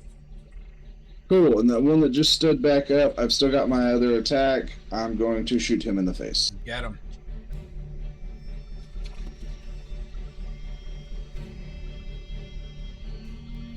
.26, I think that'll hit. Oh, yeah. Fucking 15 points of damage. Beautiful. Your arrow, from your angle, you shoot top of the head. It careens and slides all the way through its body, catching whatever it can innards. When your arrow flies into the water, it just spills everything from underneath its groin. Oh, yeah, it's dead. The fuckers, the wild mother doesn't like this shit. Would that be your turn? Oh, they're in the fire now. Man, really? Question, fucking... Yeah, no, that's gonna be my turn. Alright. Oscar, you're up. So, those guys, they're walking in that fire, right? It's smoldering. I don't have a smoldering option. So if I cover them in grease... Sure. Okay, this is my only... So, which 4? These 3? Or are you going these 4? I'll go with those 4. I'll cast grease at first level at them. Perfect. All right, you take care of the grease. We agreed that it was what? How much damage was that shit? I believe it was the same as a flask of oil or alchemist fire or something. Thank you. 1d6. 1d6. Roll your. Oh, it only does 1d6. Oh, that's less than I would have. Well, if you know, it's continual fire damage, right? It's not just one turn. Correct. It will burn for the next round. Yeah. Okay. So I'll roll the d6. You know what? Maybe they'll die. Oh, I got a stick. Beautiful. I will tell you, after their turn and the beginning of their next turn, they will probably perish, just so you know. Cool. So, and, you cast your grease.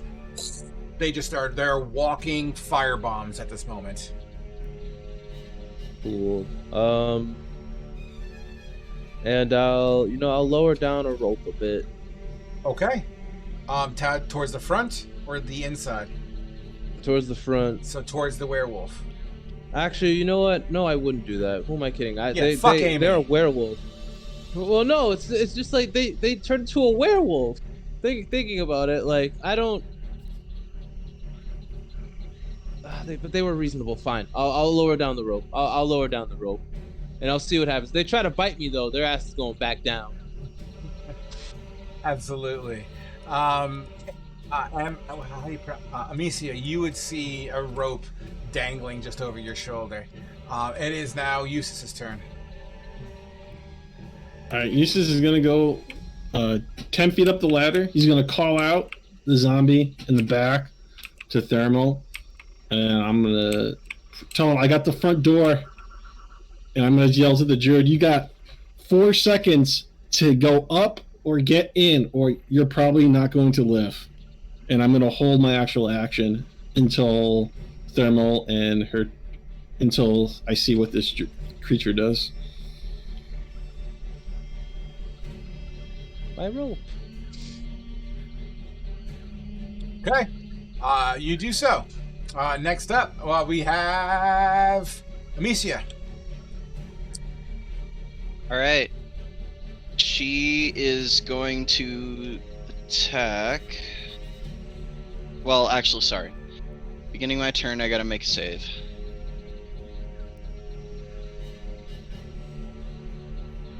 Please. Yeah.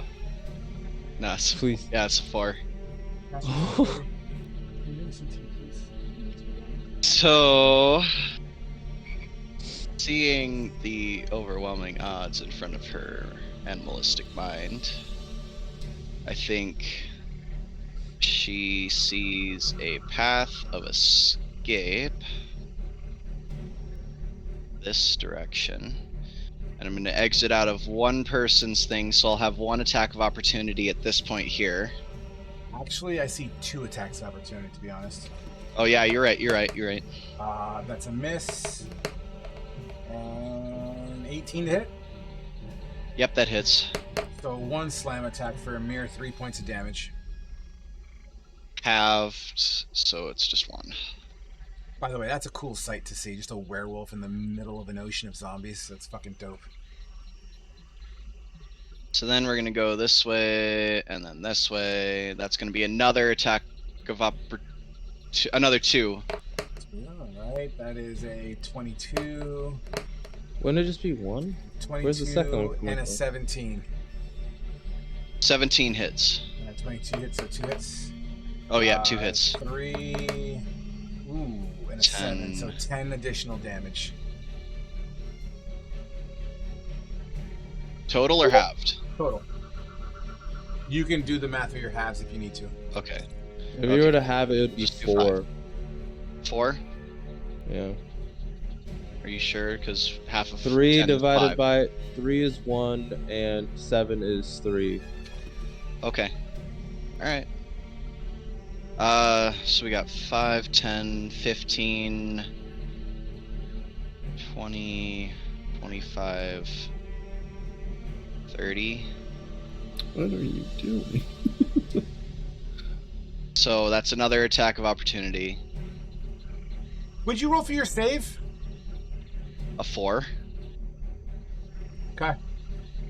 Okay. I'm picking up what you're throwing down now. Okay. That's funny. Okay, would that be your turn? I'm still waiting on another attack of Oh, opportunity. my bad. I missed that part. I was reading your text. And Is then there I'm a gonna tail dash. between her legs? An 8 is a miss. 8 is a miss. Yep. All right. Then there's gonna be 1 more as I go this way, and then I'm not gonna be intersecting anybody else. Correct. That's another miss. I rolled a 5. Okay. And then I'm dashing now, so that's gonna be. I can't move diagonally, so this is 5. Oops.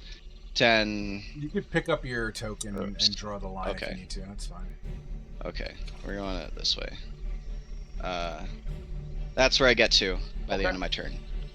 Depending on where the Fantastic. grid's at. There you go. Yeah. All right. Thermal, as you see the werewolf heading in that direction. Yep. That would be. I held my action, so I get to use it now. Oh, my bad. Go ahead. Yep. So, Eustace, as he's climbing up, he's going to basically touch the wall and pulse a little black energy to it. And you would see if you were down here, it's going to like kind of creak along the wall down into the floor, and then it's going to go underneath Greg and underneath Thermal and go right into the middle of this box. And what you'll see is tentacles just erupt from the ground and just start to smack and grapple like everything in range of it in this box. How many tentacles? Just in general, that's okay. Hold on. That's fucking cool. I might need to draw an actual. But how long does this last for? 1 minute. What it does is anybody who enters it has to make a dex save of 17, or they take 3d6 damage and are restrained. And anybody who starts their turn in it already restrained will just take 3d6 damage and have to make a dex save to get out. You could remove your box now because I got one in here for you. Like right click. All right, we're gonna lock that AOE marker and we're gonna turn that. Let's just call it purple for now. Okay, so, fucking cool. So you said anything in that square has to make a dex check? If you start your turn in that square, you have to make a dex check. That's pretty cool. And the moment you enter it, you also have to make one. All right, cool. Sweet. All right. Okay. Cleave attack on the 3 right by me. Leave attacking the 3. Yep, get it. Yeah, that'll hit. Oh, 100%. Okay.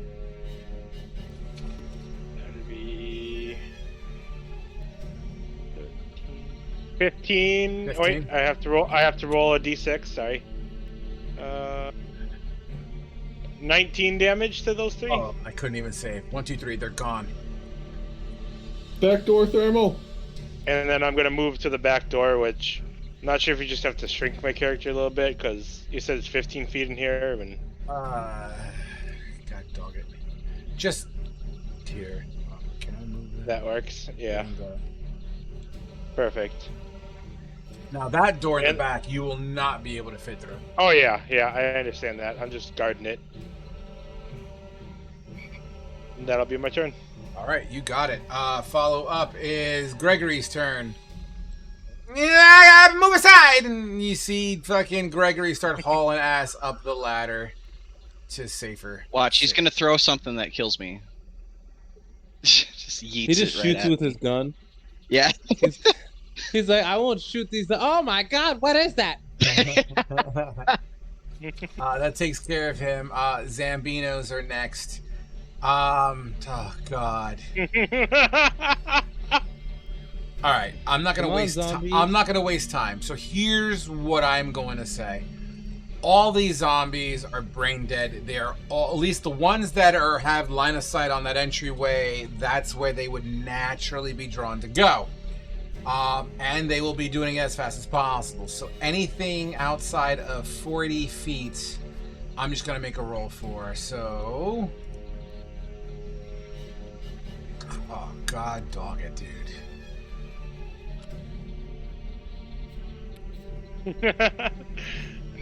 Evard's Let's black just do it this tentacles. Jesus Christ. Damn it. Okay. Come, my children. Literally, all of these zombies are saving something right now. And you said it's 3d6 damage? Yep. Can you just do me a favor? Roll your 3d6 damage, or is it per hit? No, it's 3d6 damage. All right, so let's just keep it easy. And okay, so 14 damage, which means if I was to, is it a save Good and roll. suck, or is it like half damage if I pass? When a creature enters there for the first time on a turn, the creature must succeed it or take. It's restrained, but a creature starts. I don't think you take anything if you pass. Okay, so it's a save and suck, and it's a dex check. Yep, 17. All right, so I'm gonna do it in clusters of 5 to keep it simple. So I'm putting my hand on my How- computer screen. So first 5. What's a zombie's dex mod? -2. I rolled a -1 for that check, by the way. These So they have 5. to roll That's a a fail. 19 or 20, Jeez, so they have a 5. 10% chance to pass. Oh, they're fucking failed. Ooh, nope, it's -2. That's a fail. That's a pass. They rolled a 19. 5. It's a fail. I rolled a 19 on the last one. It's a fail. Oh god, this is... Okay. Here's what happens. 5 survive.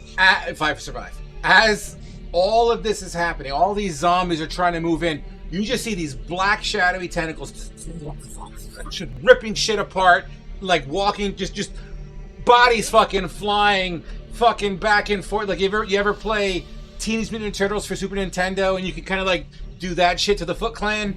Yeah, just bang, bang, bang, bang. I'm Just, not that old, bro. I'm sorry, what?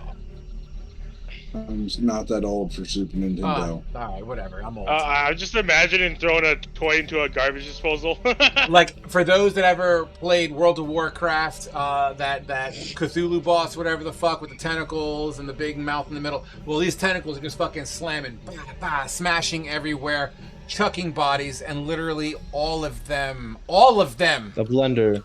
literally, fucking die except for 5. That's stupid, by the way. No, it's not. There's so many goddamn zombies. There's still one left in the back, by the way, Frog. Yeah, we ain't to that one yet. You killed off my werewolf. Did I? I guess it is Did. what it is. Yeah, I guess you're dead. Okay. Sorry. He shot you with the gun. It was New super character. effective. Silver bullets. Okay. Silver bullets. Go ahead and place your token where it was. All right, so that takes care of those 5 and that and that. Well, that definitely speeds up the process, doesn't it? Okay, so the ones out here though, fucking thermals plug in the door. Yeah, and now you get the smacker do. Yes, you do.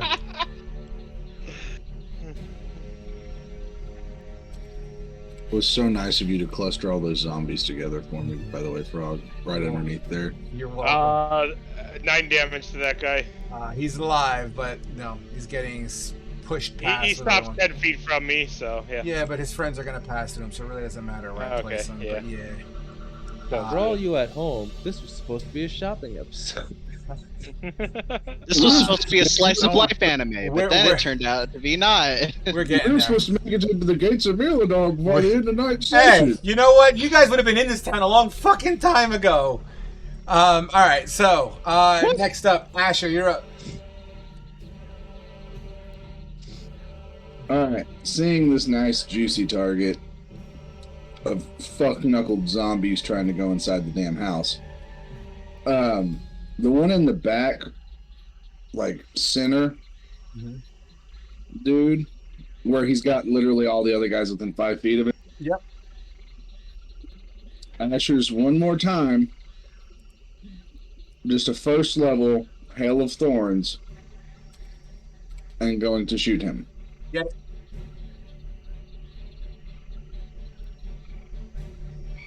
$24 to hit. Oh yeah, absolutely.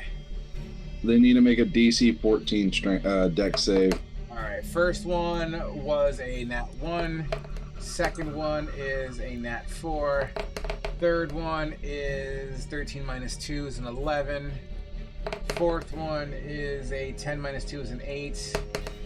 And a natural 8 takes it down to 6. So I got 5 fails.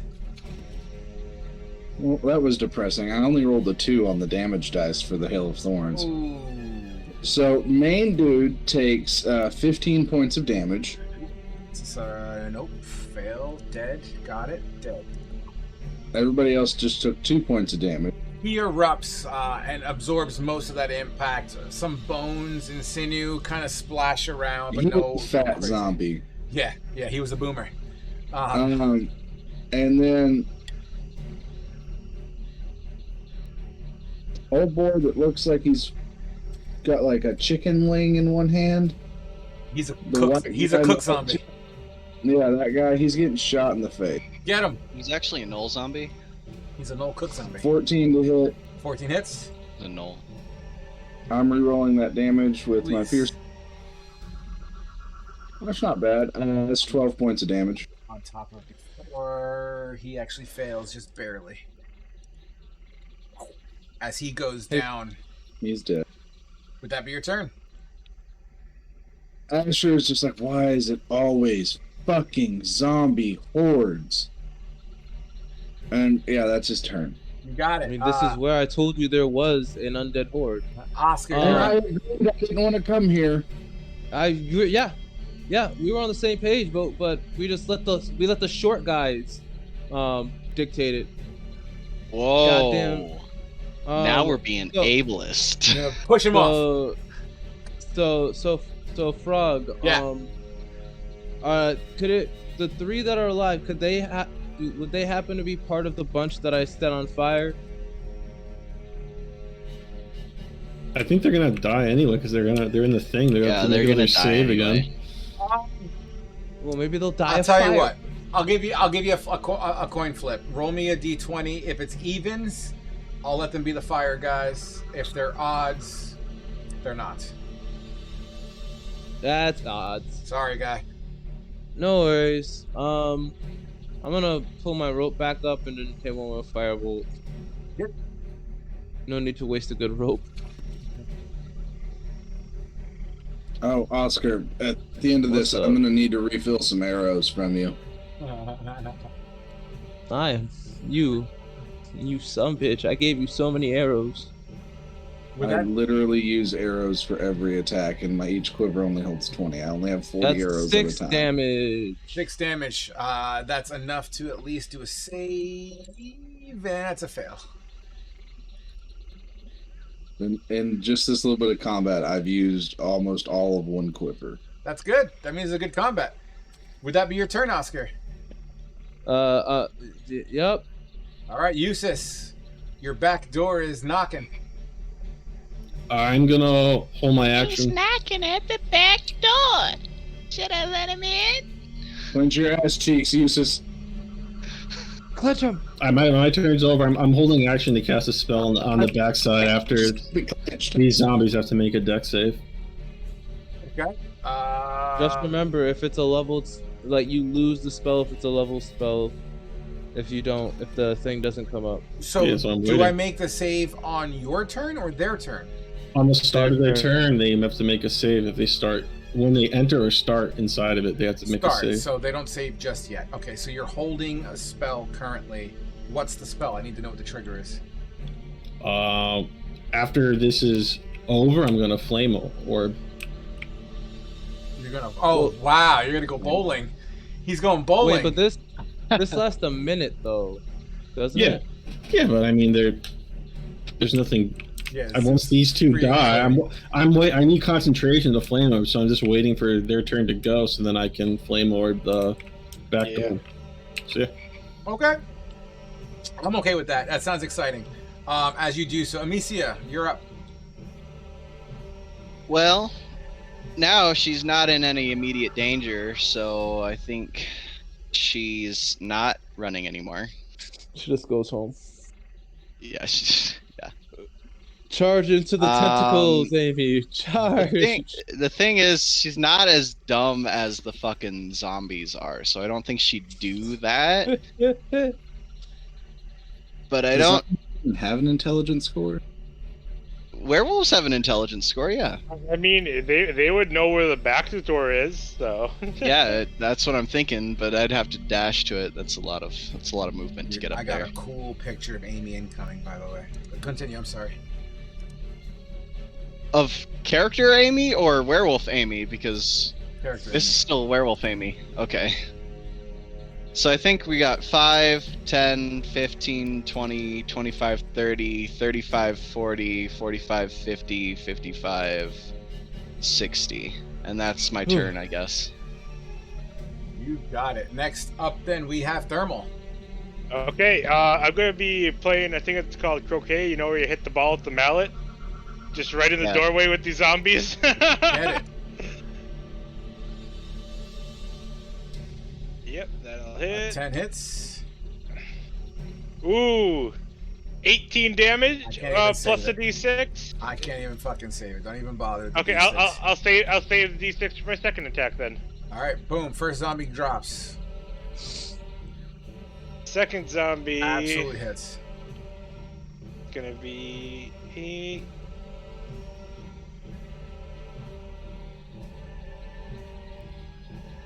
$15 damage on the second one.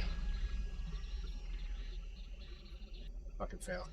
All right, boom! As you continually, your fucking weapons going through the door frame, and you just smacking and killing. Would that be your turn? Yeah, that'll be my turn. Gregory. I got something. He starts digging into his bag yet again. No, stop him.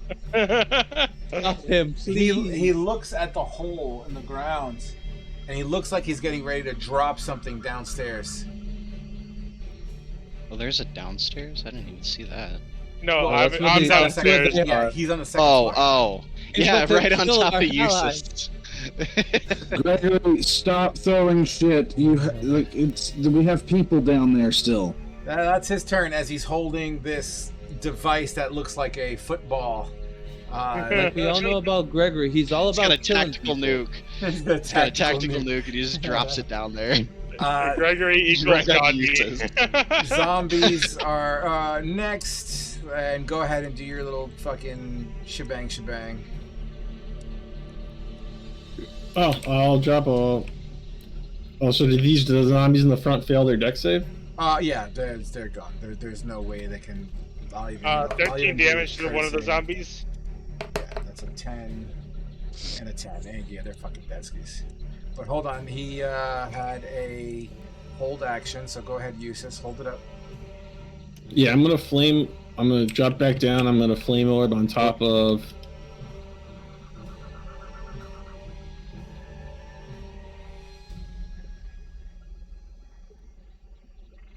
Right there, and I'm gonna put it over his head. And I'm gonna whap him with it. Okay.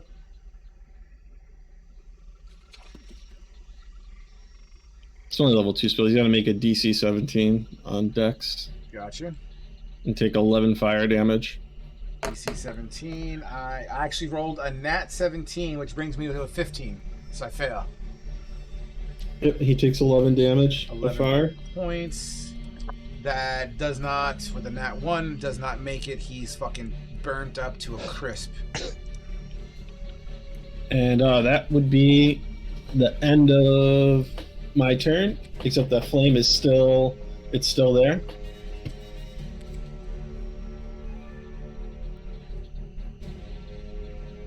Got it. Now it is zombies are moving in. Oh, come on. Yeah, I hit one for 13 damage. You did. Let me save him real quick. 3. Doesn't work out. As I kill that guy off, everyone else would naturally fill in the gaps because brain dead. My brain don't work. That guy moves into that flame. I'm assuming that flame does damage. Yeah, so I'm trying to read it. So I think anything like directly next to it that ends its turn directly next to it takes damage. Please verify, because that's like all of them. 5 foot Let them sphere die. appears in unoccupied space. Any creature that ends its turn within 5 feet of the sphere must make a dexterity saving throw and take 2d6 fire damage. But I rolled a 5. So, dexterity saving throw. Fail.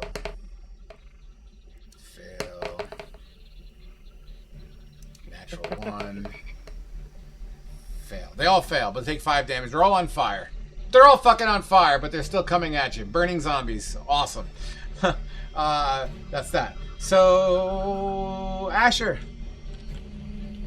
They're not gonna hit me. One gets an attack. One gets an attack. Sorry. Too concerned about the burning zombies, but yeah, he misses anyway. Asher, you're up. Seeing that there's no more zombies up front, Asher, he doesn't see the chick that Oscar saw earlier, does he? Doesn't see the chick that. Yeah, you'll see her out in the field next to the bonfire. Well, I'm a werewolf still. No, Correct. I think he's talking about the vampire. Oh, I got you. I've been staring at her the whole time. Me and her are having a moment. Yeah, she's there. It's only been seen 15 seconds ago or so. She looks at him. So yeah, she's still watching the battle. Asher's like, how far away is she? That's a vampire. How far away is she? Sure. 1 second. Oh, I thought he said, "What the hell is?" I completely forgot about her. About 230 feet, roughly. Jesus. Oscar, is that glowing-eyed bitch like a problem? You've been staring. I mean, she's definitely a part of this, but she's not doing nothing right now. I can shoot at her. I can do it. You know, here's the thing. Maybe not right now, because we might not want to stir that wasp nest. We want to get the fuck out of here, right? So pissing her off. She's smiling right now. Oh, you know what? Is that a wink I see? Is that a wink? Well, you know. Whoa!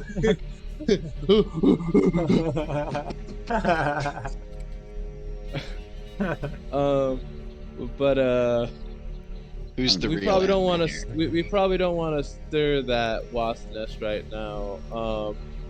this is probably just game for her at this moment. Plus, as long as she's here, she's not alerting Dad. So we don't want to give her a reason to change what she's doing. Asher's gonna kind of hop down off the wall. She might be able to use magic to alert him, but I guess back down onto the inside. You're next to Gregory at this moment.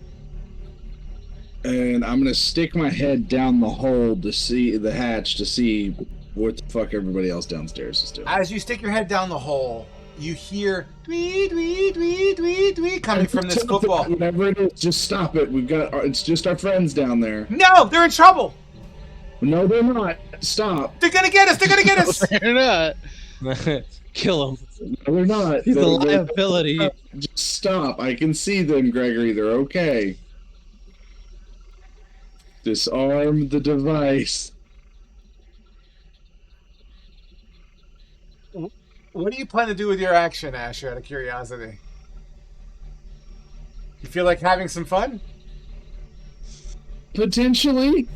Okay. I wasn't really planning on doing anything. Okay, good. That's fine. It's a move and talk thing, but I'm also gonna I'll hold an action to try and yeet that fucking device on the other side of the wall. So you can see, and he wears his emotions on his sleeve. He's not doing well. He's clearly like, oh my god, Night of the Living Dead, you know?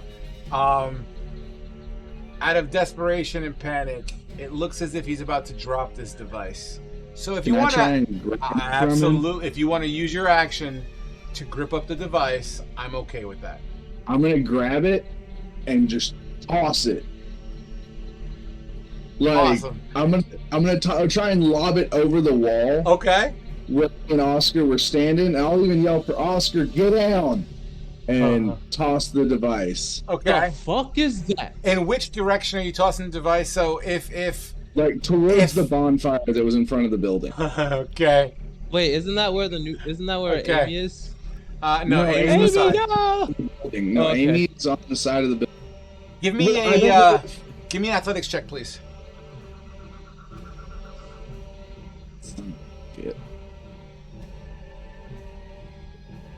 That was a 9. You chuck it 30 feet in the air, which is not hard to do. It arcs over Oscar's head and in front of the building. Unfortunately, there's not a lot of clearance from a 9 throw. It made it over. It's outside.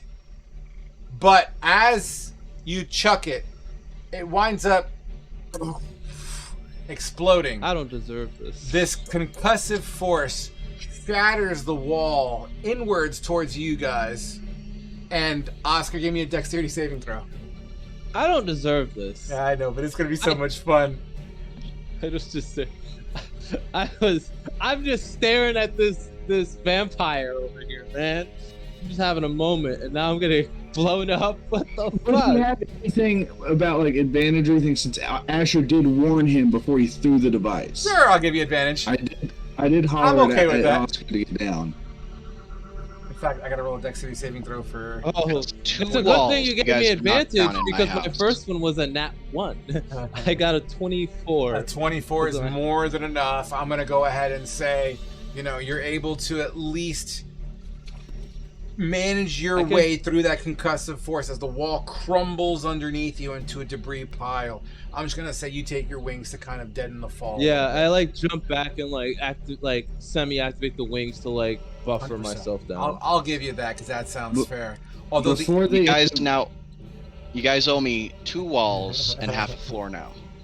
Before the end of my turn, after I've thrown the device and we've got the shockwave, can I turn around and just not trying to cause damage to him, but to try to get his attention, slap Gregory? Absolutely. And I've got him back the scruff of his shirt, and Asher slaps him. And he's knock it the fuck out, man. I'm sorry.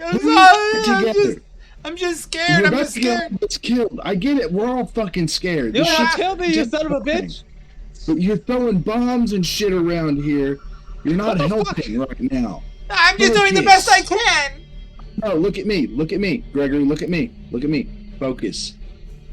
We're gonna get through this, but we gotta be smart. You're a smart dude. Use that fucking brain a little bit more, goddammit.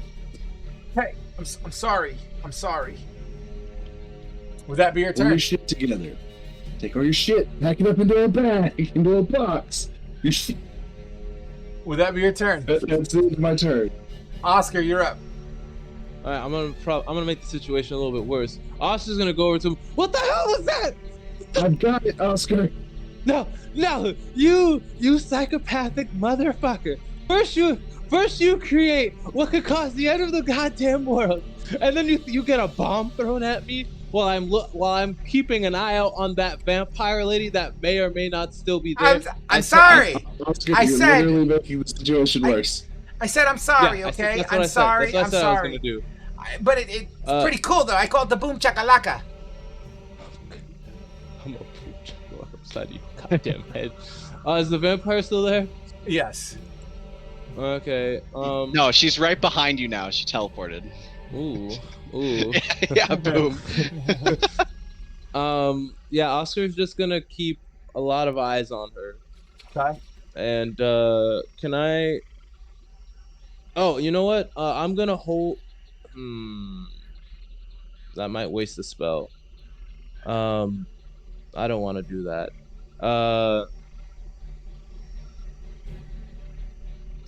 I'm okay. I'm gonna hold a booming blade first she comes within melee. Okay. Because then I might be able to hold her in place and Okay. then do stuff. Mind control her. Okay. All right, end turn. And turn. Usis. I'm gonna firebolt the guy in the front and bonus action my flame orb to buff the guy right below him. Fail. Fail. Fail. Fail. Ooh, that's a pass. I got one pass. Oh, the fucking firebolt absolutely smacks. I can't The even. firebolt hits the guy in the front for I can't even save that. 16. Yeah, I can't even save that. Delete. He's gone skis. As your firebolt. Wait, wasn't it a natural 20 on your firebolt uses? I don't think it was an extra 20. No, it was a 19 plus 9. Oh, okay. Is it And- firebolt or flaming sphere? Both. Well, Flaming spheres flaming- and concentration. So I okay. bonus action bop the guy right beneath him, and he takes. Yeah. This guy takes 8 fire damage.